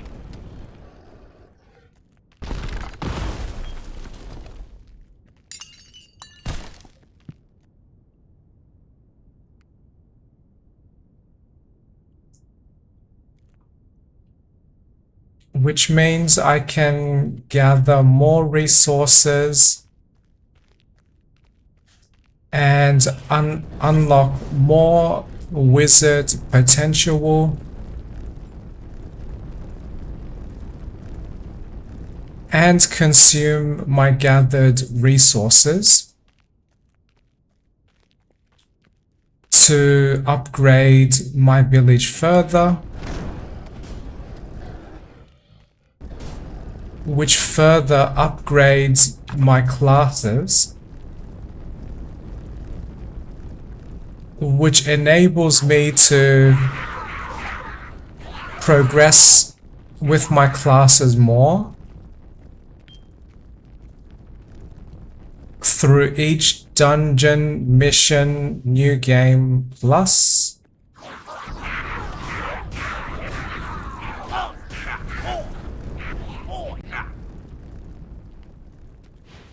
So I like this game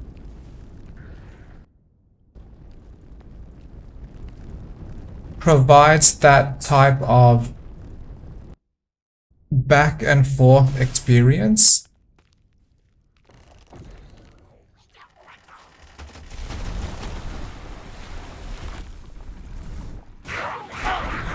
which can probably be described as I play these dungeons to gather resources and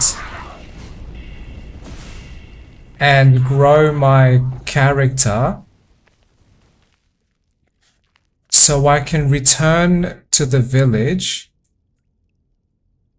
to upgrade and grow my character more,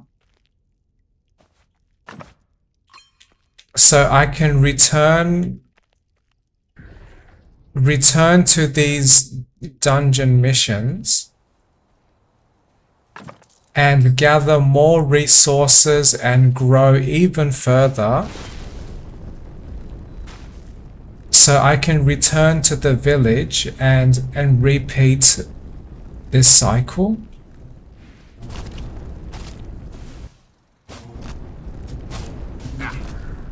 So I like when games are they are organized vaguely into those two main experiences. One experience is where all the danger and fighting happens,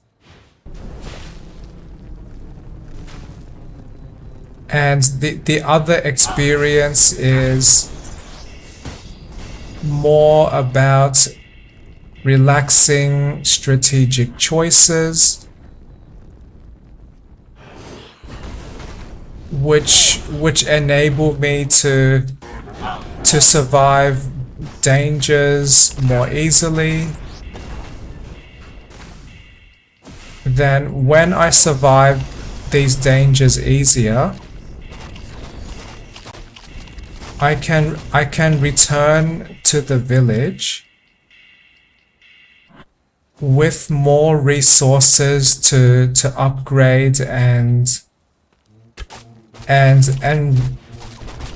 reduce these dangerous difficulties more.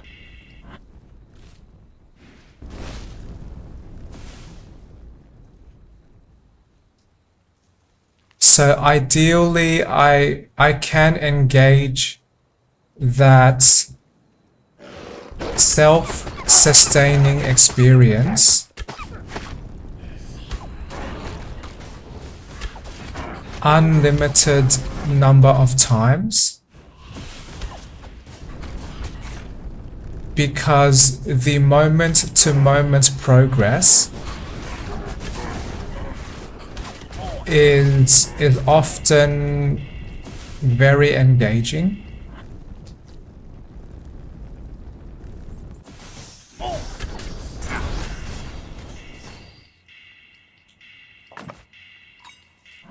that is one reason why I consumed many hours to play the XCOM games designed by Firaxis.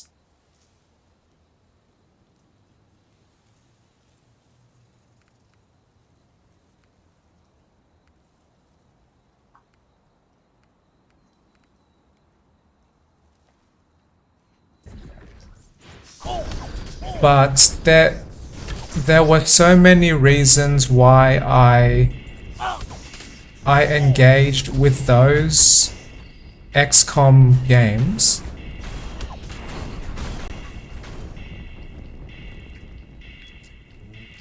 And now I feel compelled to talk about those reasons.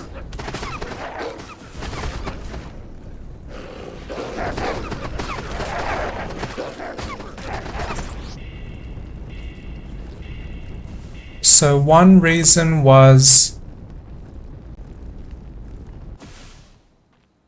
I was interested in the core game experience,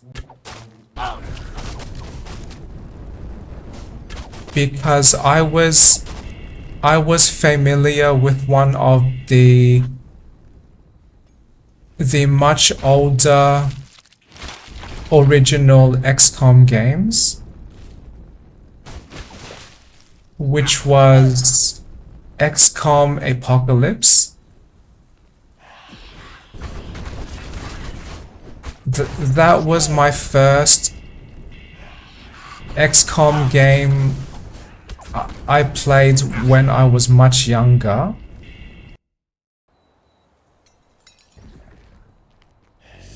And at that time, that game was very, very exciting.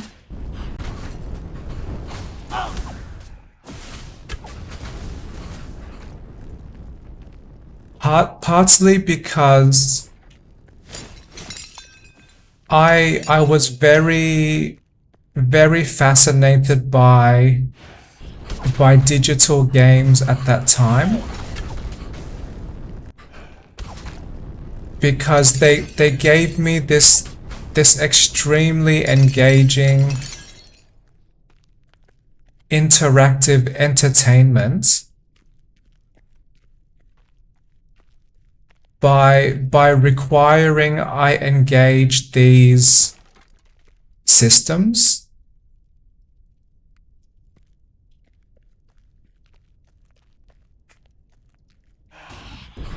And I was old enough, or my mind was educated enough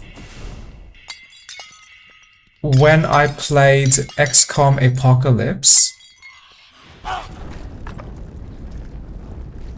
to appreciate some of the smaller details. No charges. So at that time,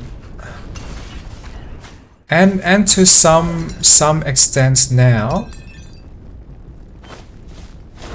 I enjoy science fiction because the very first science fiction entertainments I was exposed to seem to present science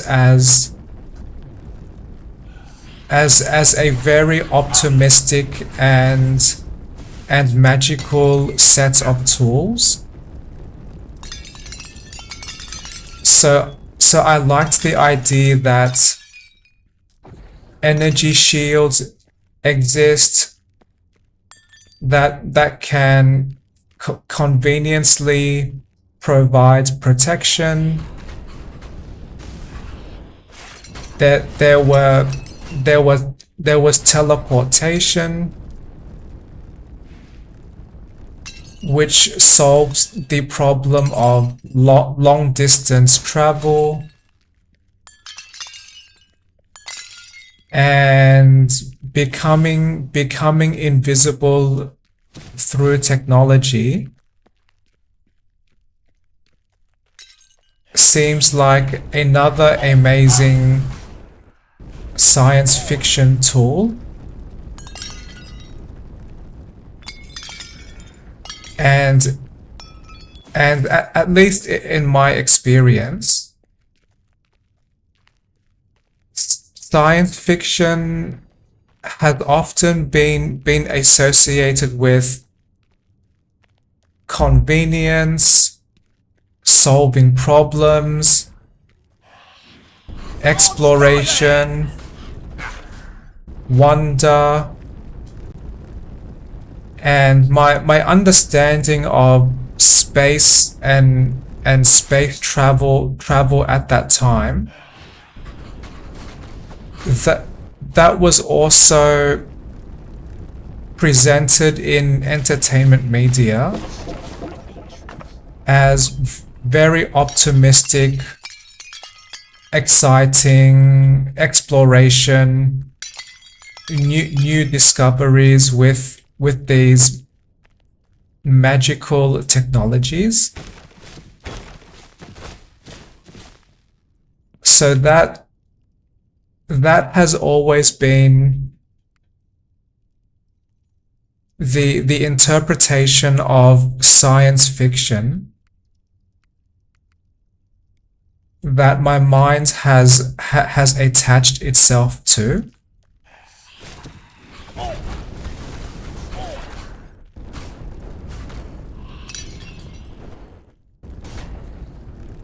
But I might be going on a tangent. But to return to my origin story about liking the XCOM games.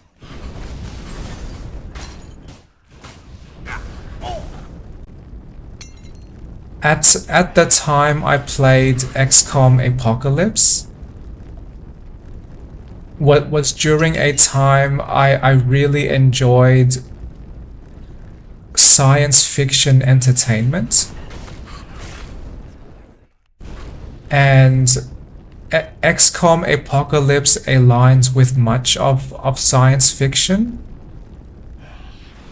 So I am the role of some authority in this organization named XCOM, and I must decide how to protect human society from this hostile alien threat by managing resources, fighting these aliens in loud, exciting gun battles, and choosing how to consume my resources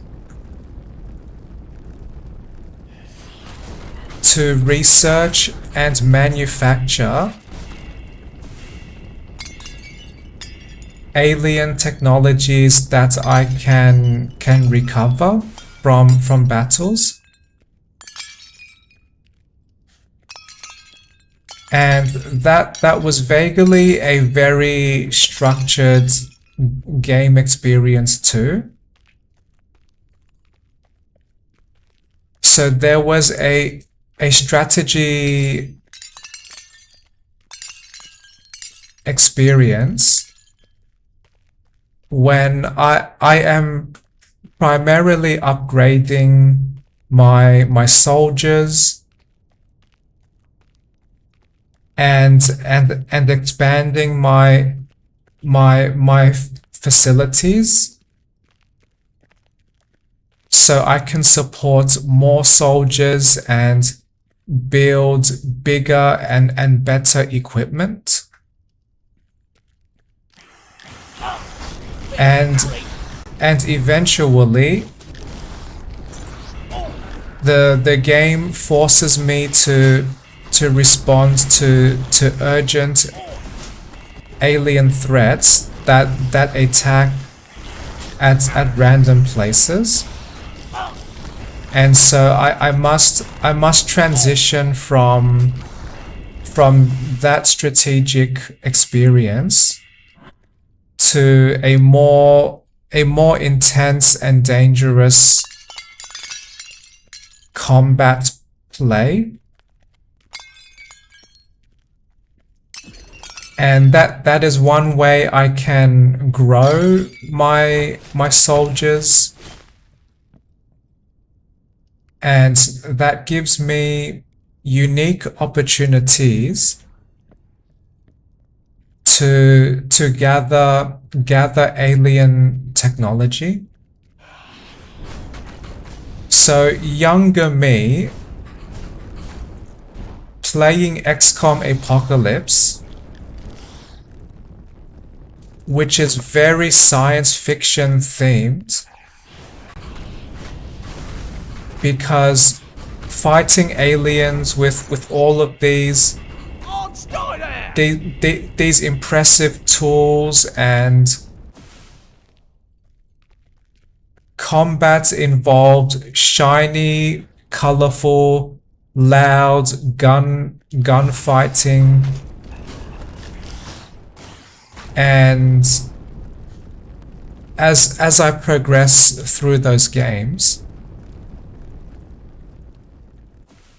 my team progressively becomes stronger, and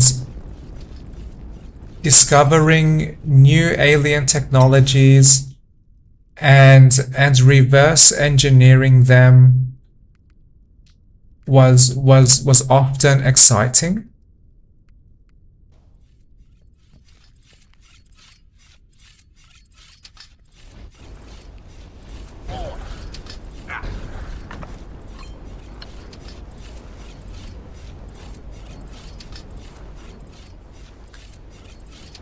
And that game vaguely required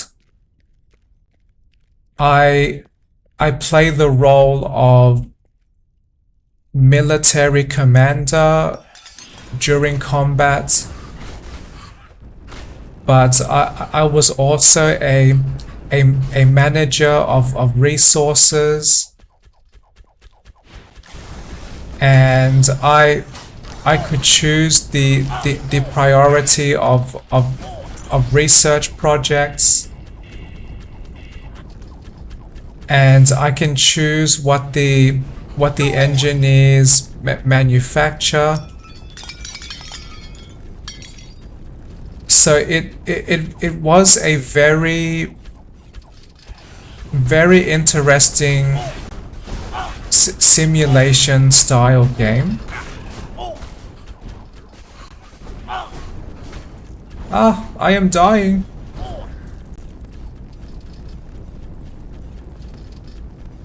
That was a very interesting game that simulates this very long, or this very time-consuming war against this unknown human extinction threat type enemy species. And one of the only ways to survive is to not only reverse engineer their weapons to use against them, but we also develop our own technologies that build on their technologies.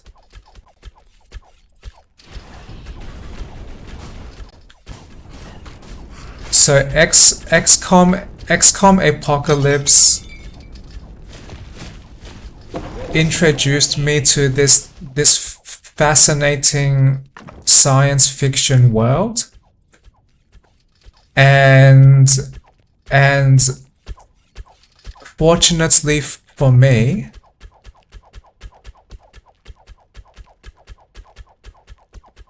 that XCOM Apocalypse game did include energy shields, cloaking devices, giant laser beams,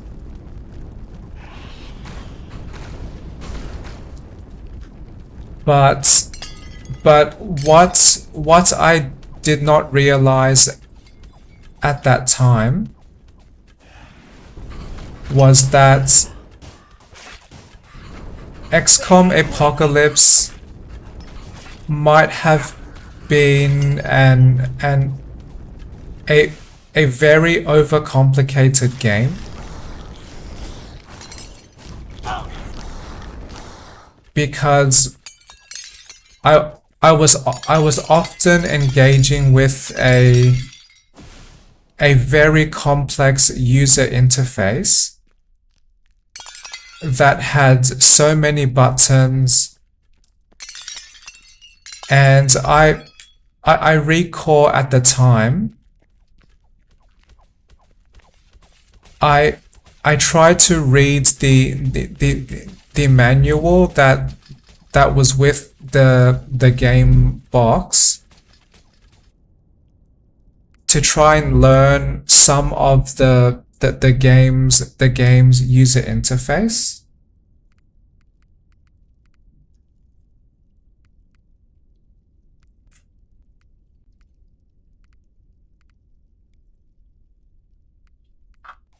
And I was successful at learning more about some of the game through reading the manuals and trying what was explained. But this game was also designed to be very difficult, and unfortunately for me, even though I was excited about science fiction, and what motivated me to push through my difficult experiences was that I did not have access to many other games at that time. The XCOM was one of the few games my parents owned.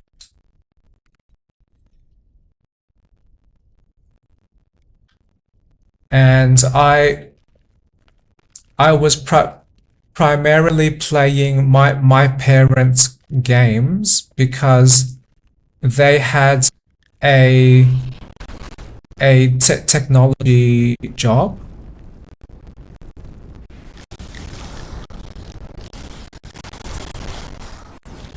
So younger me had much more time as well. So I would consume most of my afternoons, if I could, or most of my weekend time,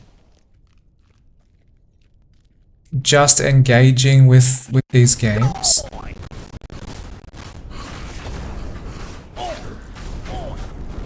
And at that time as well, I believe historically creating user. I mean creating accessible user experiences was not important for a very long time, because many of these games were they were previously played through arcade machines, which were these really big machines that the game controls were often one joystick and a few buttons. And those arcade machines were owned by public places, and they were designed to be very difficult, because they wanted people to fail more at the game, and wanted people to pay more money to try again.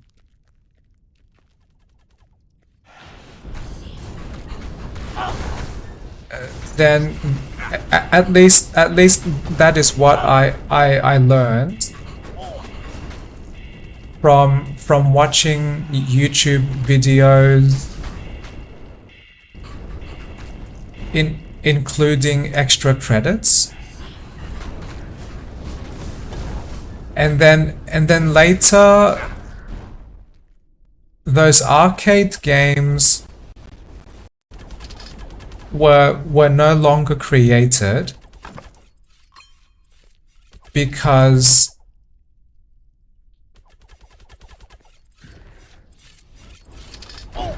new game technologies were invented that meant game technologies became more accessible.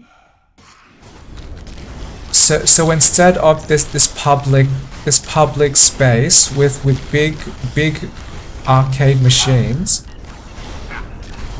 we can now buy game machines and play in the comfort of our home. And that was during the time when Nintendo machines were released, and then later PlayStation, Game Boys, Xbox. They provided gaming experiences through smaller machines that people could buy, and people can just connect to their home television.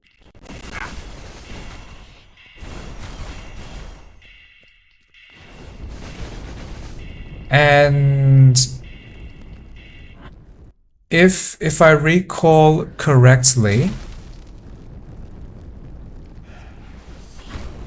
many of the people that created arcade games, they maintained much of their difficult game design when they created games for these newer, smaller technologies,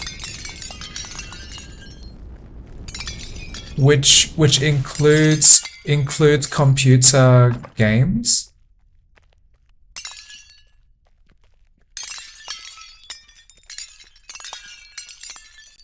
And now I suddenly realize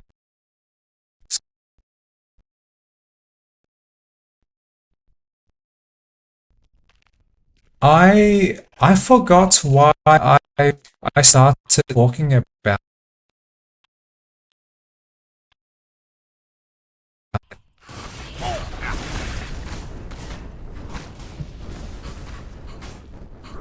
Why was I talking about arcade machines?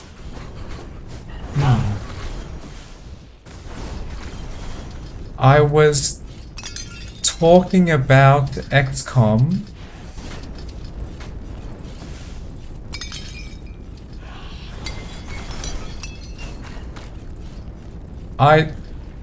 I suddenly forgot my train of thought. I was talking about XCOM. Why did that relate to arcade? Oh, because I was trying to work towards why my XCOM experience may have been too difficult. So at that time, game developers were creating recklessly difficult games, and that might be why I struggled with the XCOM experience.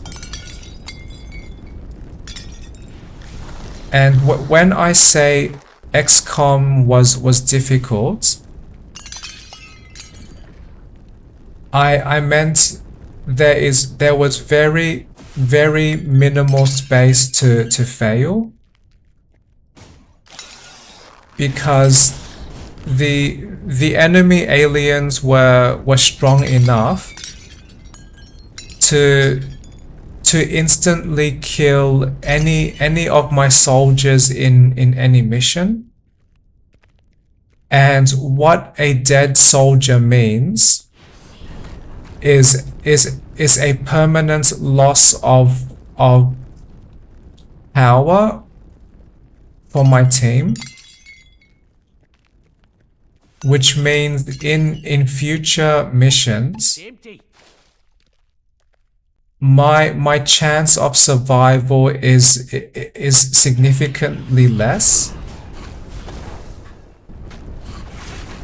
And that might be partly because of that XCOM design,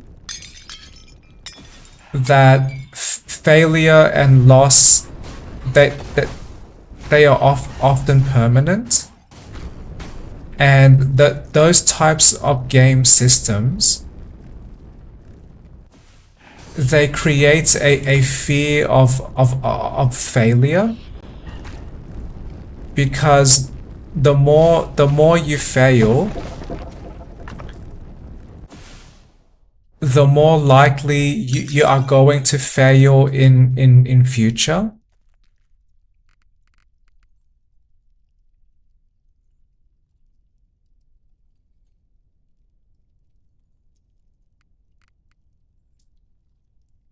This I vaguely like this new equipment I found. Not as much focus given, but less mana cost and more armor and more casting speed. Okay, I can try this. Okay. So I recall that when I played XCOM Apocalypse, the experience was often ruined, because I struggle with games typically, not just with XCOM. And the design of XCOM Apocalypse was brutally difficult. So when I played that game, I often felt very frustrated, because the game created a vague paradox user experience, because what I could understand at that time was that the game does communicate in some way that winning is the desired state. So I want to succeed in missions. I want to gather more resources. I want to recover alien technologies. So those were often the goals.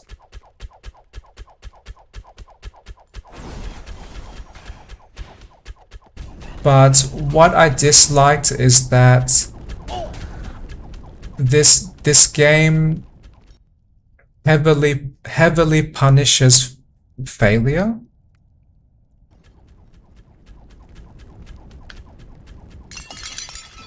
And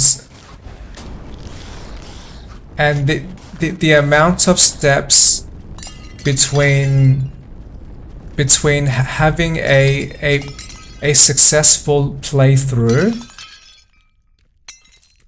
and being absolutely crippled that I could not fight the aliens anymore. Those number of steps was unfortunately too low. That all that would be required is one failed mission to completely disrupt my ability to fight this alien menace. Because I am always sending my best soldiers and my best equipment during each mission. And this game was not designed to be forgiving. Because I can permanently lose some progress. I can permanently lose soldiers that I consumed so much time trying to help grow their skills. And if I must retreat from any tactical mission, I can also permanently lose any technology that my dying soldiers were carrying.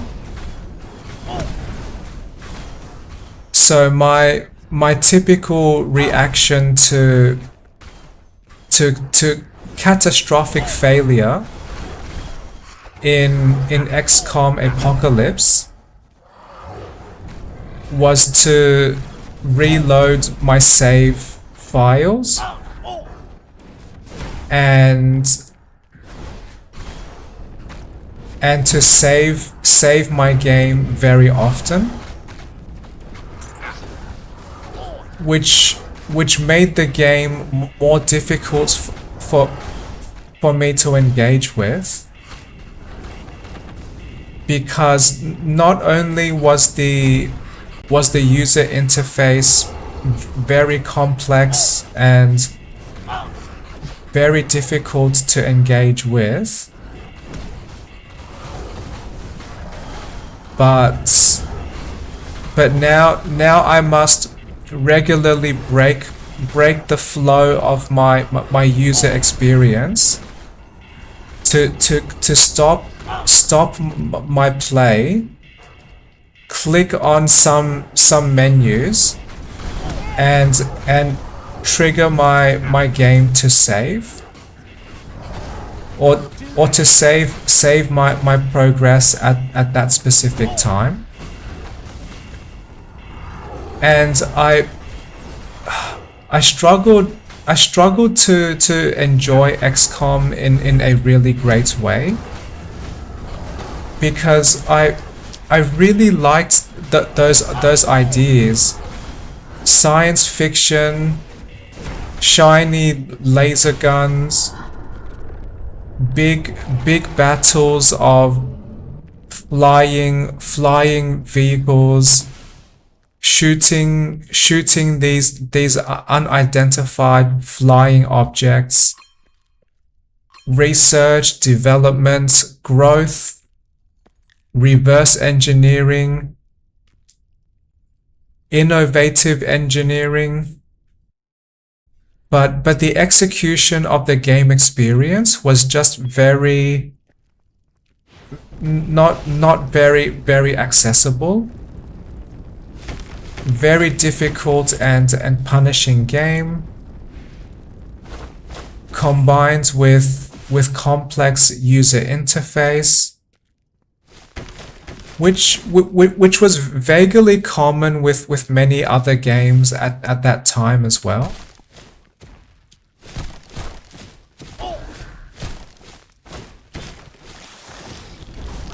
But yes, XCOM Apocalypse was one of the few games I could play at that time. So naturally I would engage with a frustrating experience because I liked games in general. And I really had no other options at that time.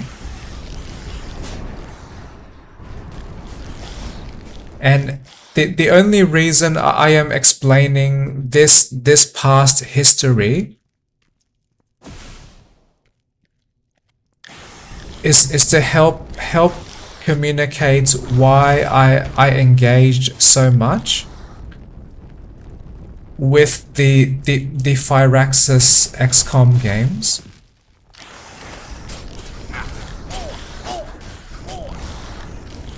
So the Firaxis XCOM games were created many years after XCOM Apocalypse. And apparently there was a very complex history that after XCOM Apocalypse there was not enough financial support of those XCOM style games, and even if there was financial support, that there was often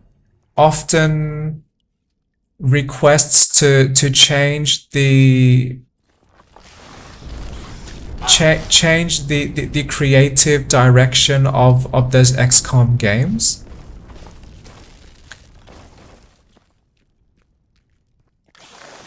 So what that meant was to kind of capture game trends at that time.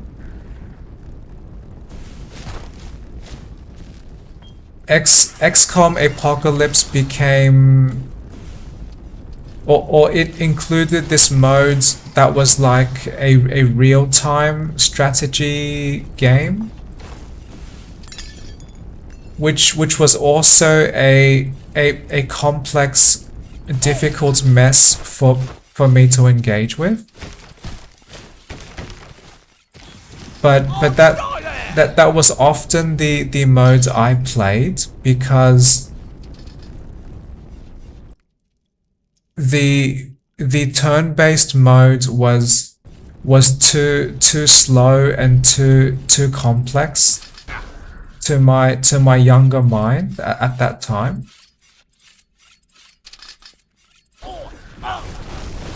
But yes, to try and return to my story, why I engaged the Firaxis XCOM games, which were created by different people, because the original creator of XCOM Apocalypse no longer had creative ownership of those games. And then after many years, the Firaxis game studio,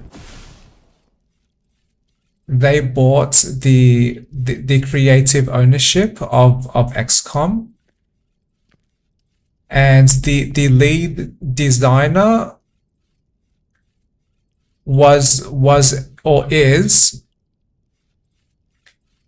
a passionate fanatic or a passionate enjoyer of the original XCOM games.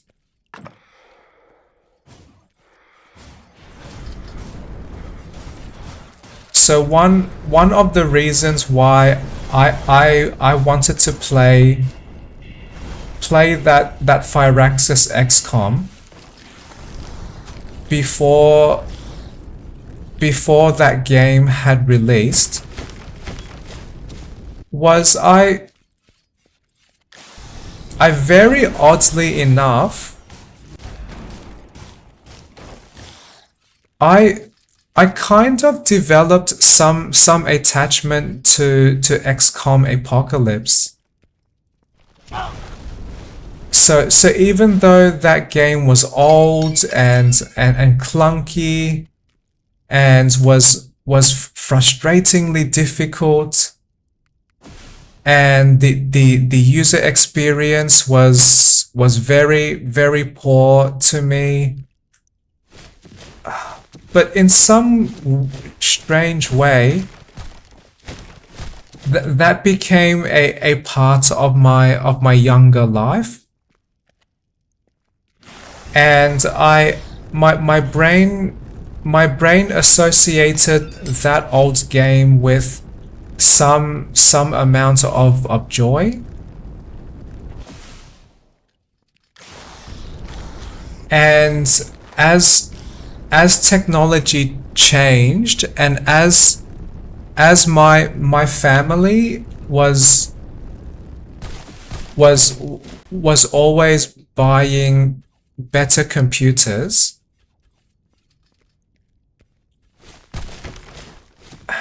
at that time, that there was no easy way for me to play XCOM Apocalypse again.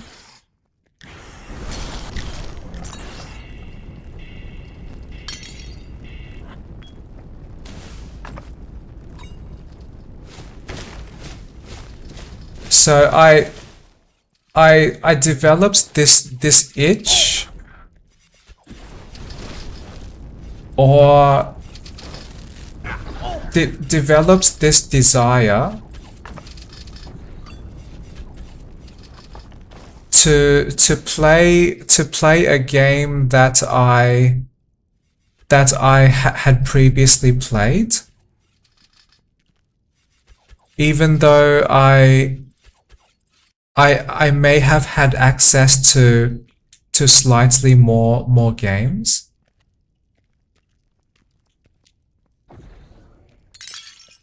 And maybe one part of me experiences comfort with familiar experiences. So even if XCOM Apocalypse was this difficult, broken mess of a game, it it was still a game that I committed many hours to.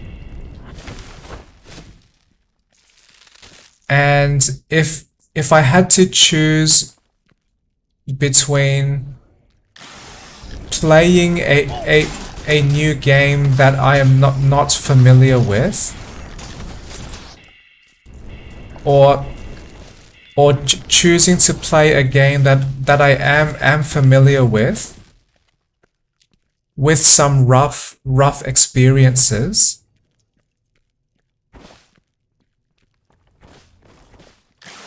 choosing the familiar game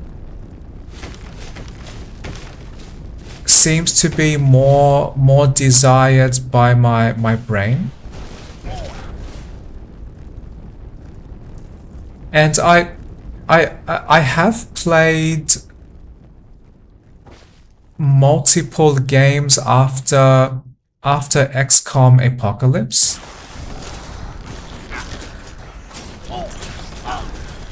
So for example, I played Super Mario 64. I played 007 GoldenEye on the Nintendo 64. I played Crash Bandicoot for the PlayStation 1. And I played other computer games too, like Age of Empires 2, a little bit of StarCraft 1, and I played Bomberman on the Nintendo 64. And that there was a very old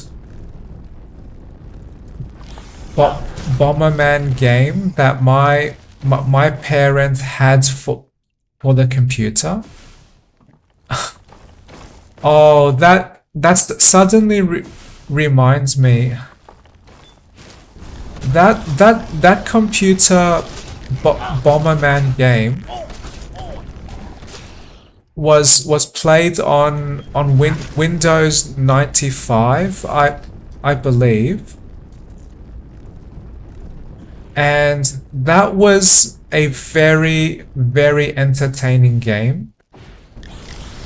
I failed so much in that game because I would accidentally cause myself to die because of misplaced bombs, or sometimes I would misjudge the timing of when the bombs explode, and I would accidentally catch myself inside the explosion. And it was a very simple and fun experience,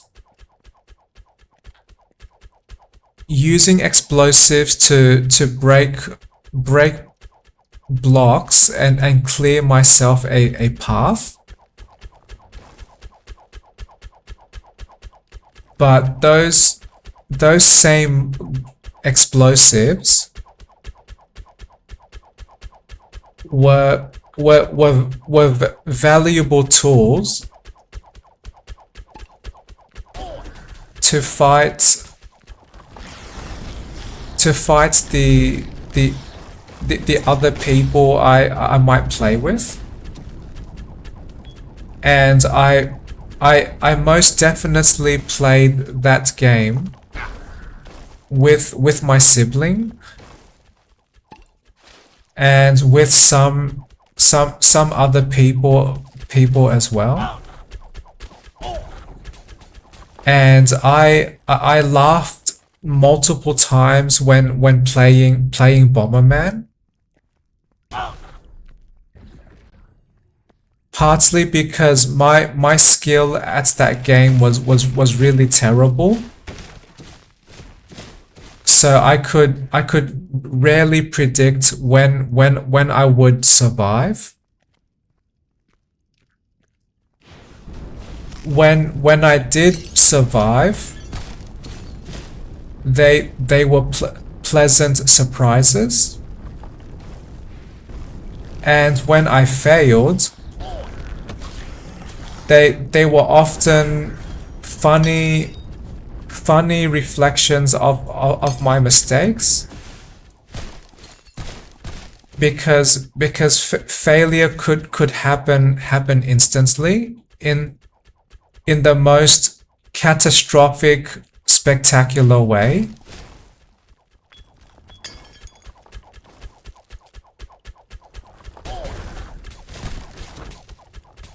And now I forgot why I was talking about Bomberman.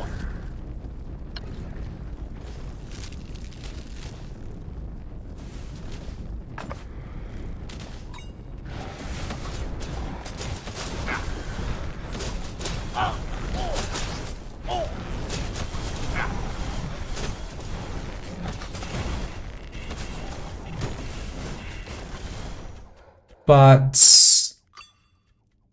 oh yes, I vaguely recall.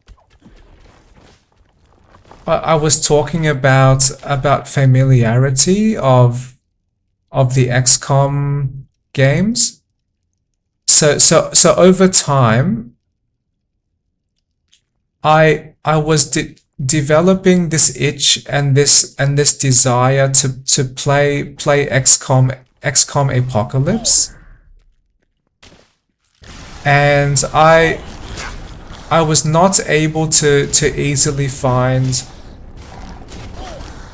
other games similar to XCOM Apocalypse, and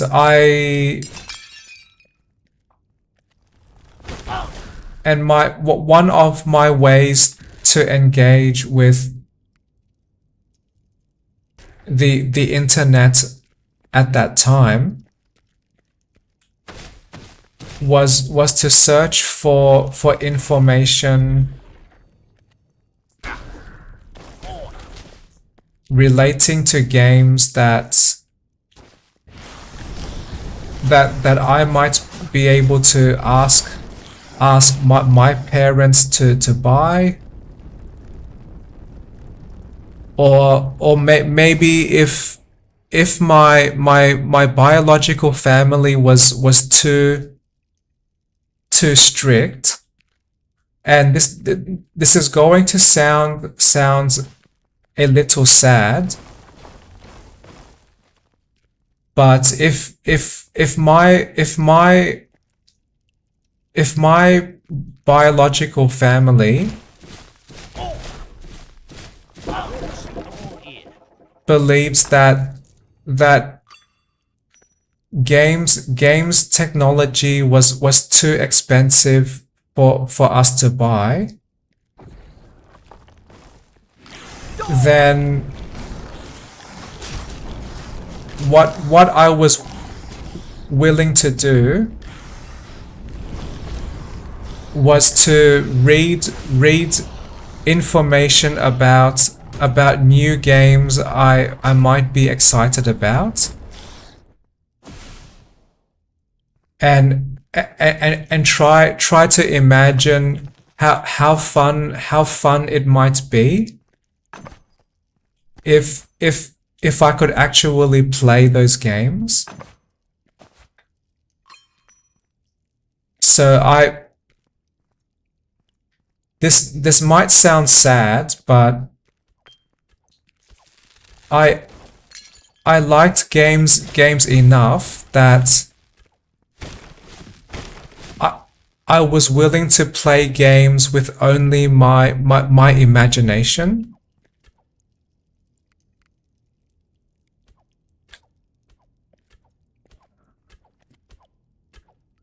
But luckily for me, my my biological family was not too poor. I mean, not too financially struggling all times. And my parents did agree to buy me some games, which did entertain me for many hours.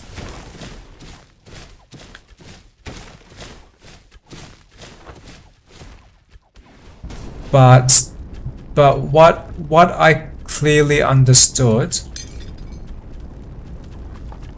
was that games were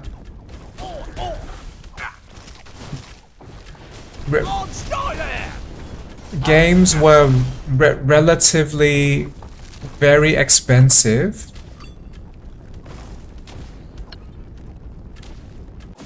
compared to what our family could earn with money at the time.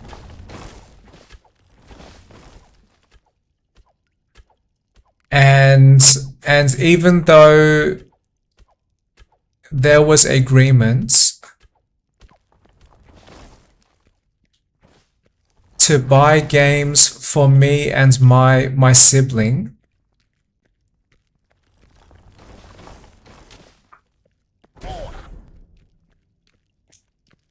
I was often told that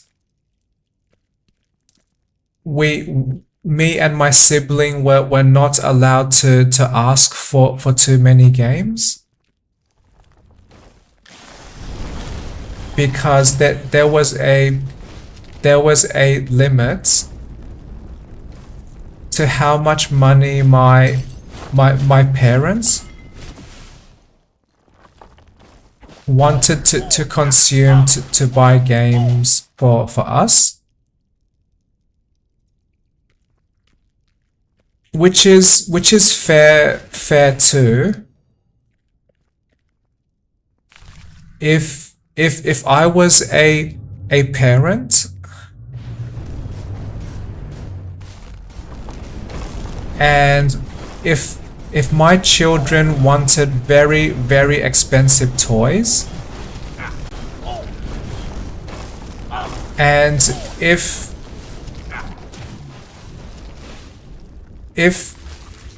my children were always asking for many of those toys, and if my financial income could not support buying that many toys, then I probably would have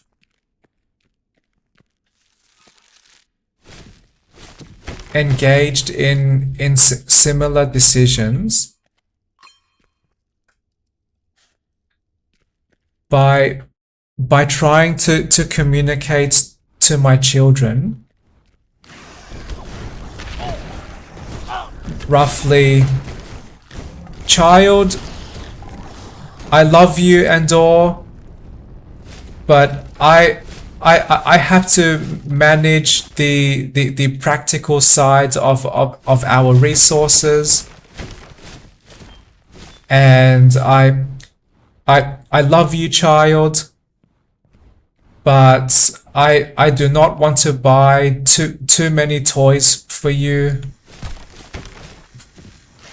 but I do at least want to buy you something.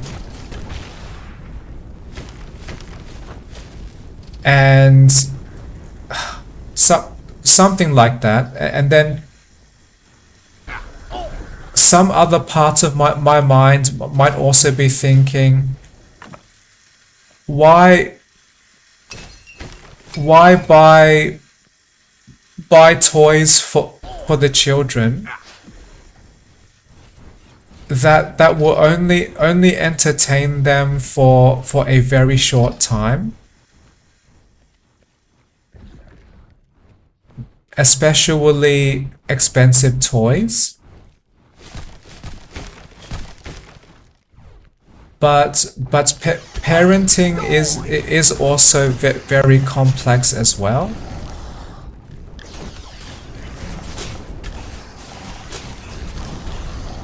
Because if I never ever buy toys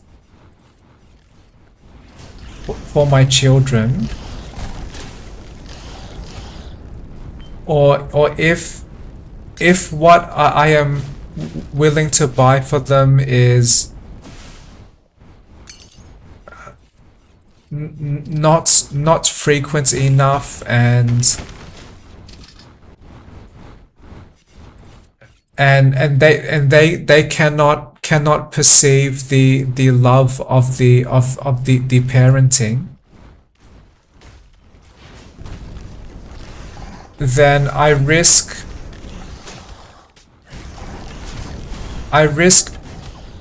permanently damaging that child's mental health, because that would teach them lessons like, if they ask for something, people may not agree to give them that something. Or that might teach my children very negative thoughts of maybe people just never ever help each other. So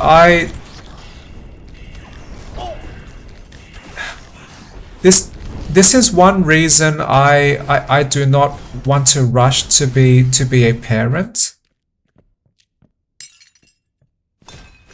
because my parenting decisions can indirectly damage my children for life. And I may not always have, or may not always engage in the best parenting decisions. Maybe some days I might feel stressed and tired.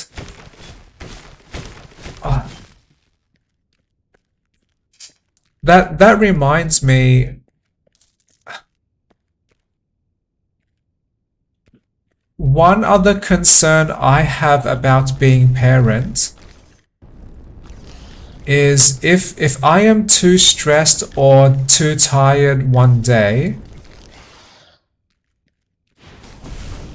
I might lose my patience. I might display great anger at my children, and I might accidentally emotionally scar them for their entire life. And that would make me feel very sad, because I never want to hurt my children. And typically I never want to hurt humans in general, and never want to hurt any sentient life.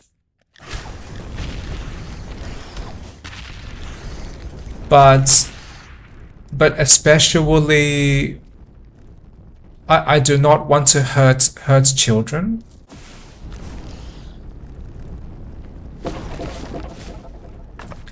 And especially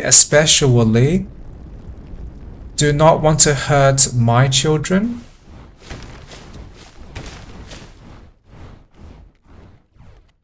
And I was unfortunate that I lived with a very broken biological family.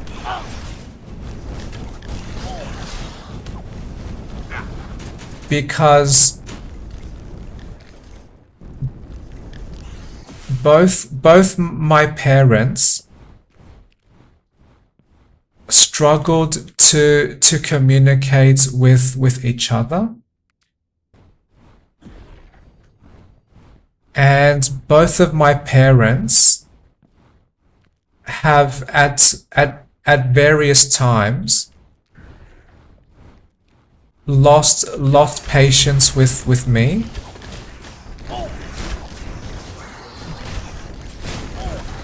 And that I vaguely have memories of younger me just feeling excited, and I have so much energy, and I want to ask my parents to enable me to express my excitement. So maybe giving me a new game to engage with. Maybe enabling me to watch some movies. Maybe take me somewhere public that I might enjoy. And that there were times I would probably from my parents' perspective be very annoying, because this is what typical child typical excited child Trevor was like. I would approach my parents with my excitement and ask, when can we get a new game? When can I buy some ice cream?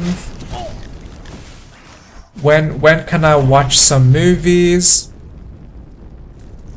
When can I receive some kind of entertainment? And at various times both my parents lost their patience with me, and they would react with anger and completely shut down my excitement.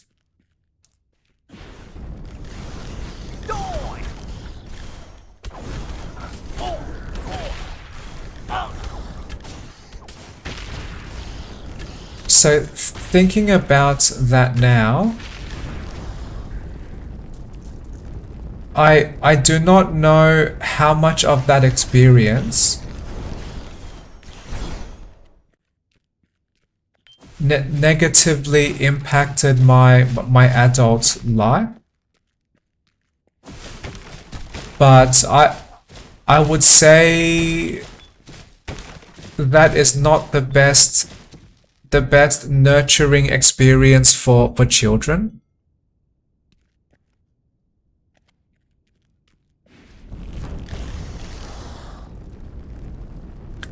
And I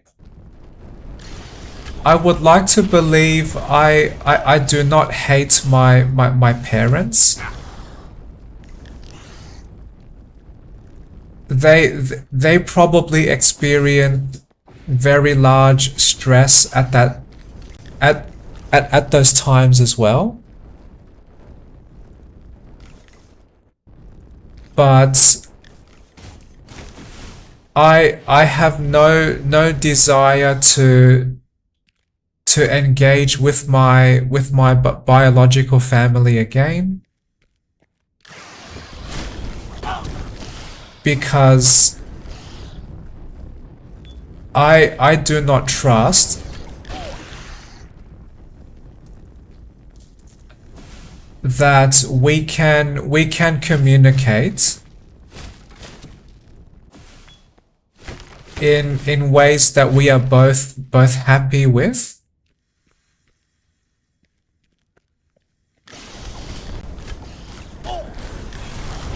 So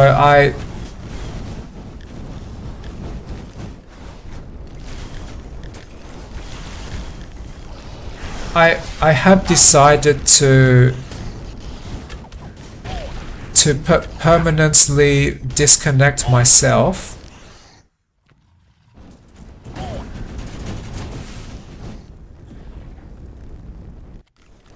from my biological family.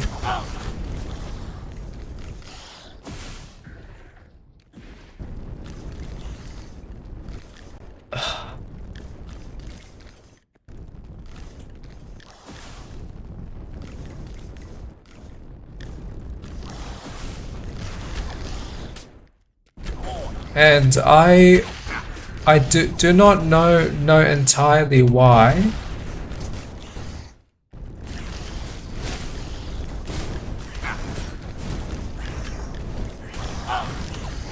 but thinking about and talking about this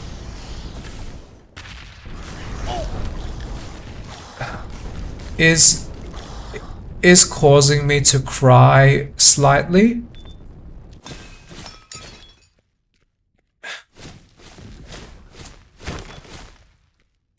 And makes me feel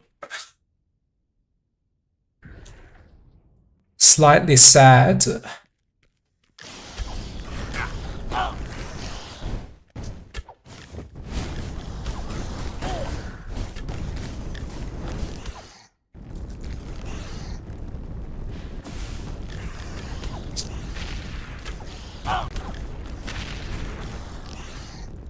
Because On Skyland! for reasons outside our control,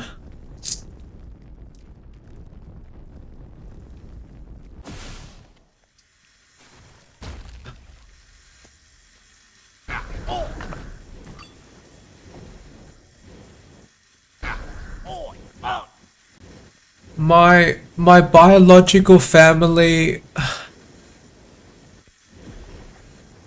struggled to stay together.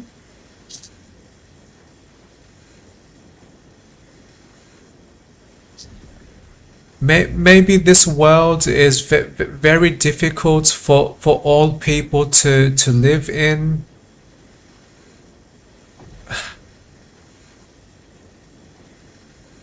Maybe there are many deep problems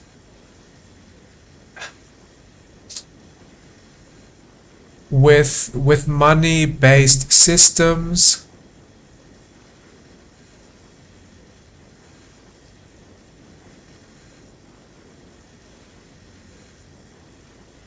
Maybe my parents never received the ideal support for them.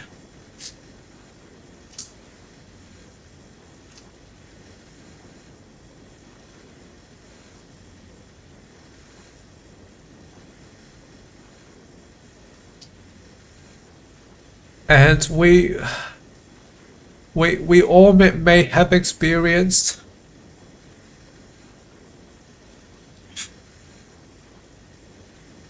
traumatizing mess in our lives.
There,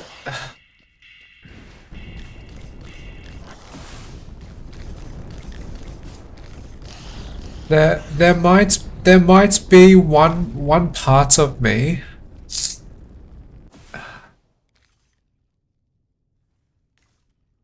that wants to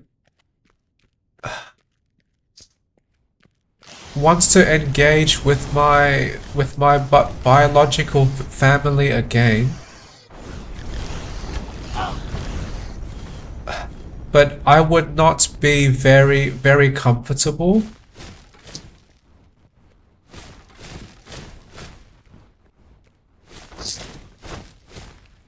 My biological family has been split into at least 2 pieces. Because my parents are divorced.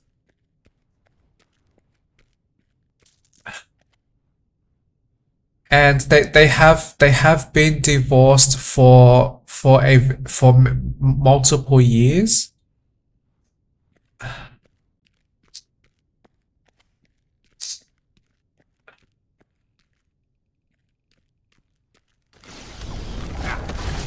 And so my biological family has never been complete peace.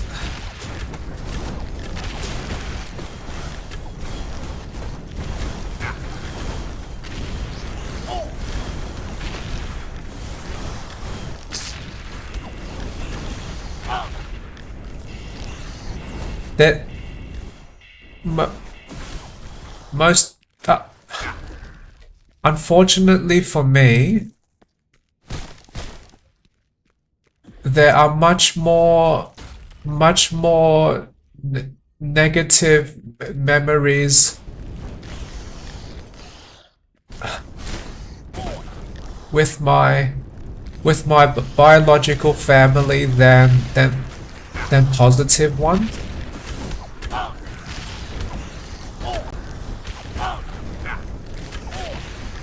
And I have felt much happier as a person when I stopped living with my biological family. So I have no desire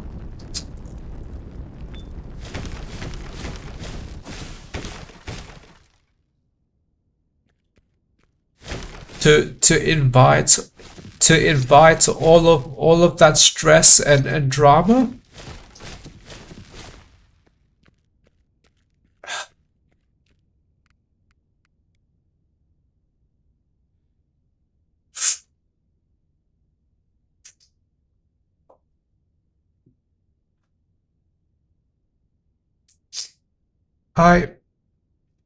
I do not know why I am crying now.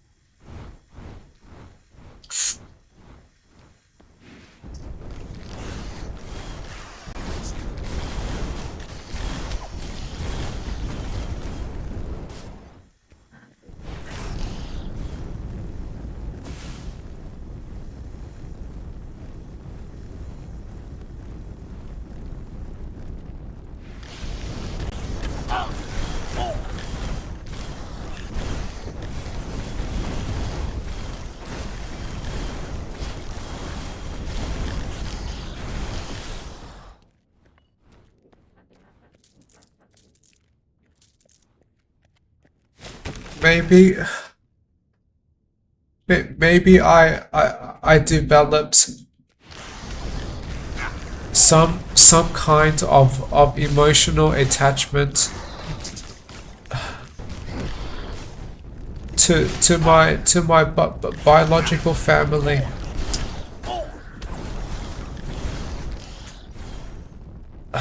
but we struggled so much when I was growing up.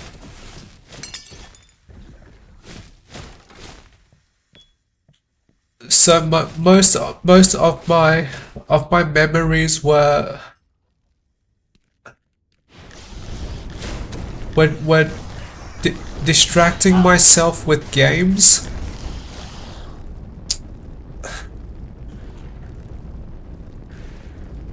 Or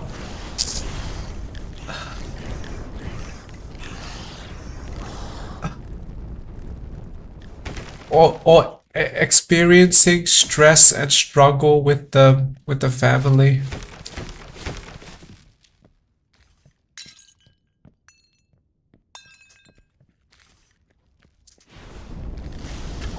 I never really had any social community that I was comfortable with. I struggled to engage with my biological family.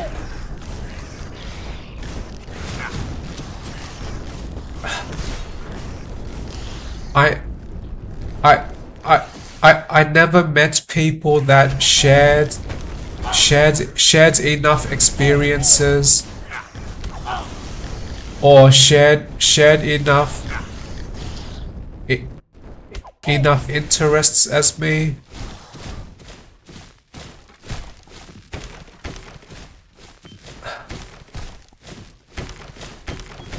And after I discovered I have the extremely rare introvert brain type.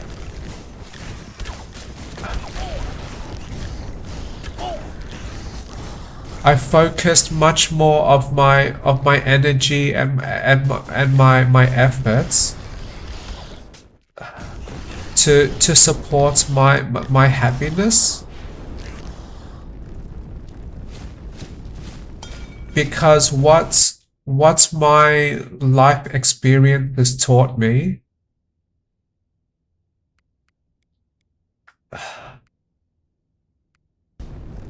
is that in a mostly reasonable way, most people just do not care about me. And that has some level of fair as well. People have busy lives. People might have their own social commitments. Some people might have their own needs. And that there is so much diversity of people that I decided earlier in my life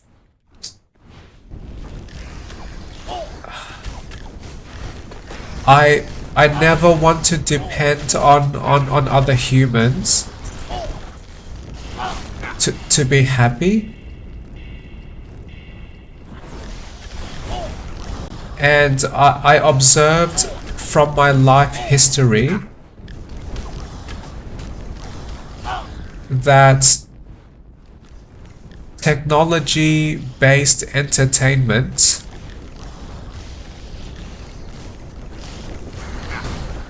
consistently helps me feel joy.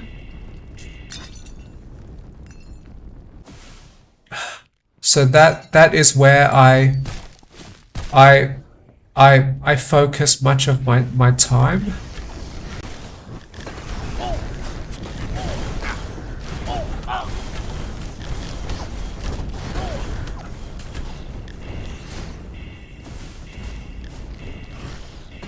I did not expect to travel through this sad tangent.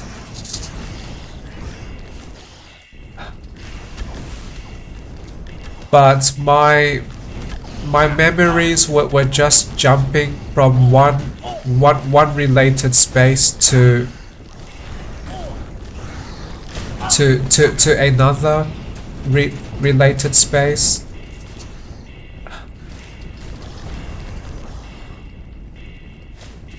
I would try to finish my story about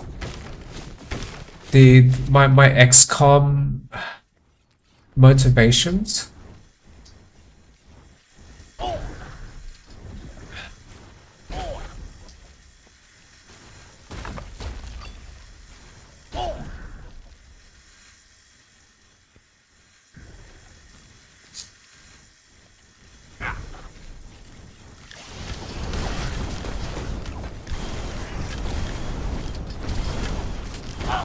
So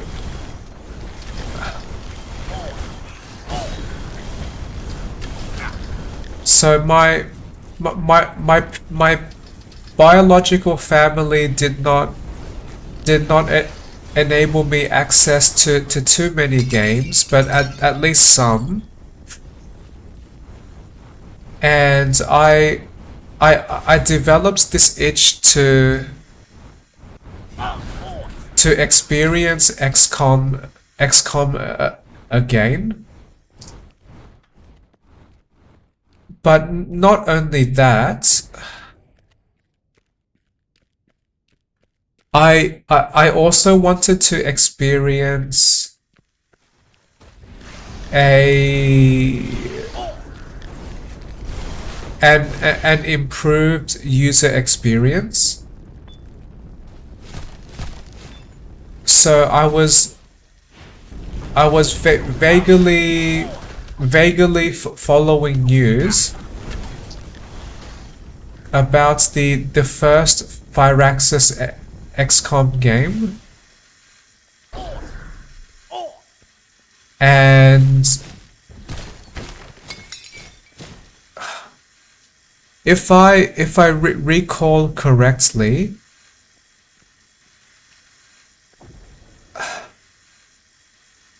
from videos I watched and from me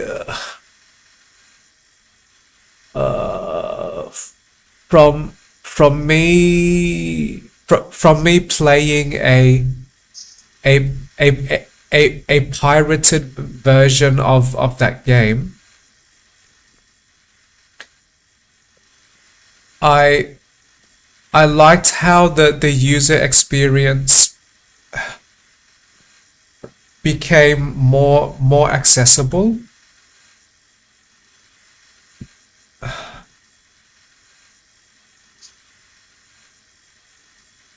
But the Firaxis XCOM game what was still very tense and stressful, which I disliked.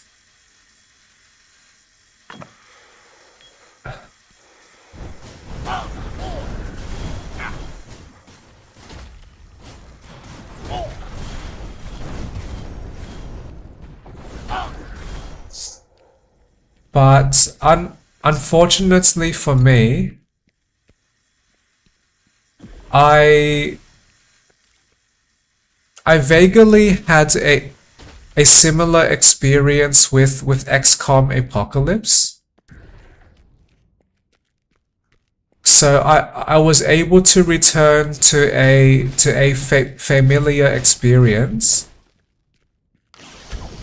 that had better user experience,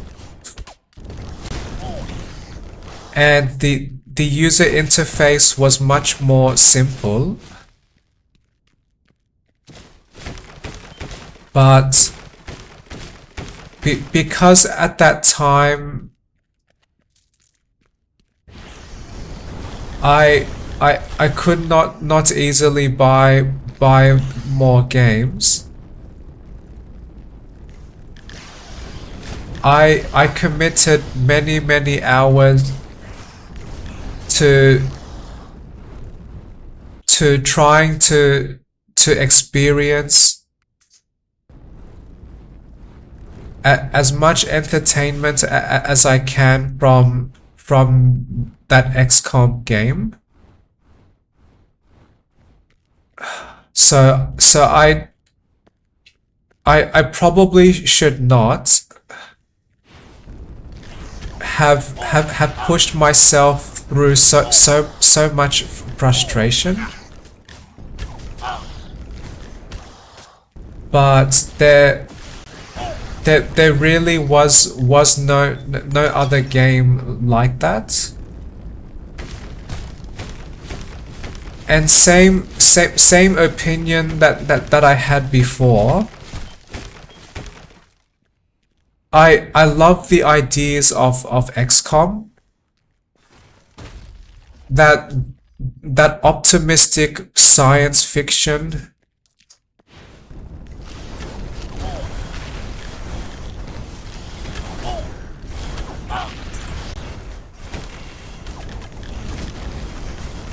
And this idea of discovering and using magical technologies, but the execution of the user experience was a great struggle.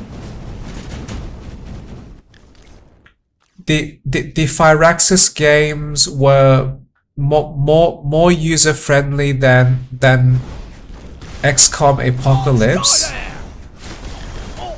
but still too rough for me.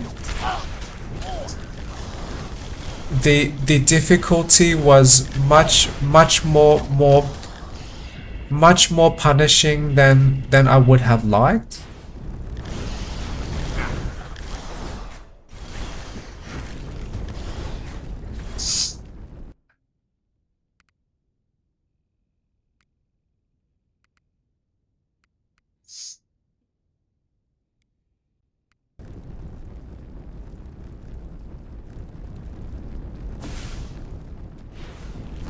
And my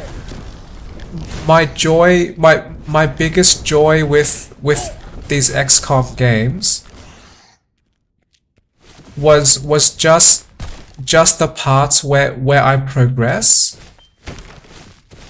So I like choosing research projects.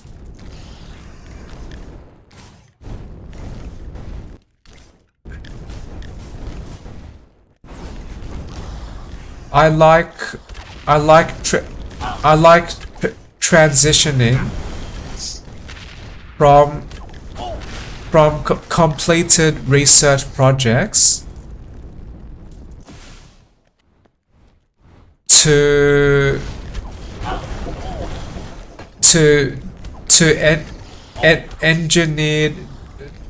engineered devices.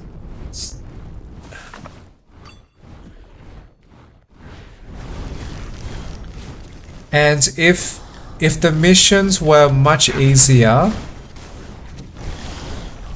and much more about the time commitment to gather resources, and as a half joke, if a person created a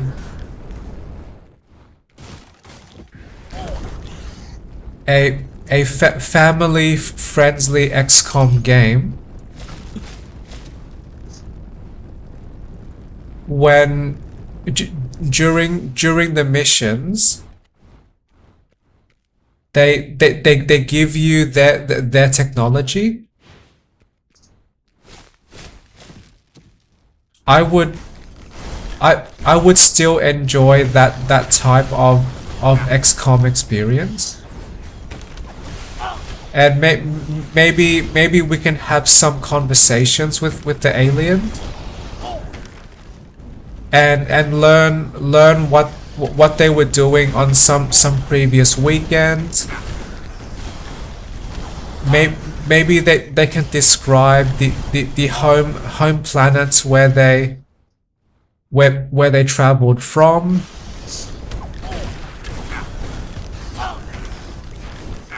And we can borrow their technologies to create a human utopia.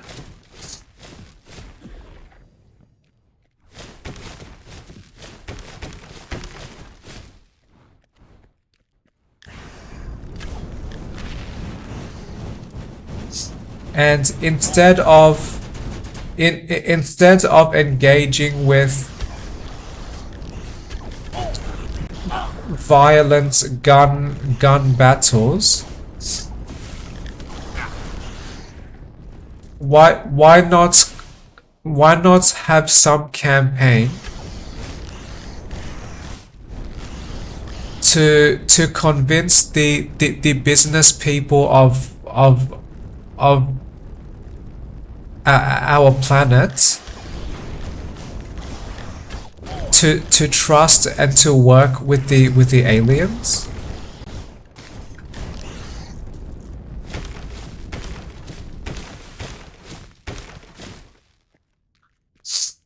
But yes, I am not trying to design a new XCOM game, but just allowing my imagination to flow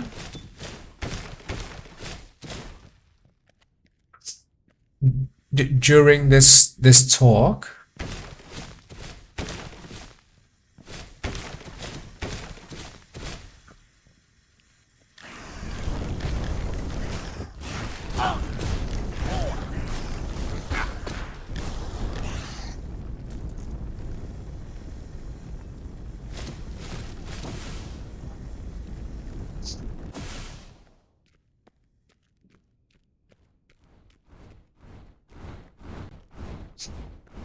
So that was one of the reasons that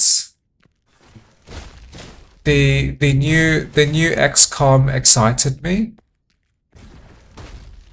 because it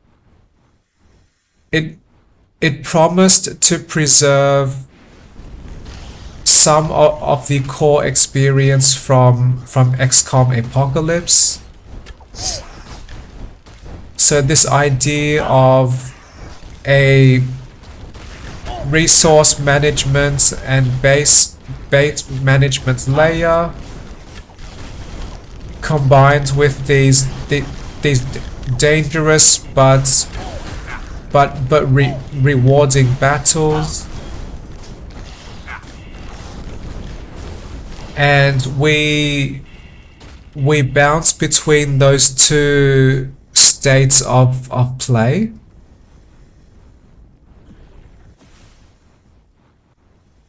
While reverse engineering alien technology and growing our organization and developing bigger and better tools.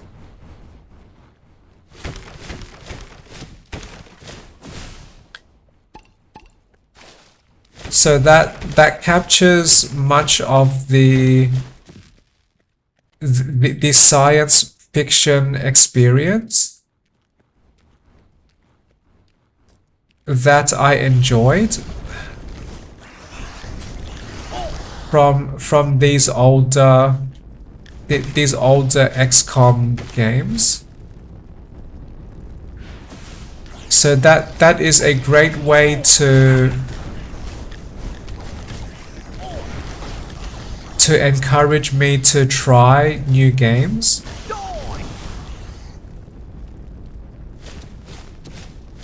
By showing me this new game preserves experiences I enjoy from games I am familiar with,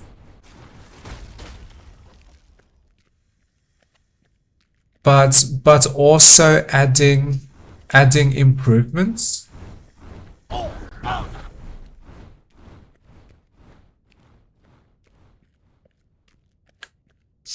And different people like different types of game remakes.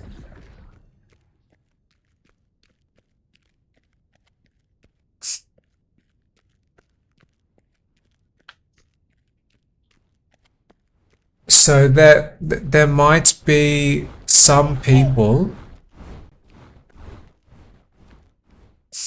that want a perfect recreation of old games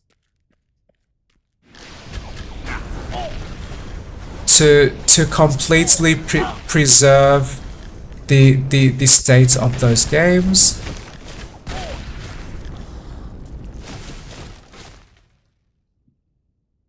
There are other people that like changes and like improvements to the older games.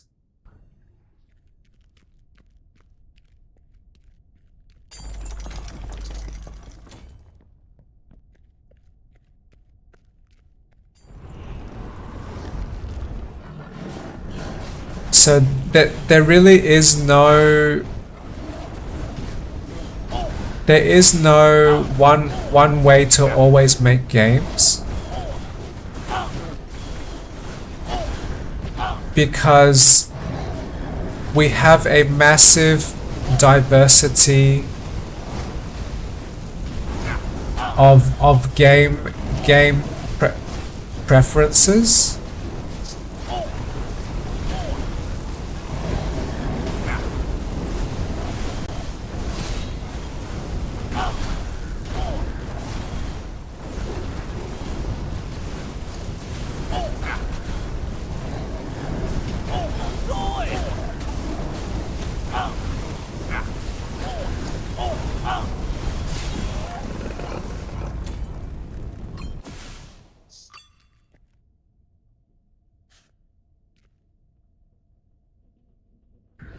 I am going to have a break now, so I might forget this story when I return. But just giving a brief warning, if people might be confused,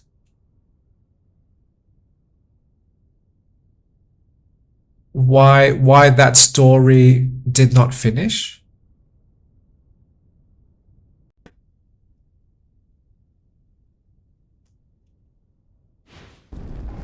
On Stein! I will be surprised and impressed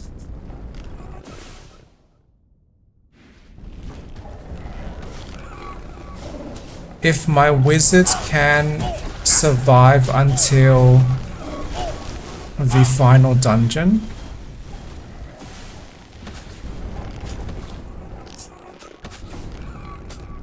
Or I mean until the final boss.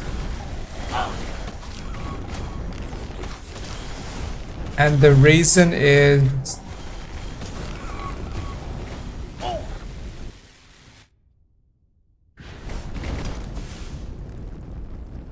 I already notice that my wizard struggles to survive. And I must be really, really careful to avoid death.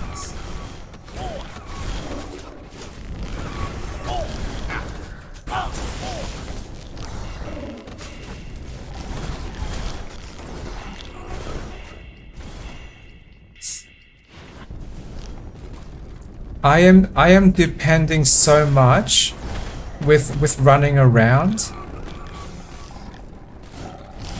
to avoid damage.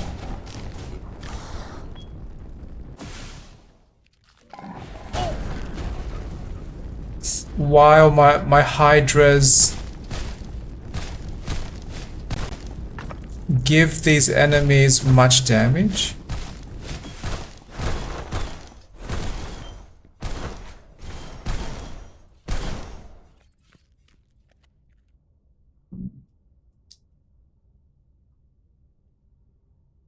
And if I must die and return to the village,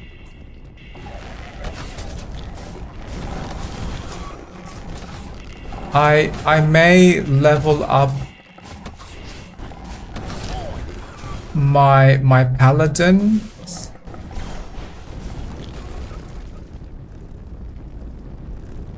to give me more armor.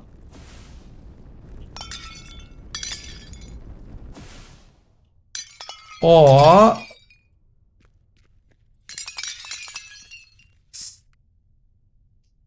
I would change my attribute points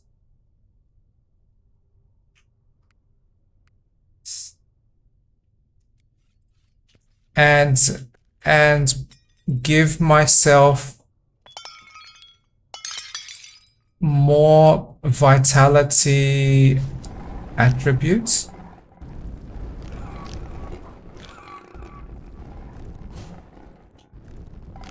Oh great, my magic swords can attack them and not actually provoke them. That is funny and amazing at the same time.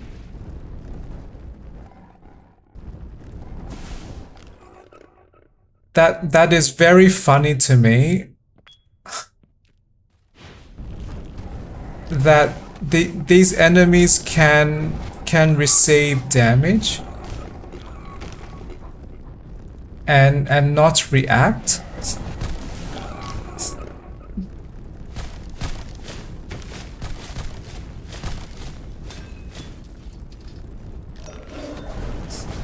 I can imagine they might be thinking, oh, there are these red magic dragons shooting fire at us. No need to be alarmed.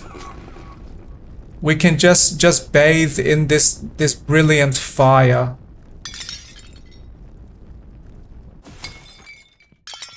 That would be very, very funny to me.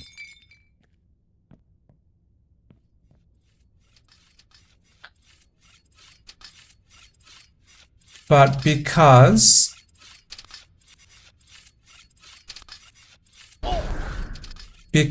I typically dislike difficulty, I am very, very accepting of reduced difficulty. Because the enemies act dumb.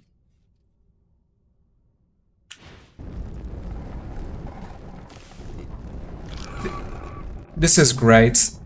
This increases my survival chances.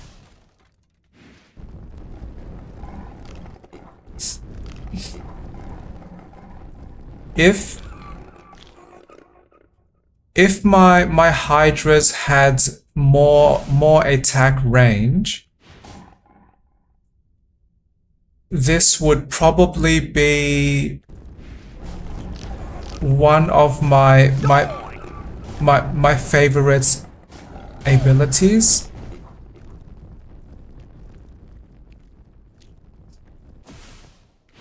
because this would be very accessible.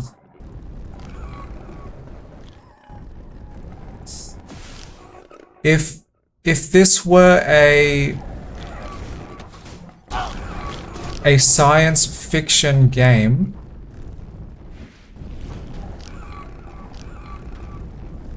these Hydra heads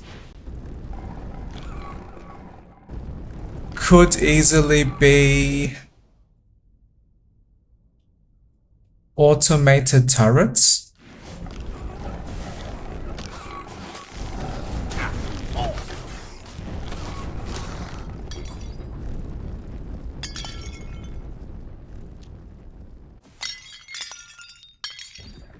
And I like the idea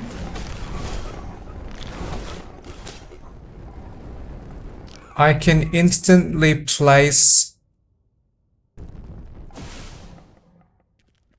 some automated attacking machine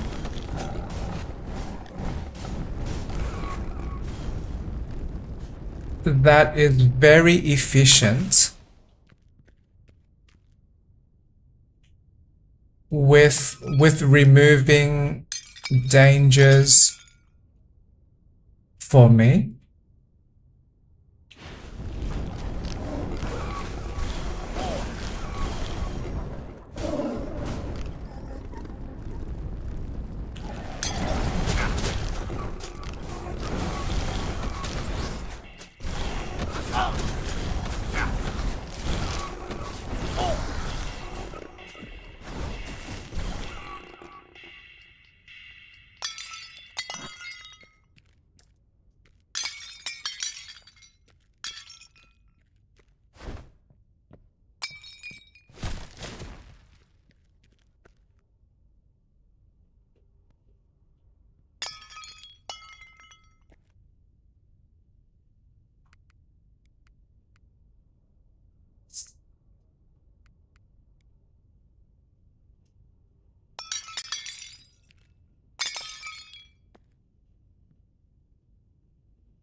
That does not sound like and stay down.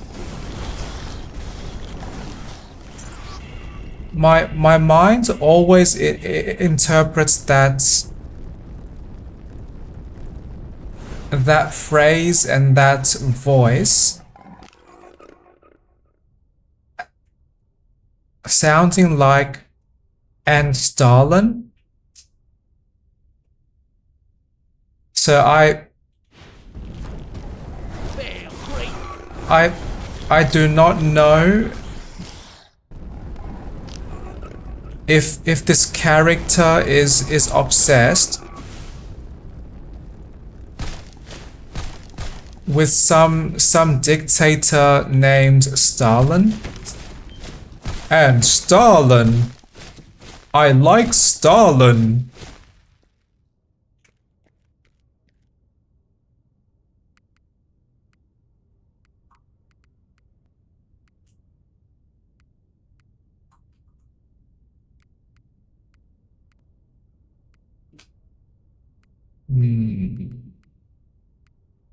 Okay.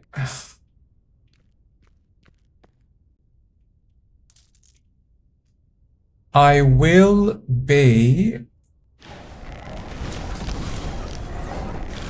pleasantly surprised if I survive this new game difficulty +1.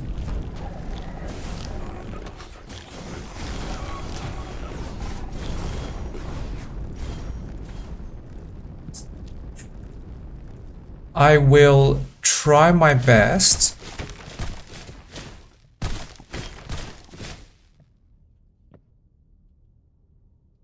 by approaching combat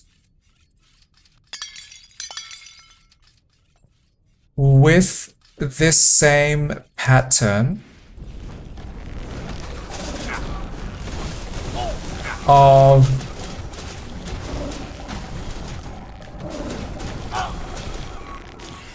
summoning magic hydras, then run away to safety,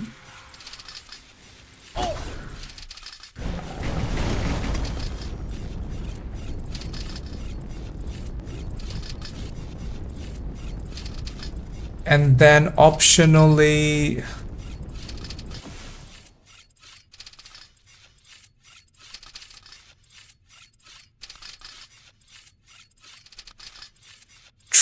trigger my magic missiles.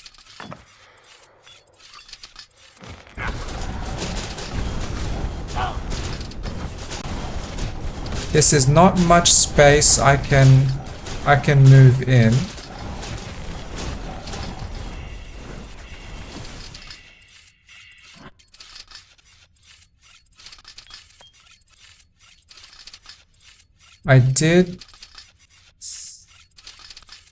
I did receive some shadow curse.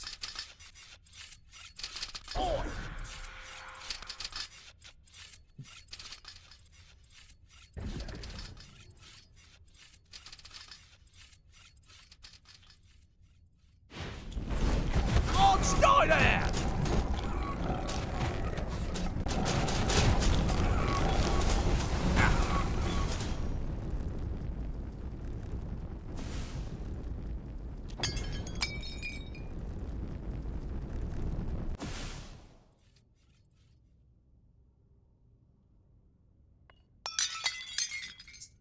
Well, no drama yet.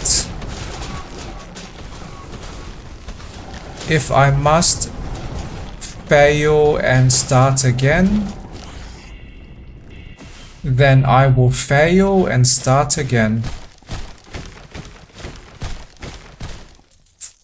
Failure makes me stronger. You.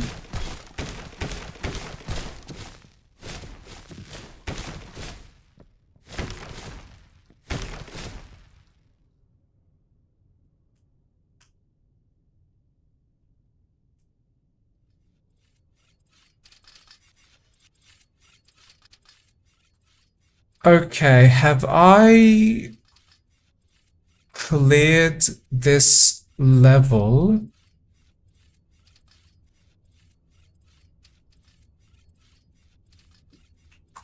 Almost. There seems to be some unexplored rooms.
Okay, now I am complete.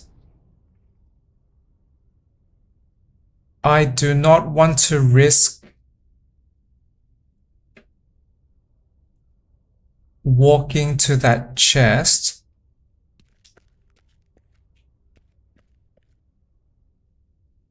Because I am familiar with those deadly war turret laser traps.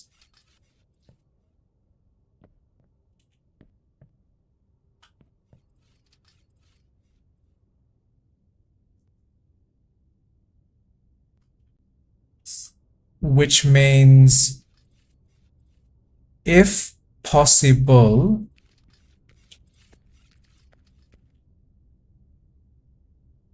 I want to survive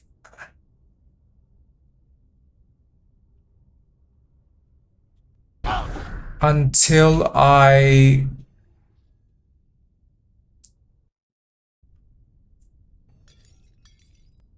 complete the final boss.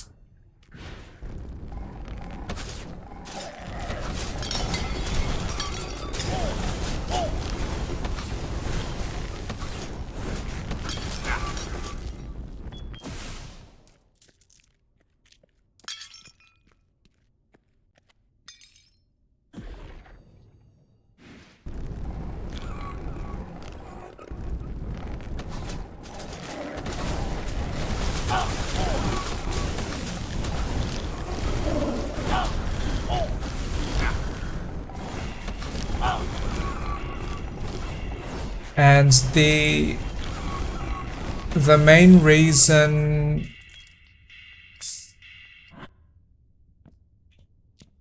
I prefer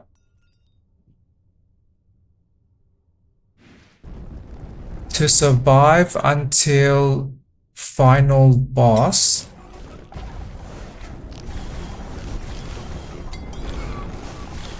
is because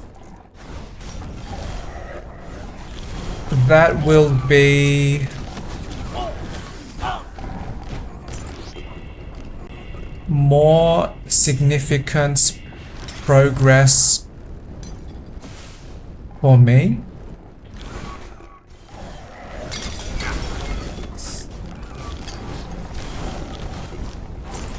Because I can unlock more maximum levels with my wizard.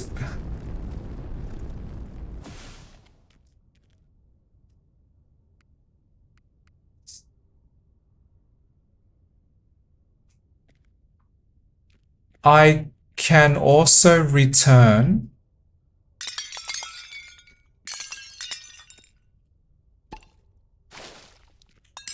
to the village with all of my resources.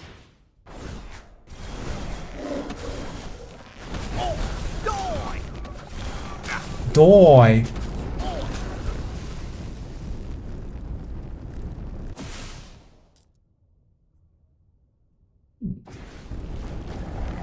Now that I am saying this, are those really the only two reasons to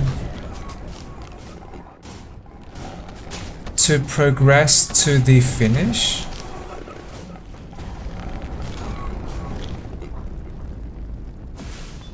Of the new game plus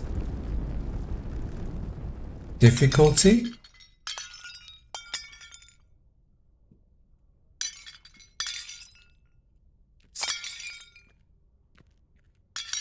Oh, for now, I do have one more reason.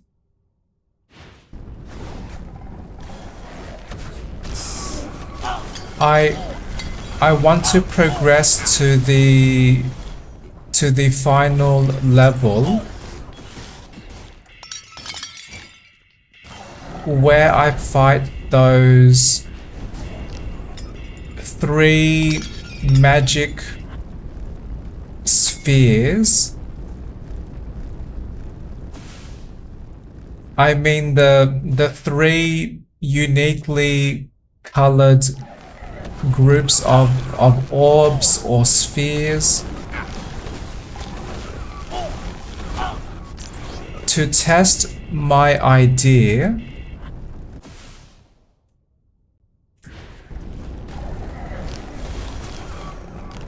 Would magic missiles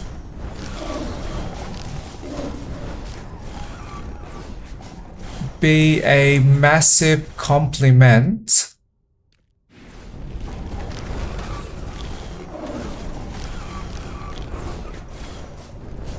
when I fight those enemies that resist fire?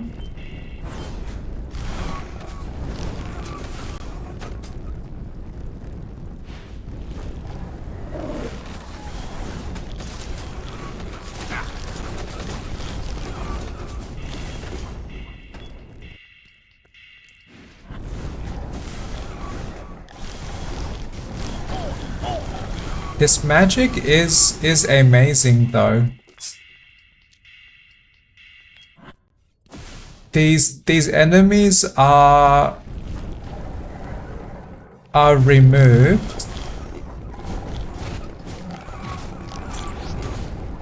consistently quickly.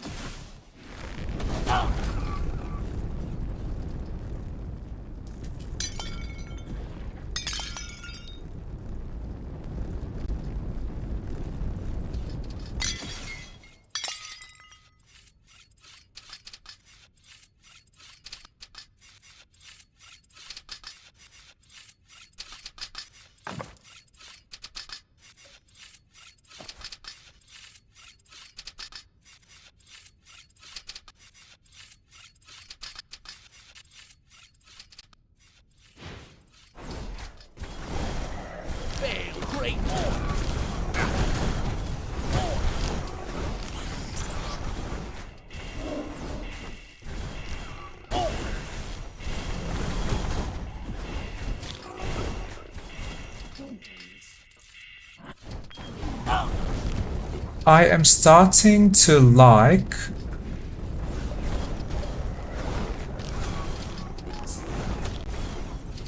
having magic missiles with fire hydras.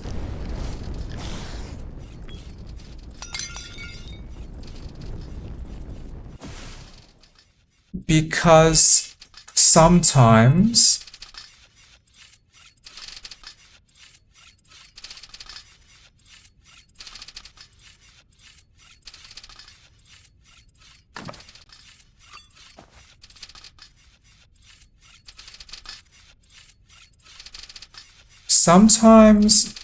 magic missiles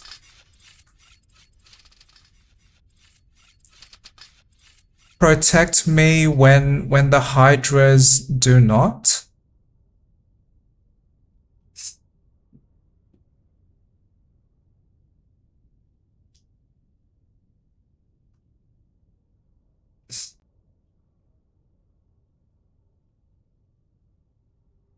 Because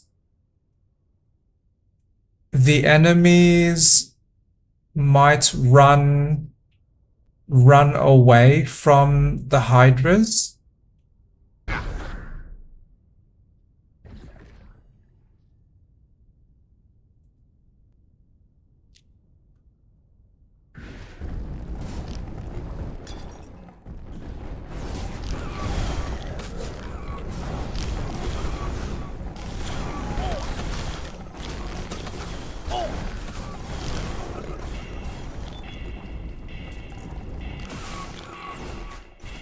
But I did just realize another idea.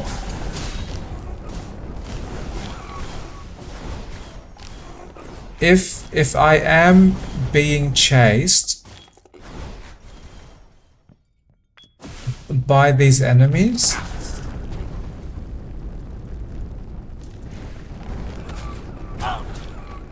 and if I can run fast enough,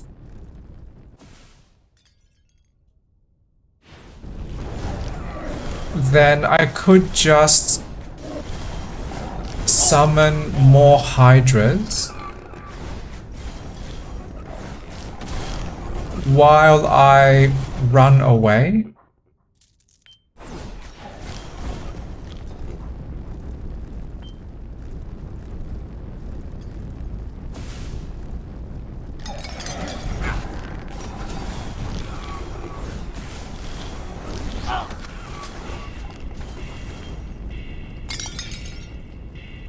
So I almost like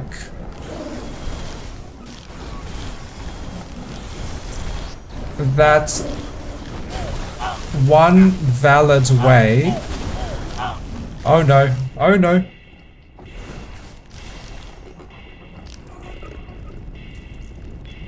I almost like that one valid way to survive in this game is to run away from danger.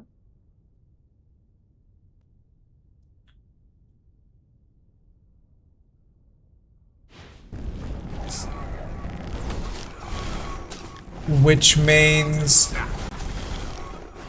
I may not have to be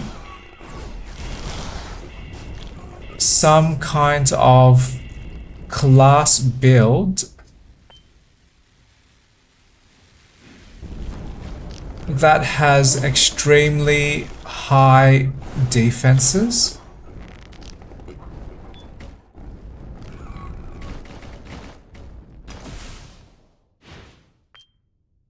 Because in a vague way,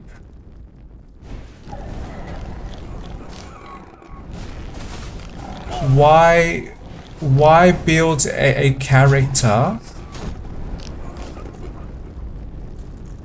that can survive many attacks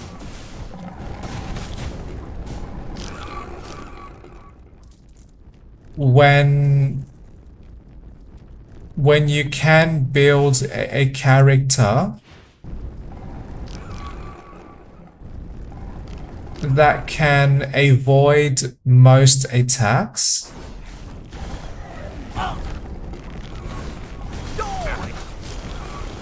Die!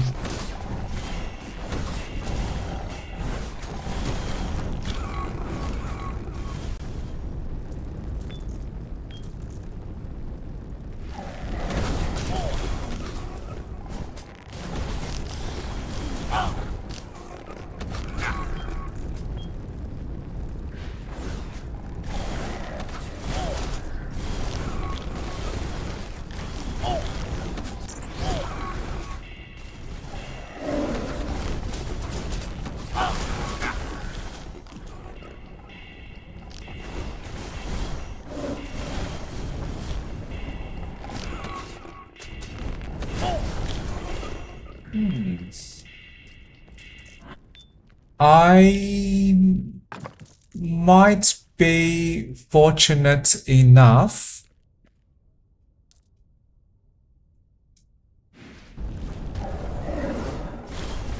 to survive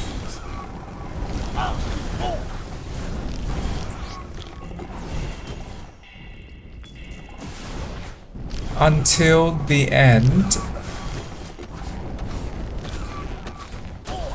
of this new game +1 mission.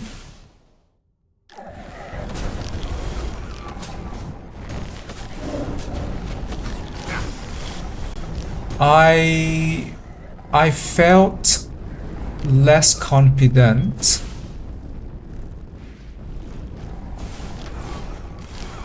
in the previous few levels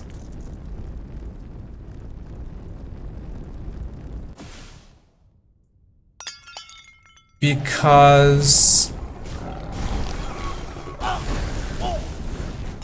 I noticed how easily my wizard can die.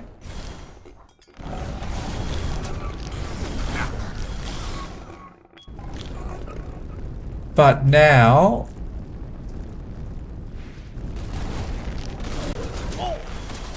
I have almost developed a skill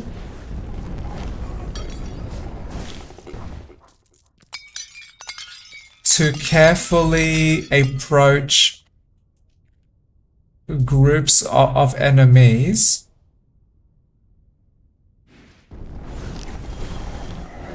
and depend on my magic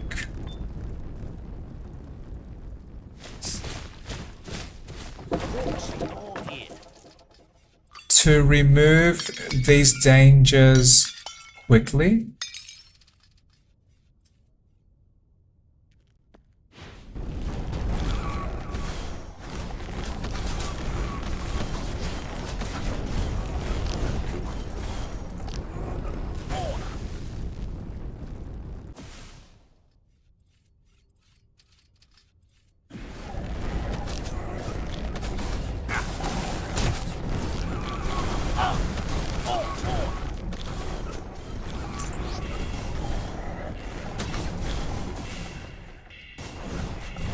And I can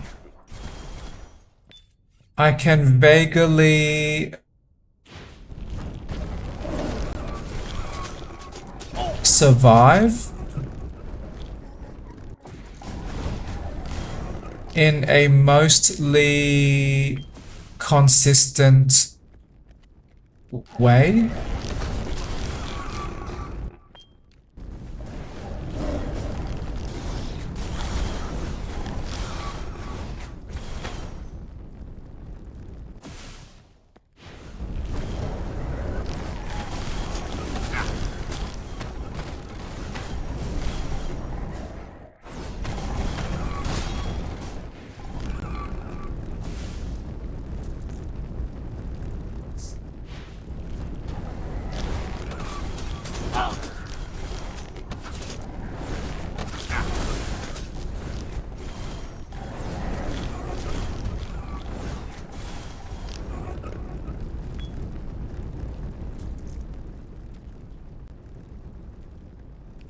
These magic hydras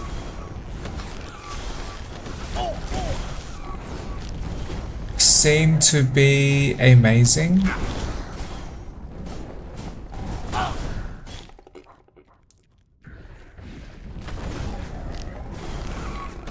Which makes me feel very happy.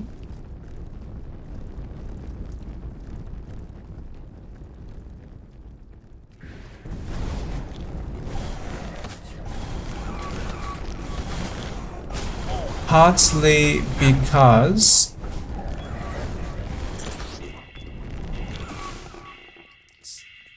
I can depend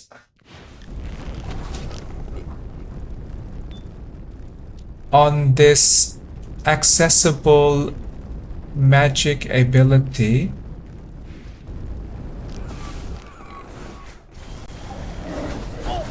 to consistently remove dangers quickly.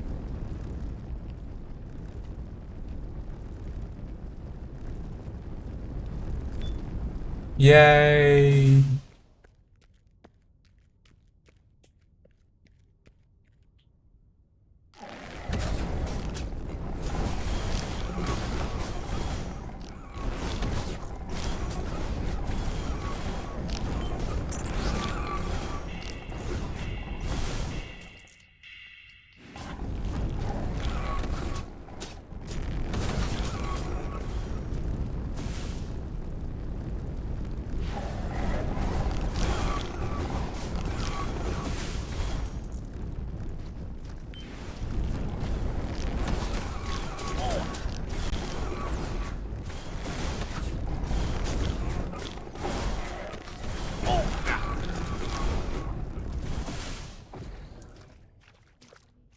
So I do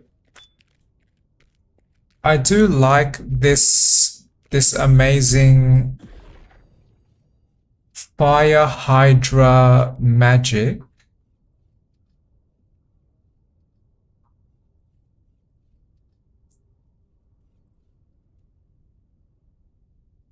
But my only concern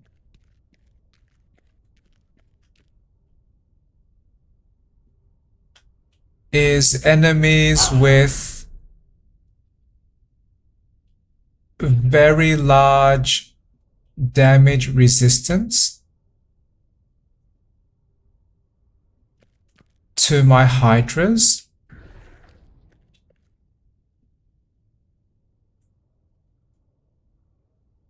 So enemies that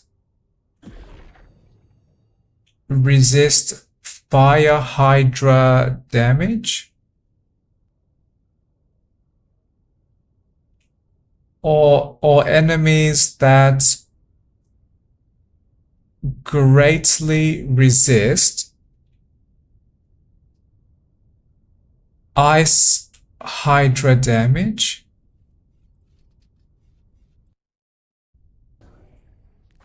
can cause me more struggle.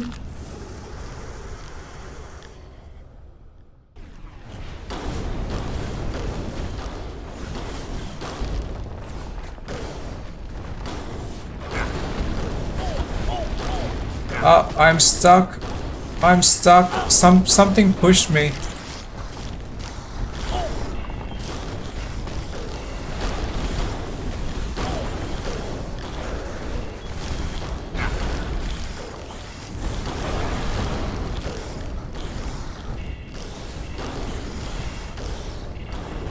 Well, if I continue to run around,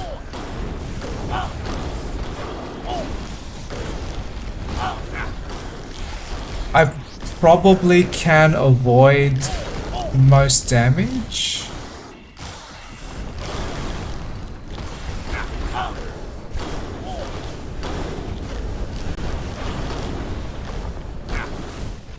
But why is the boss not receiving too much damage?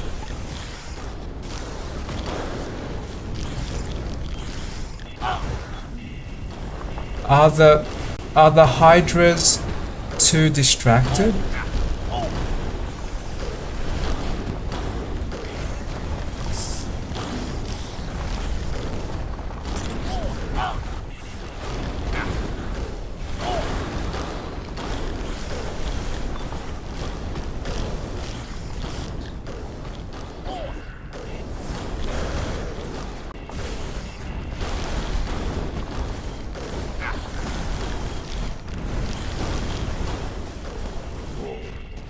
I am almost defeated, but they are almost defeated, I believe. Yay! Okay, so now I can more conveniently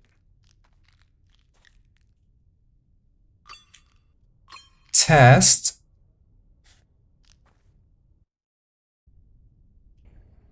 if my magic missiles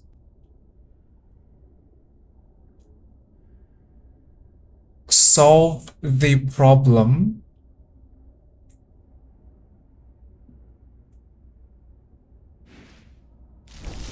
of greatly resisted Hydra damage.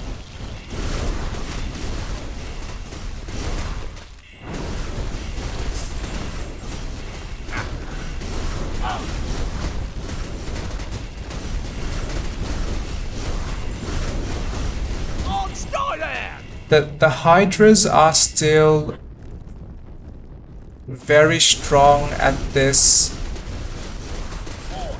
level.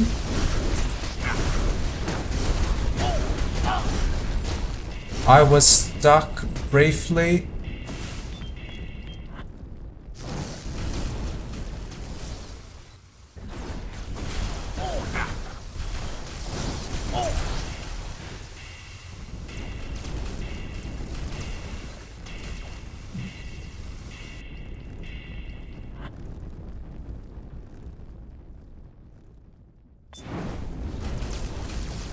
I like that my progression continues.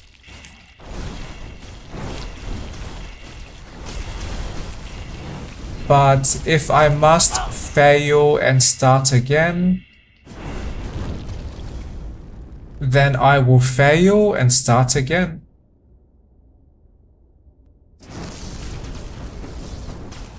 Okay, there is one big fire orb.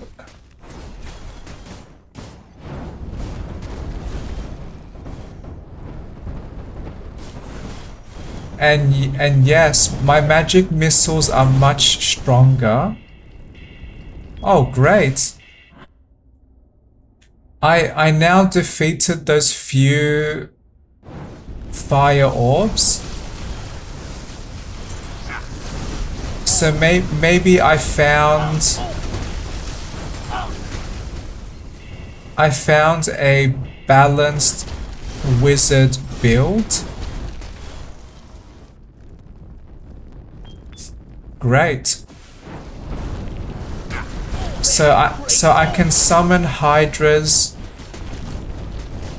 to fight most enemies. Then I can use magic missiles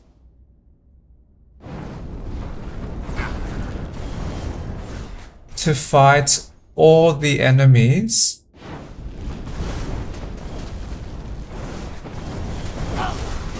That greatly resist Hydra damage.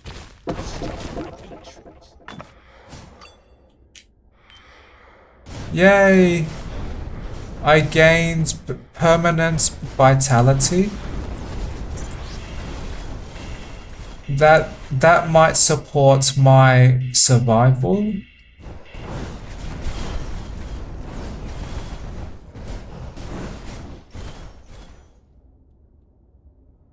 Are there any more of these ghosts? Okay. Then I consider myself safe for now.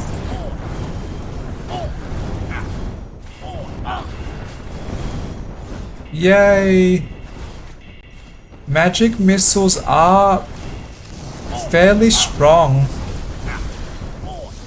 Oh no. Against these, the fire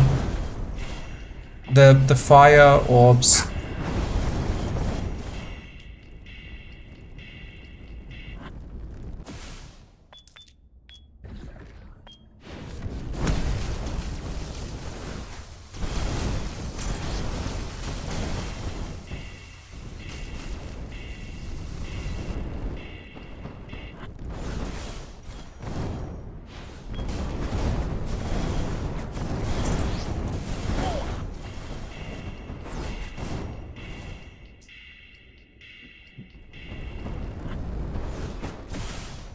So my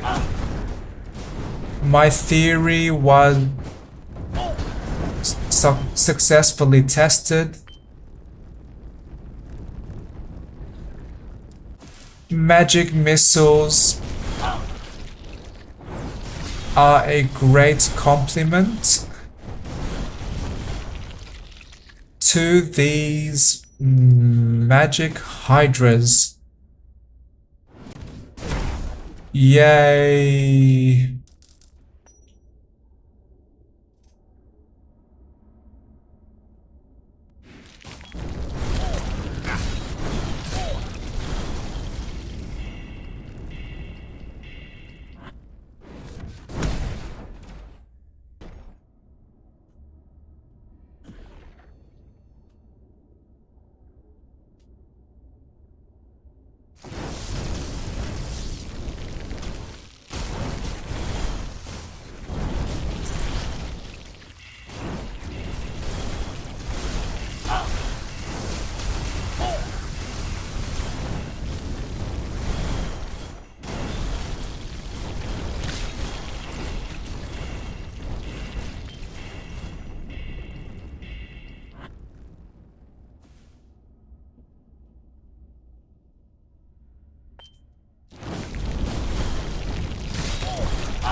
Wow, some of these magic missiles,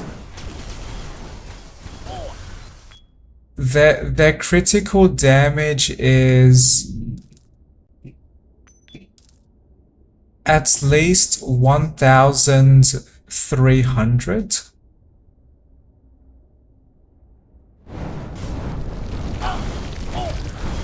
That is amazing. That is a large group of eyeballs chasing me.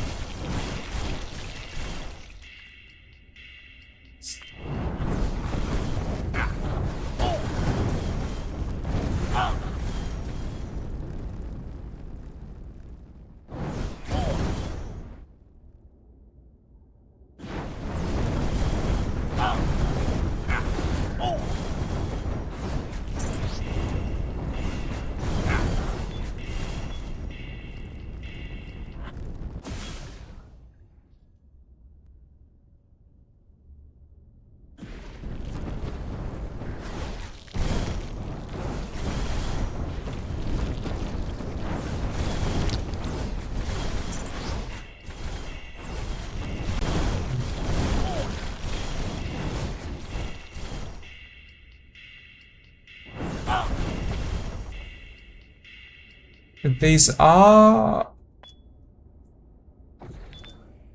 regular sudden surprise attacks with large groups of the enemies.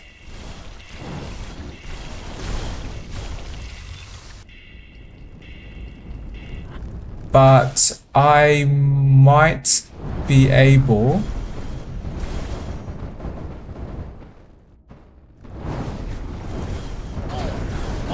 to survive.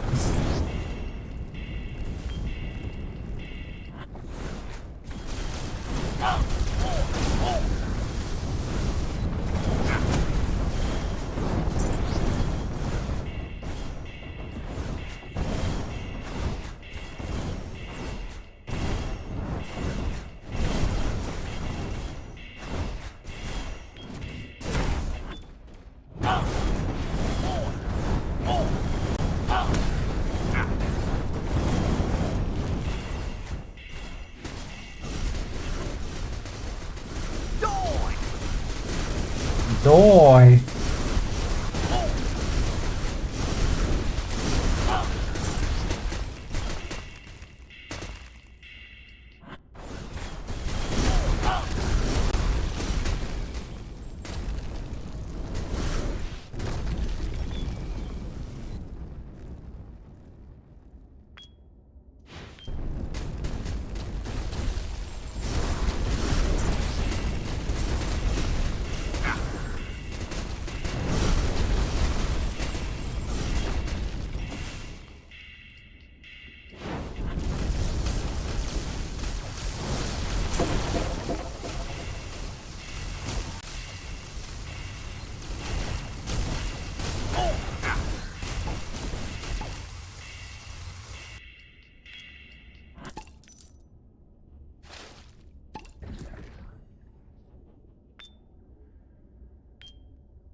All these ghosts are chasing me.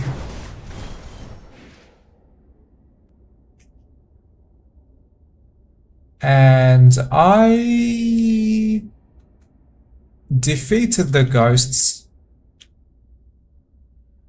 More, yay. More progress.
I seem to be a little stuck.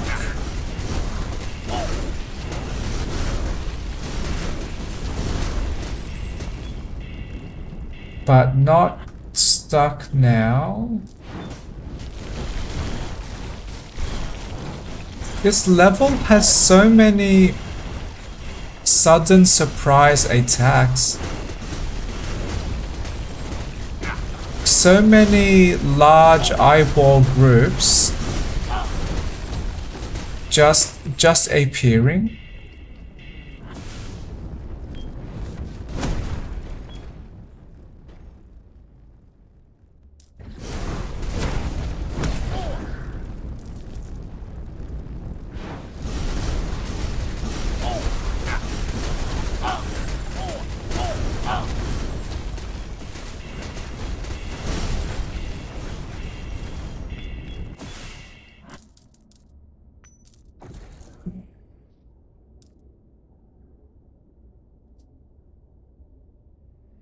Oh, I might.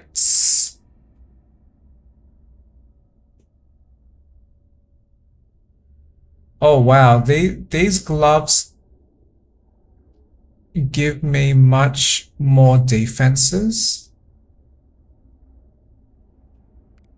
Sure, I can equip that for now.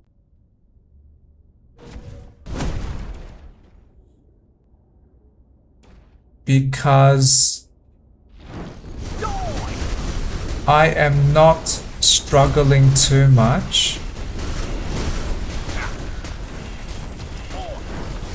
with my mana regeneration.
Oh, I'm stuck. I am slightly stuck. My character stopped moving slightly.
Is that really how much gold that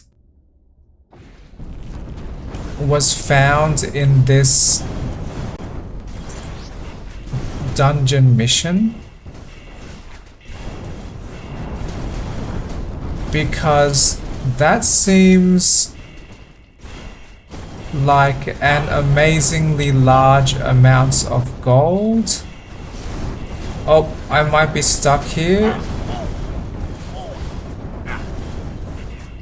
Too many fire enemies approaching.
When does this level end?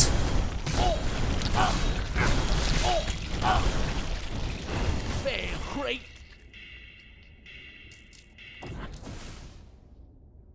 This has been quite the struggle.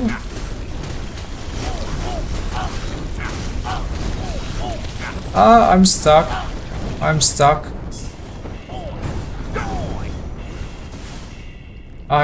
I had to consume all of my potions to survive.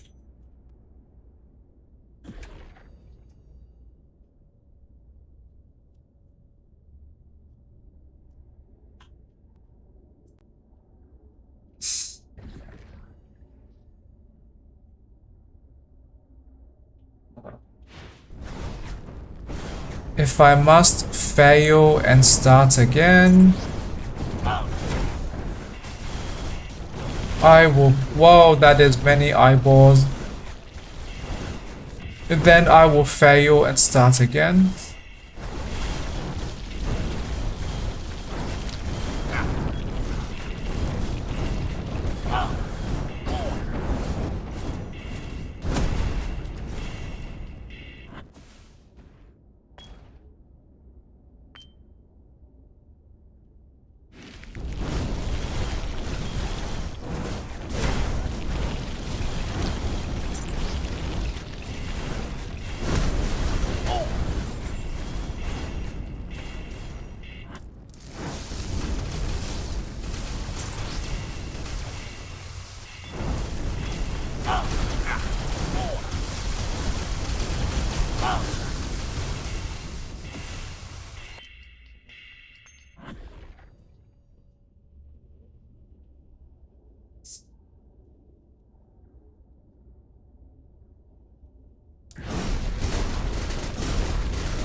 I suddenly believe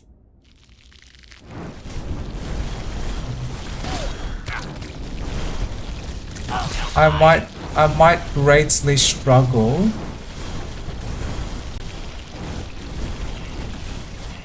to survive this final boss.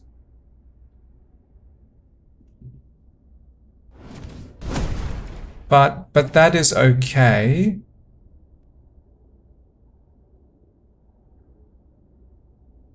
Because now I learned what are the limits of my wizard class now. And if I can increase my toughness slightly,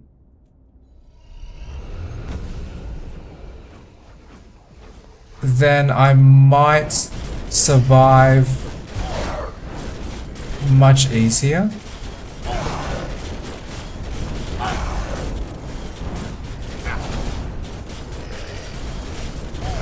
Wow, these hydras are strong.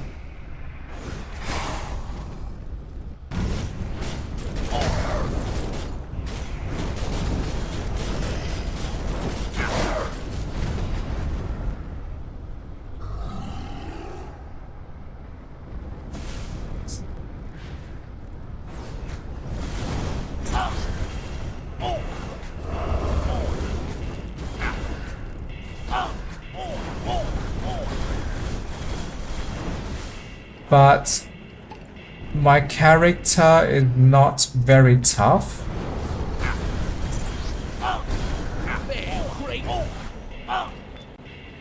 So I am very much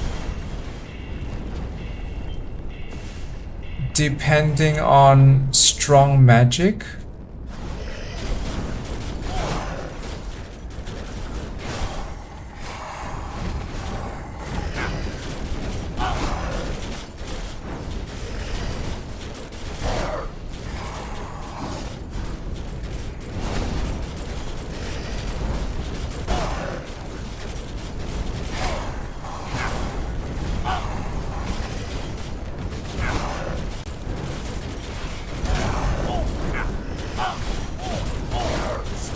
Oh, too much damage. I am in a very dangerous area.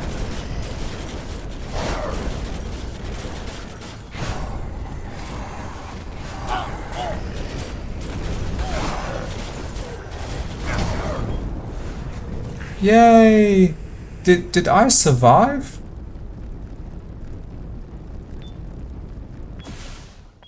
I survived. That was challenging. Okay.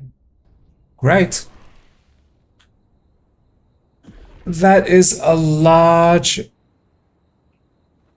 relatively large amount of resources gathered.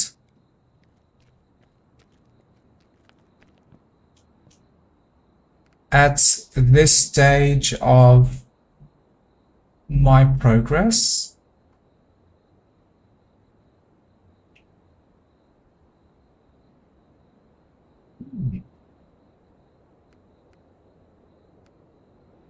Okay, great.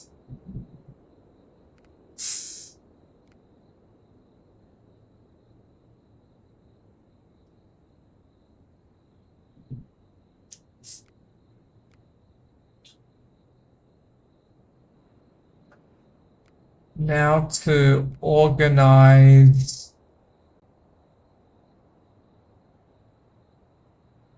my inventory.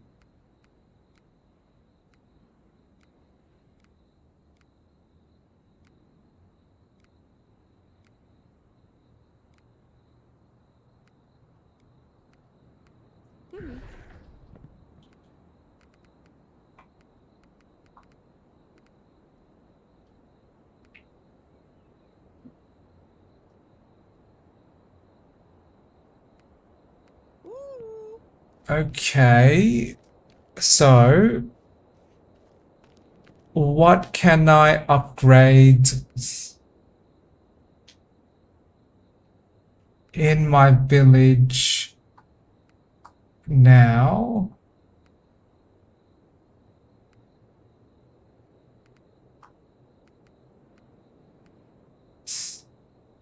I want to unlock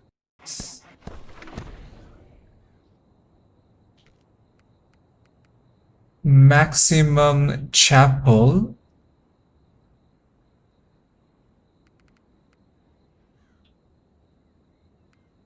as soon as I can.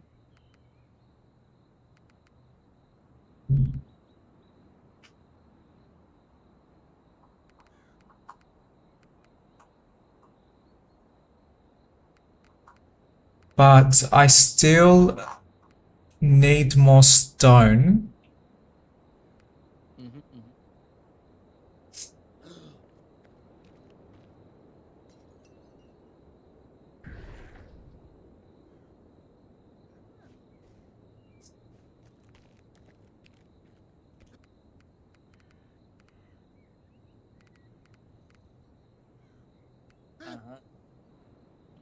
So I am considering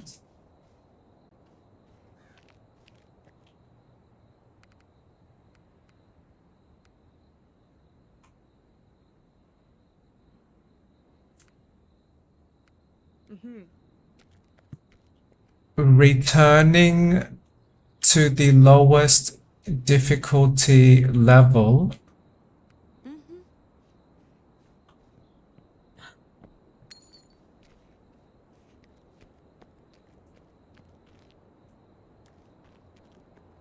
so I can build up resources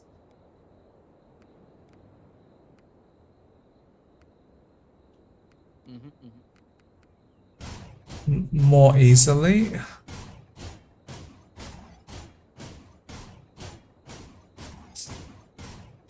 But that was a great test.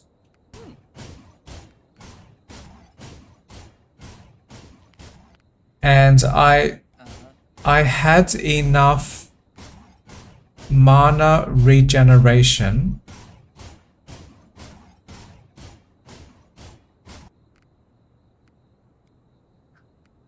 to use magic missiles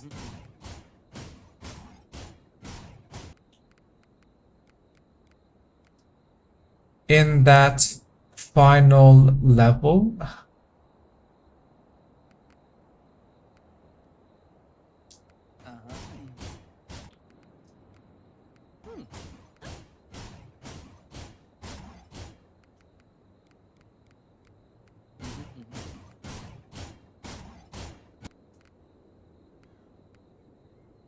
But now I want more vitality.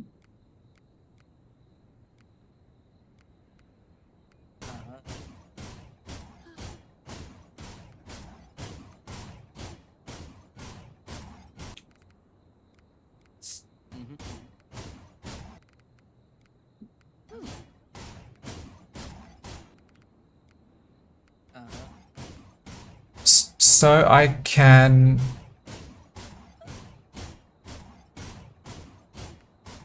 survive easier.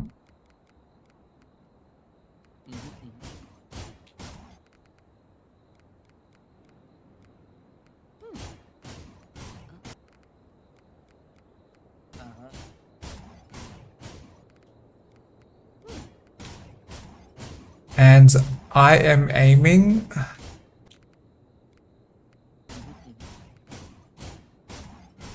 to have minimum 3 health regeneration.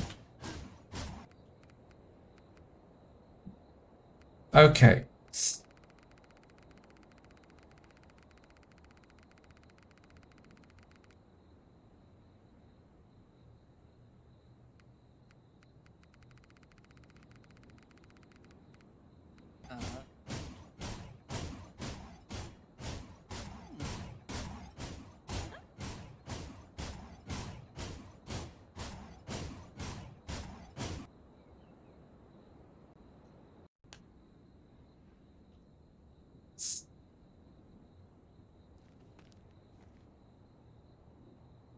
one part of me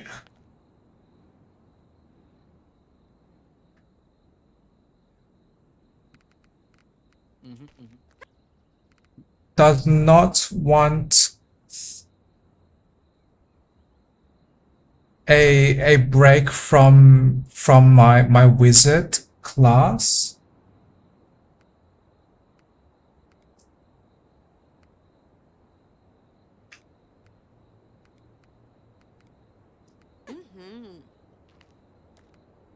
But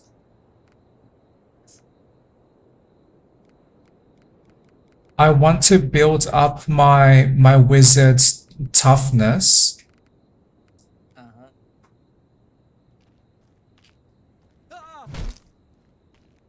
by leveling up my other classes.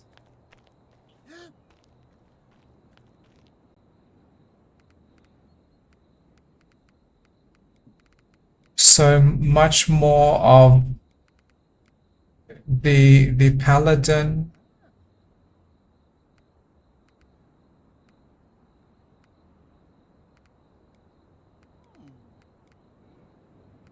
and possibly the warrior too.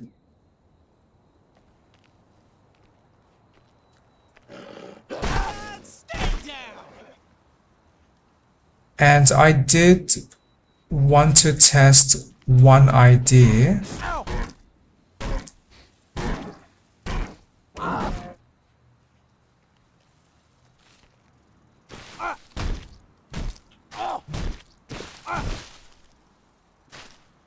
Because I was curious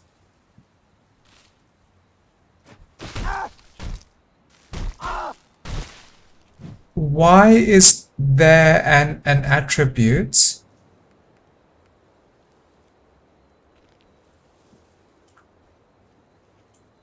that increases my armor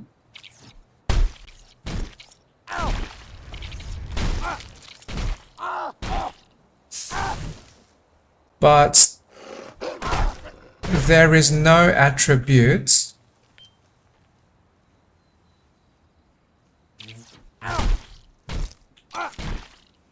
that increases magic and poison resistance.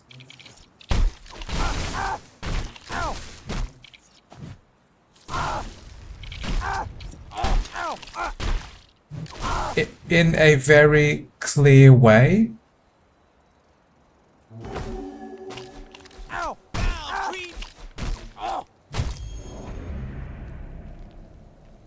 So I was slightly curious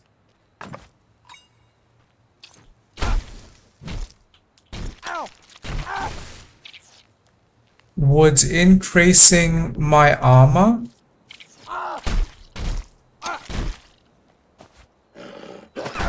or increasing my strength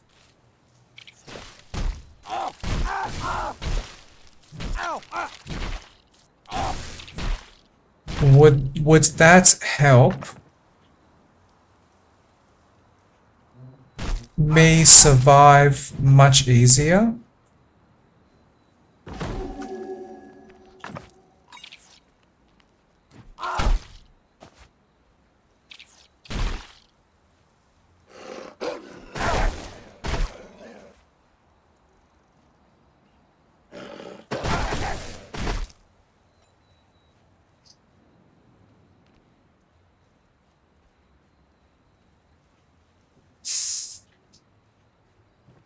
From a game design perspective,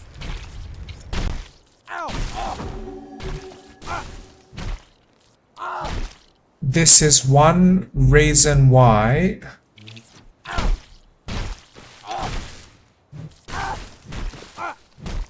I believe multiple types of defense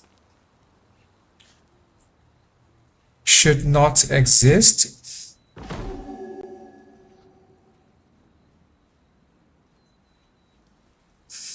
because that either confuses the players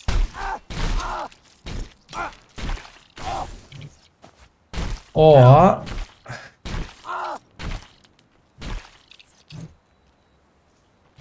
more effort is required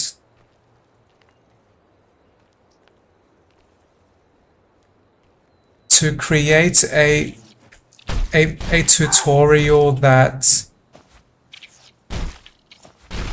clearly explains the game's systems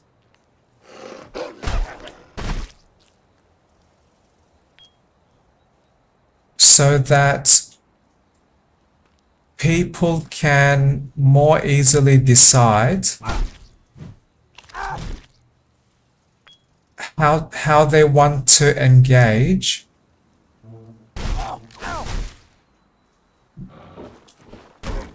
with their games.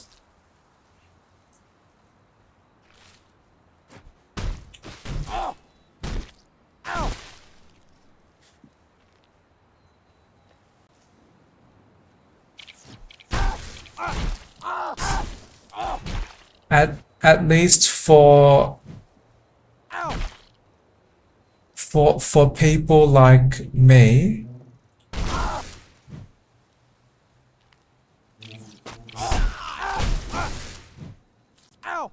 and maybe there are not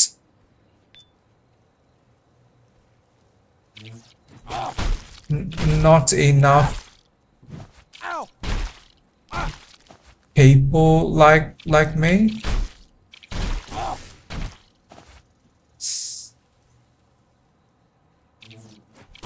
to encourage game design and game development changes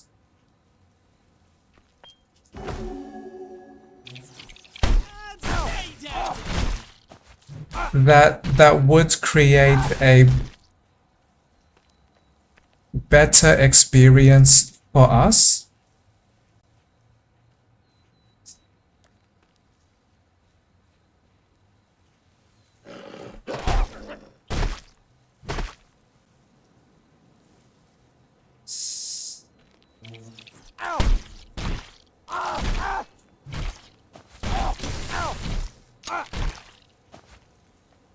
And this is one of my struggles with this game.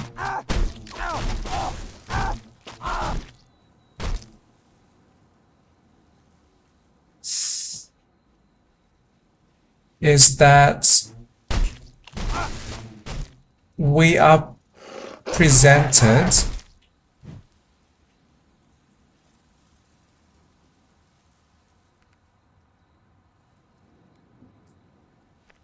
with so much choice about attributes,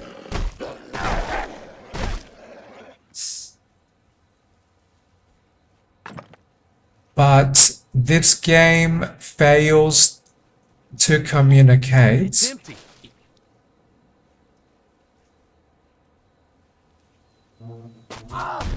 what is the accurate impact of those choices.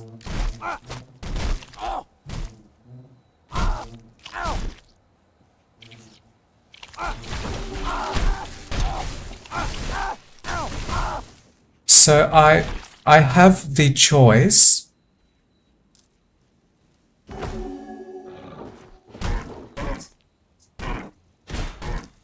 to increase my vitality attribute by 1 point,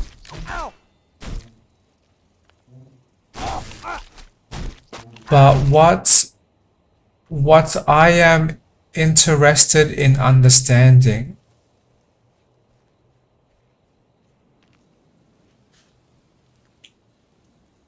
what is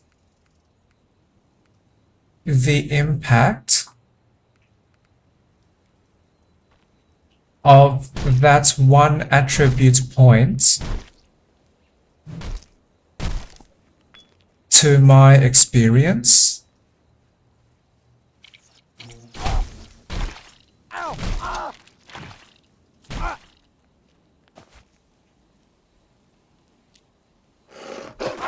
Because if the same number of enemies attack me,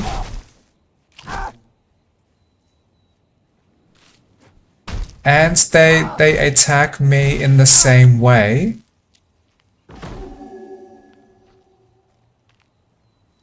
is one vitality point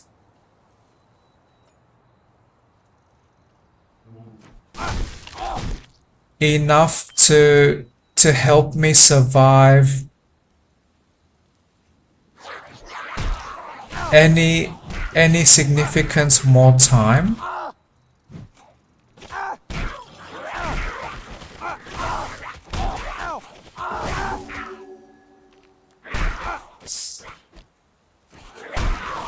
So if one attribute point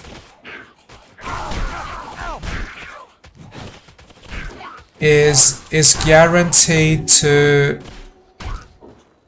help me survive 10 more seconds in all combat situations, then that attribute point becomes a very exciting and very interesting choice.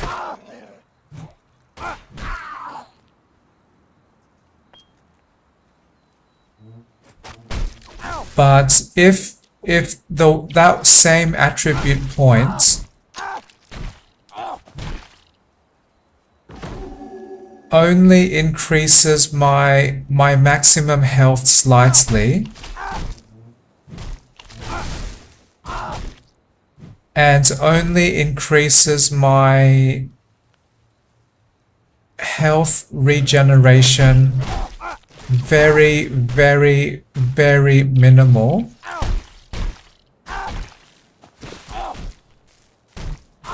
and if in all combat encounters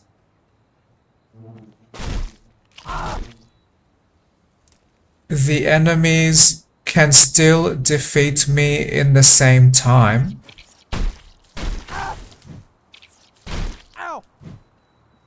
then that is very much illusion of choice. Because the choice to have one more attribute point did not change my experience in any meaningful way.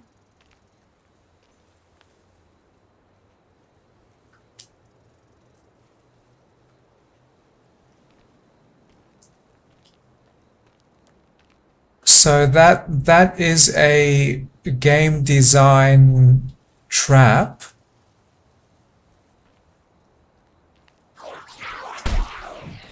that I wish more game designers were aware of.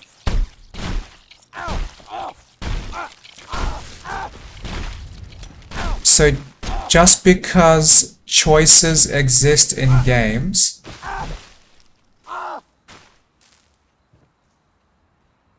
does not mean that people always want to engage with that choice.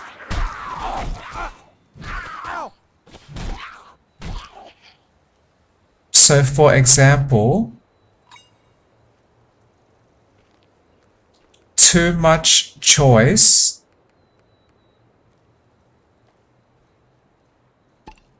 with no clear understanding or no obvious feedback,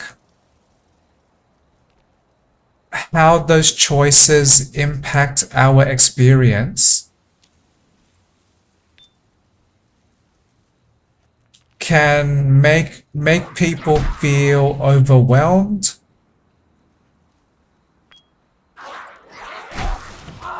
or can cause people to lose motivation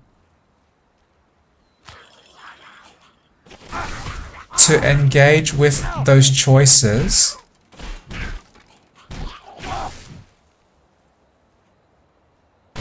because if those choices do not create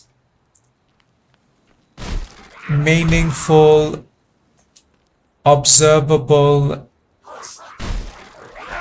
impact to our experience,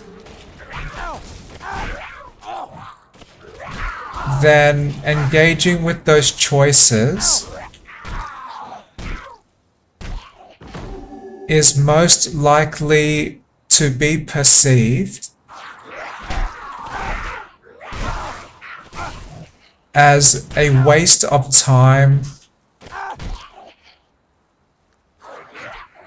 and waste of effort.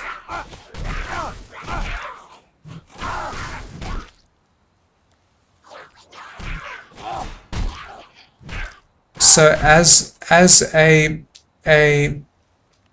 rhetorical question,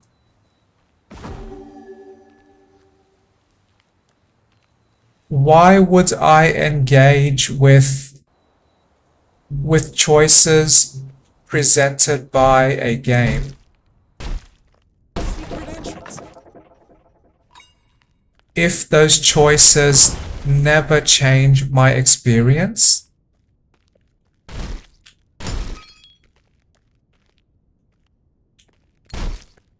Or if the change to my experience is extremely tiny, that essentially the choice did not change my experience?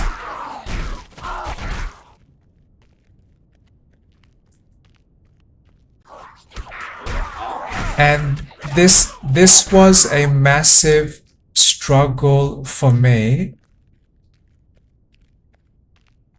with attribute choices in this Heroes of Hammerwatch game.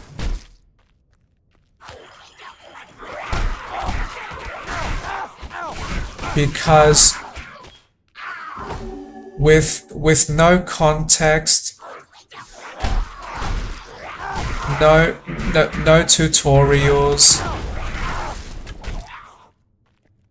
no game design crafted learning experiences,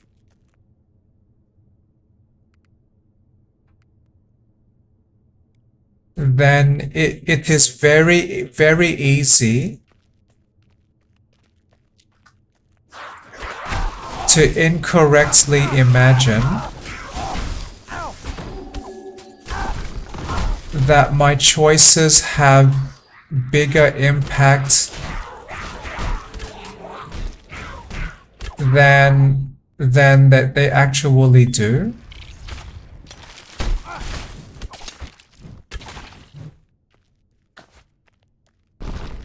And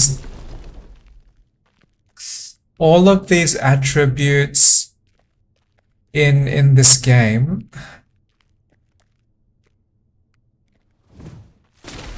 seem to only provide meaningful value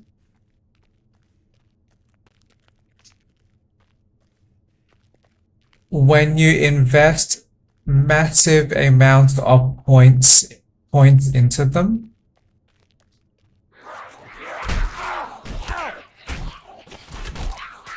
So if I compared my experience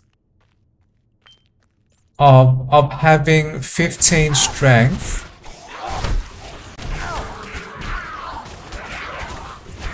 with the same character experience but with 16 strength, then there is likely no difference to my experience.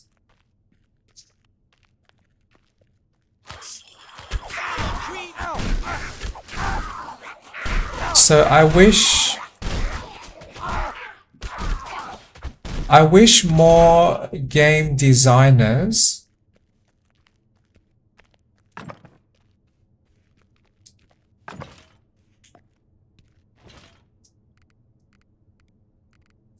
would create games and systems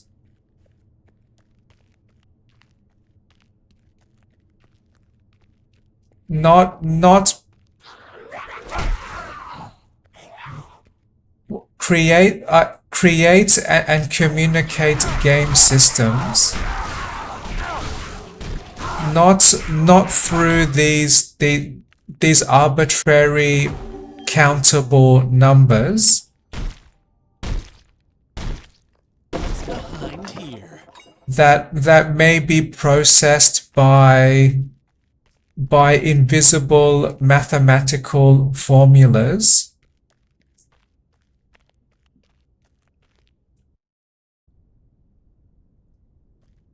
but instead game designers, I believe,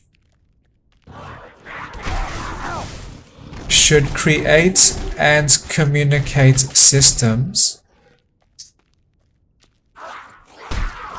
based on the impact to the user experience.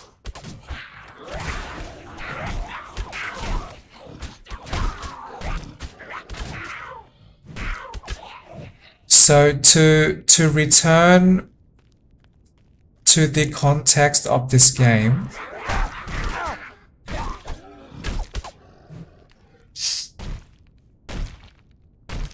if I play any game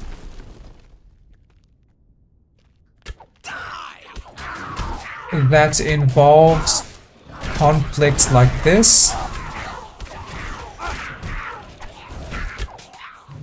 and if there is a limited number of attacks that I can receive before I fail, and if there is a limited number of attacks that enemies can receive before they are removed from this game, Potion is empty. and if both sides have limited amounts of damage that they can deliver,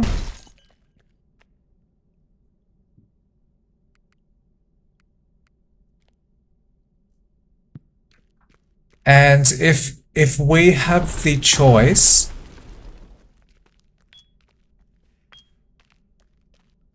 to extend those limits,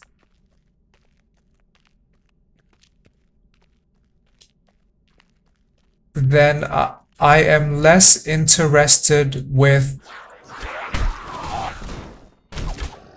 the raw numbers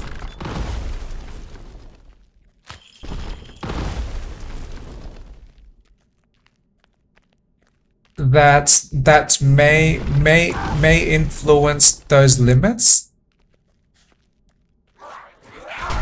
And I am much more interested with choices that clearly impact those limits.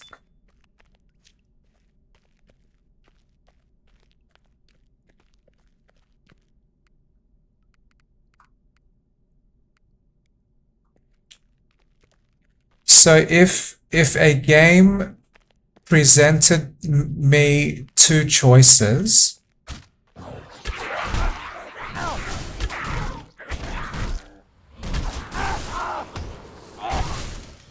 one choice is increase my maximum health by 10, or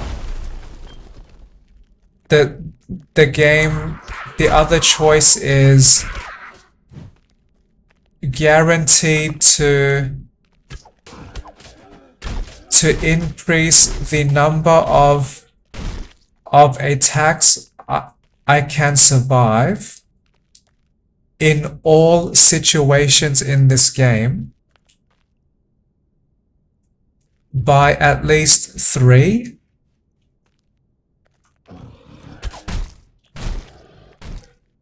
Then to me, that is a much more clearly understood choice than 10 more health.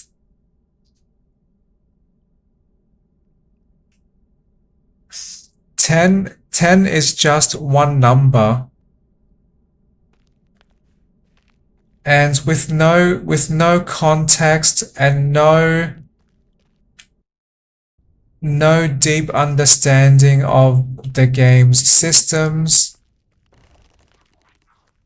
because most people did not build the games they play most.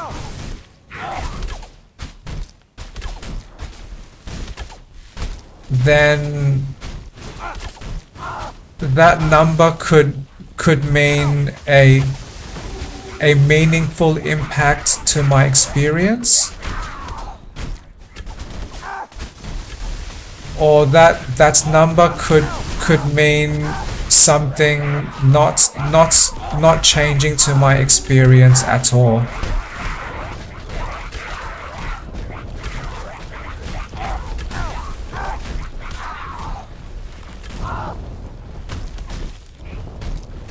So what if before I was given the choice for 10 more maximum health,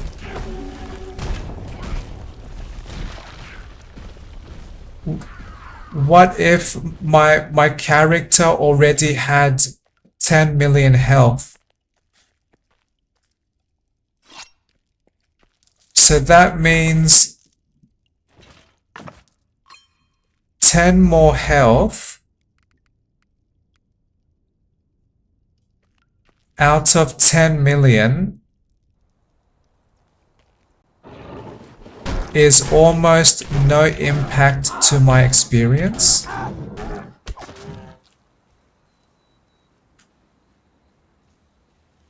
Or what if the game has some kind of strange, difficult system that asks, do I want 10 more maximum health? And maybe I only have 2 maximum health.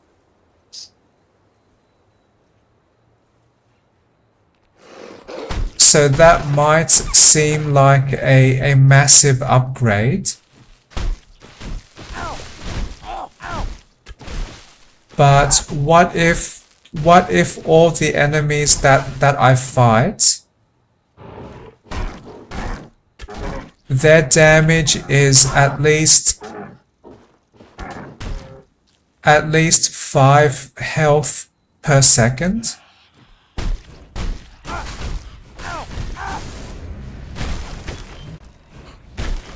So yes, in that instance, the extra health would be large enough impact to enable survival against one hit.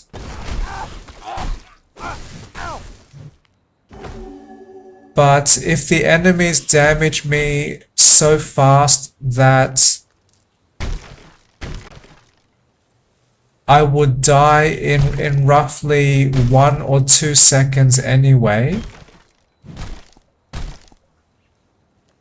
then that has not really changed my experience in any meaningful way.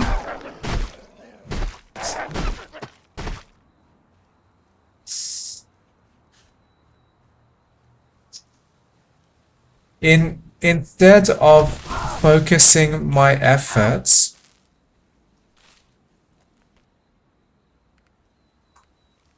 where I can only survive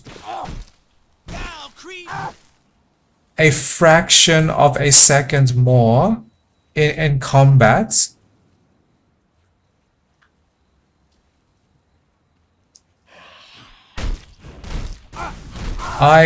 I prefer the types of decisions in those same contexts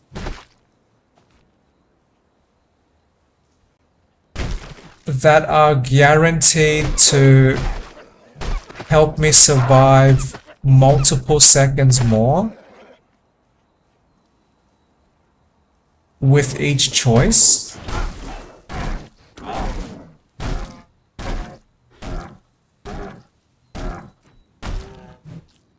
And a problem with this Heroes of Hammerwatch games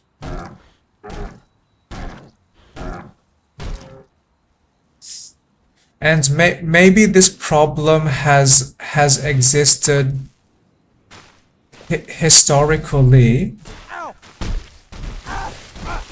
because many games just copy the same systems.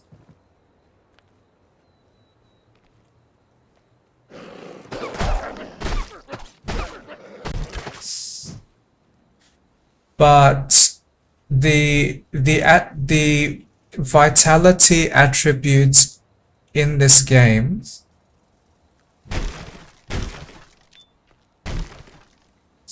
does not always have the same impact at all times.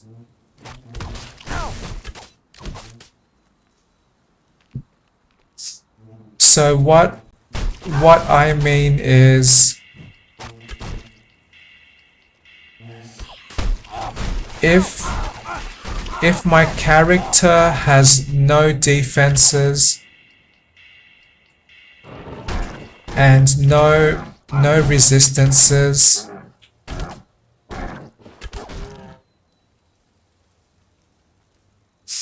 and what I discovered from testing my previous mods is that no amount of vitality attributes actually changes my experience.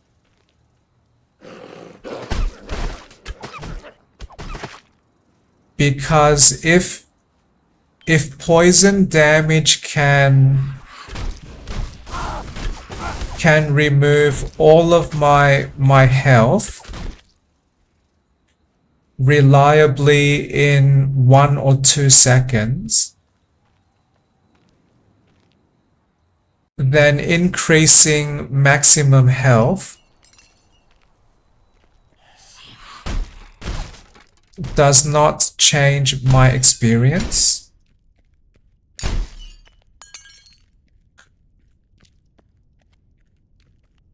And if I have no armor and no resistances. If the enemies are strong enough,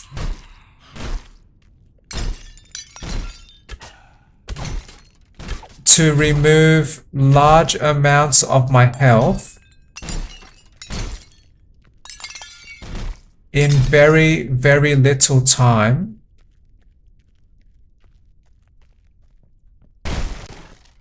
then maximum health and health regeneration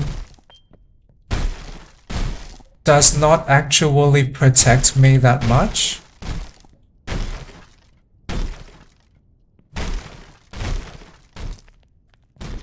Unless I have extremely high amounts of that health.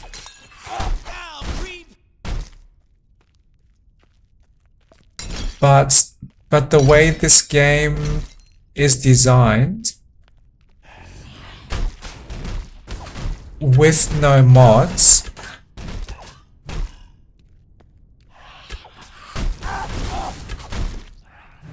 that amount of attribute points to create the impactful experience is very, very difficult to achieve.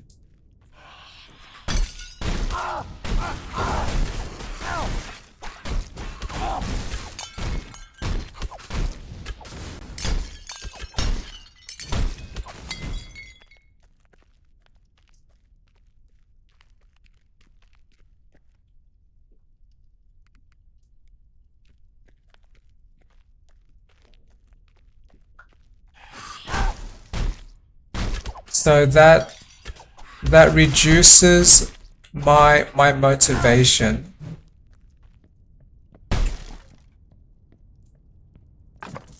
to engage with choice of attributes,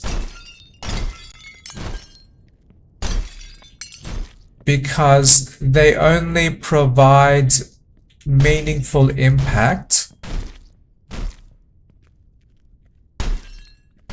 in very, very specific situations.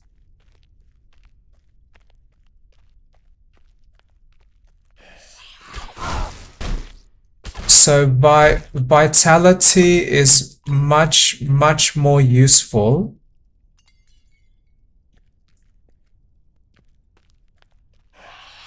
when the enemies already struggle to damage me quickly.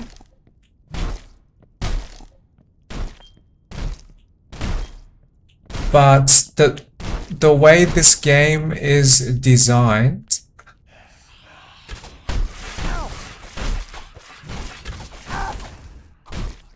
we often struggle to achieve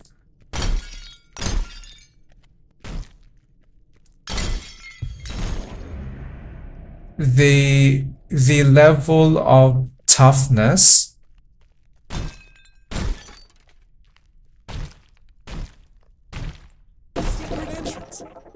that causes enemies to damage us very slowly.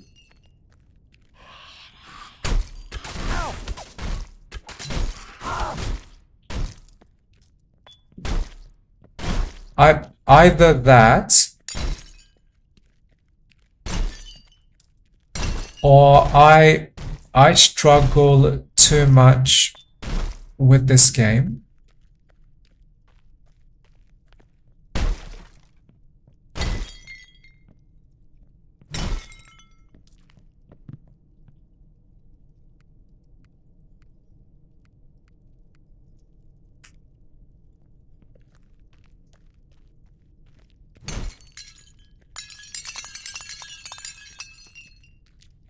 So I dislike when games present choice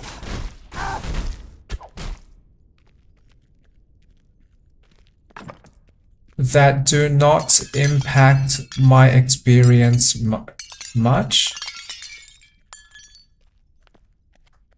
or worse, does not impact the experience at all.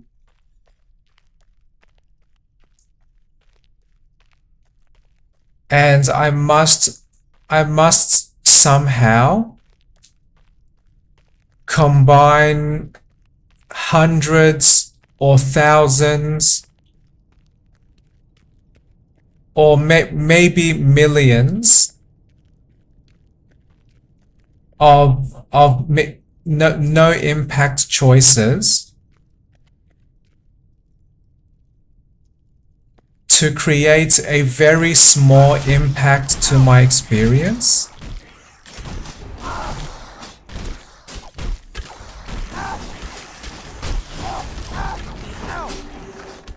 If this game was designed to give people the illusion of choice, then the game designers have done a great job.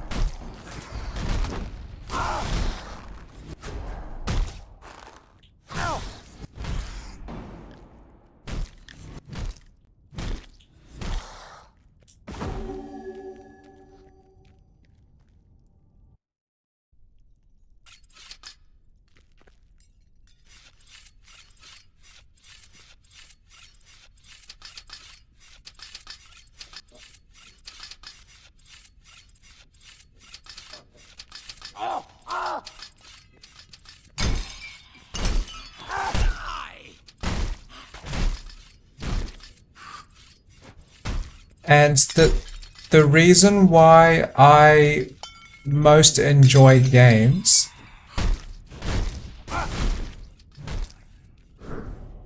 is because I want to experience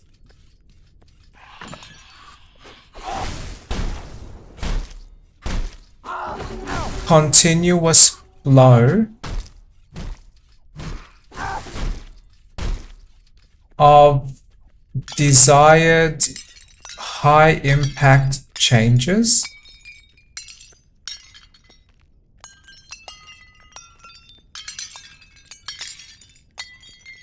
I do not want to crawl through a game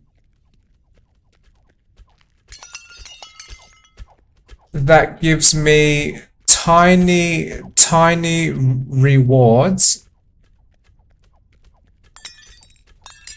or tiny impact to my experience.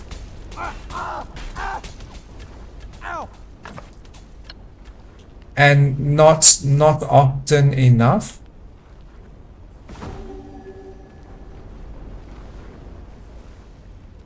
I prefer frequent, big impact, positive choices, so I can always experience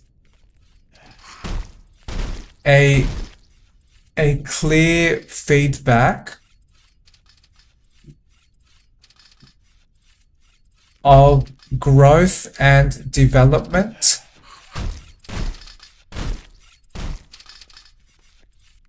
in the games I play.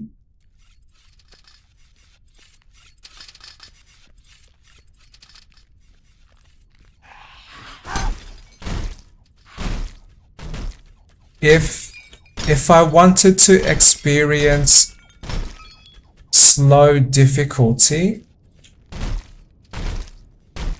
What's behind here?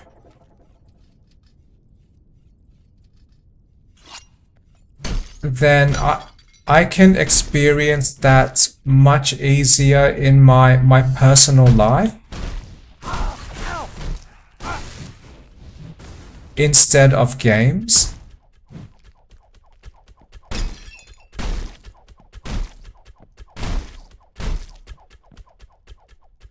because I have my own personal struggles, and my life is often or always a slow and even fast, difficult experience.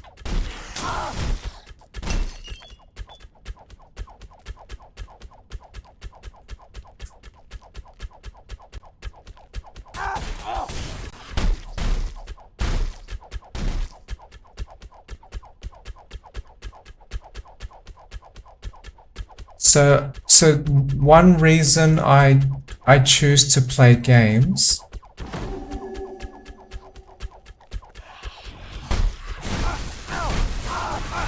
is because I most enjoy experiences of fast feedback and fast growth.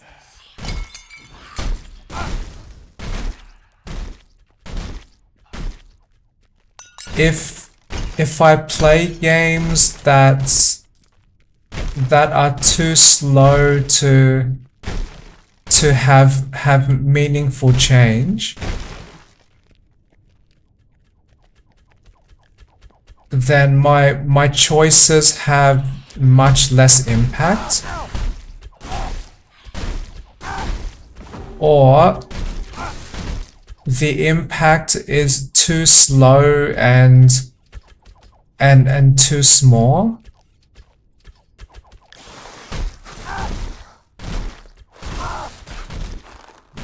Then I am less likely to want to engage with that game.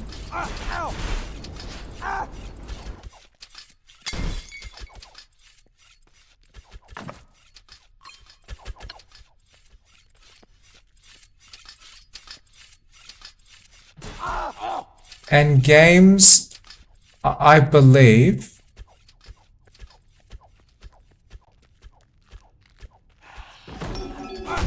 should provide one of the most rich, engaging experiences.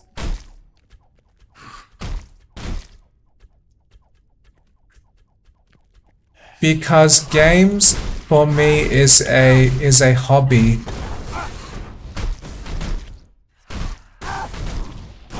I choose to engage with my games with my spare time,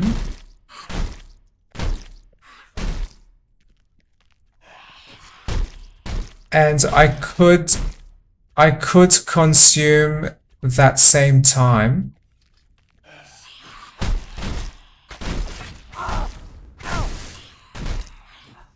with some other activity.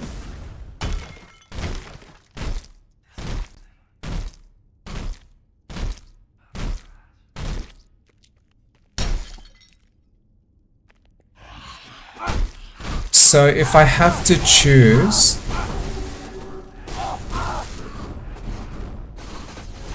between an activity that engages me and activities that do not engage me as much, then the choice is very simple.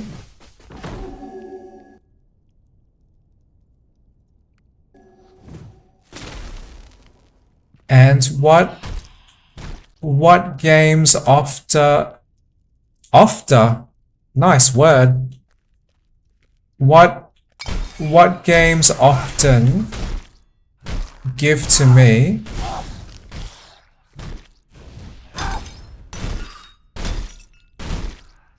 is one of my persistent life desires, Stay down. which is a space of stability and familiarity,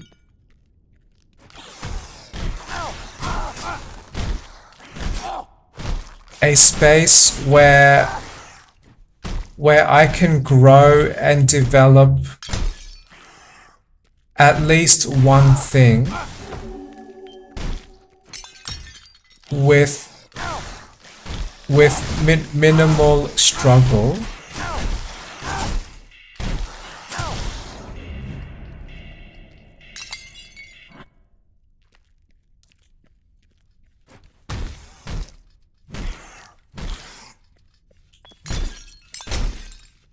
And a space that also helps me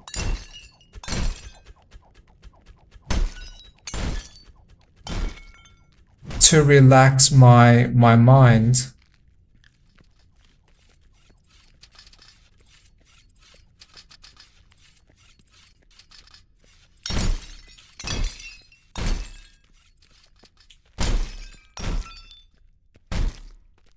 And my mind greatly struggles to engage with choice or engage with systems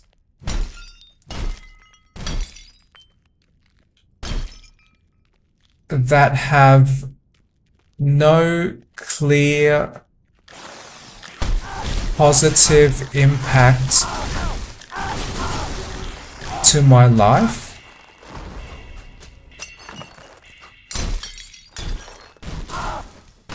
Because if my choices or my actions have no impact, then that is a waste of time.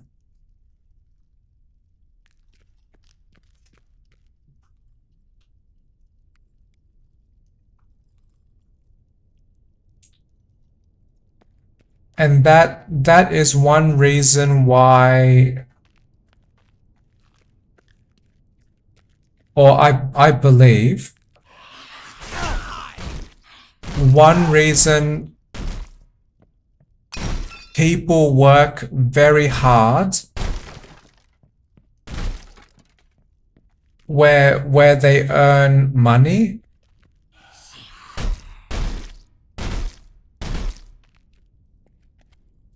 because their actions and their choices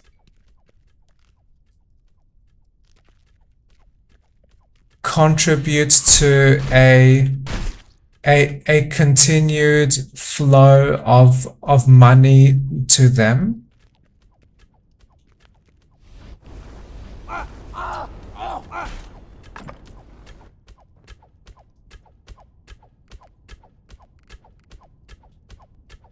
So I guess one way to describe this analogy, or I mean one analogy that might help me to explain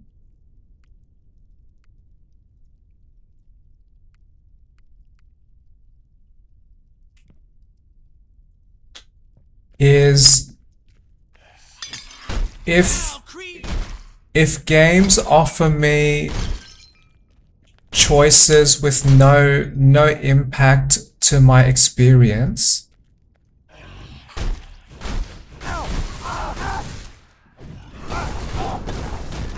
then that is like working in the game for free,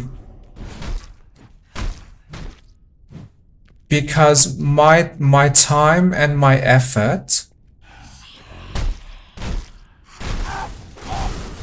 does not translate to bigger and better rewards. My time and effort in those games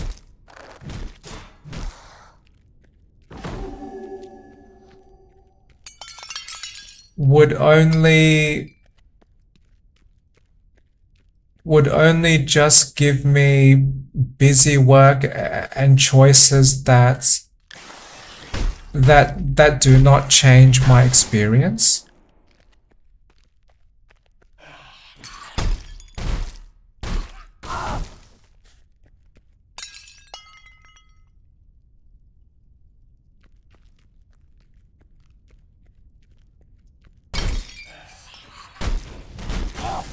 And wasting my time and energy with very, very pointless choices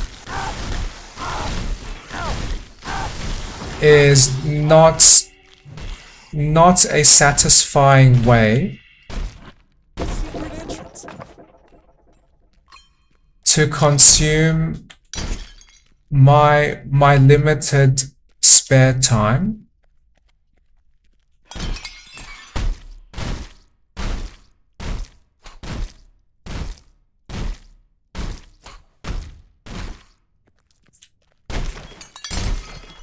If I wanted illusion of choice, and if I truly wanted to waste my time,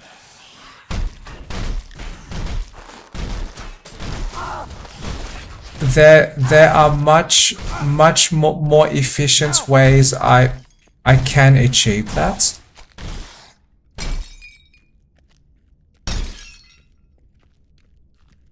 So for example,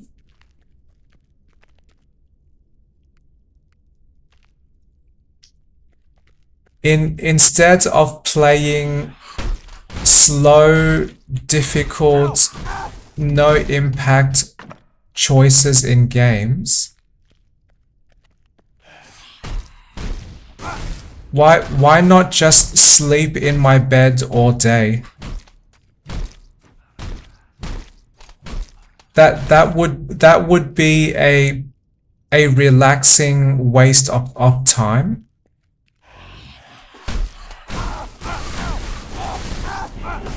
Me sleeping in my bed That skill's not yet ready. does not help me achieve much.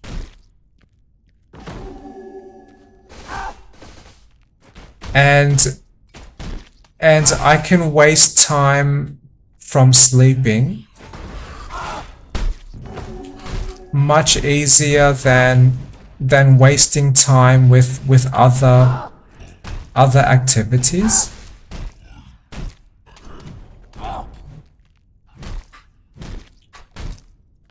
So to kind of return to my discussion or my story, please, game designers, give us meaningful, high-impact choice in your games. And when you do,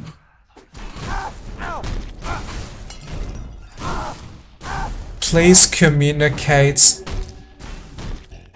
how our choices translate to those impacts.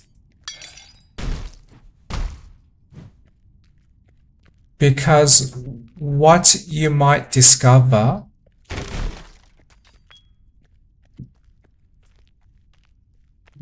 is that people are more likely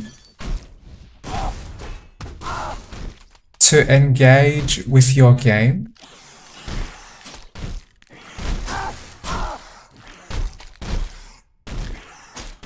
and I believe that is partly because of a human psychology survival system.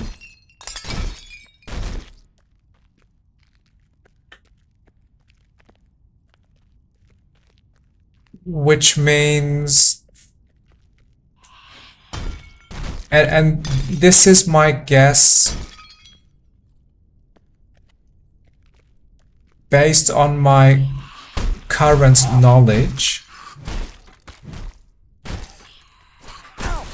but the way the human brain operates,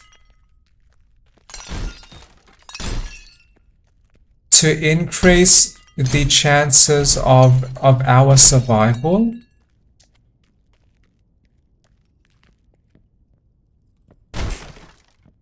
especially in ancient historic times, we were always attracted to any tool in life that can have a large impact to anything in this world.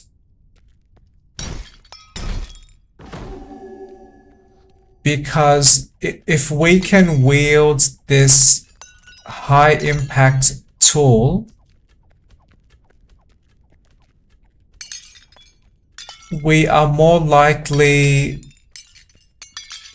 able to protect ourselves from danger.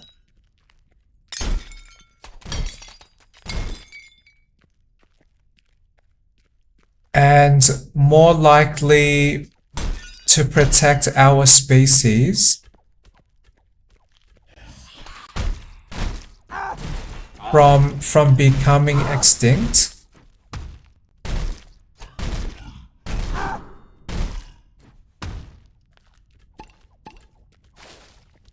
And the only way the brain can achieve that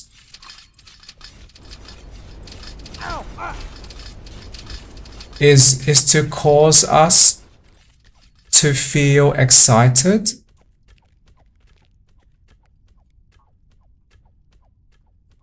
and feel motivated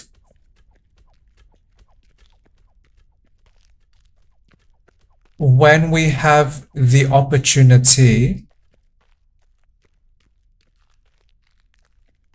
to create large impacts through our choice.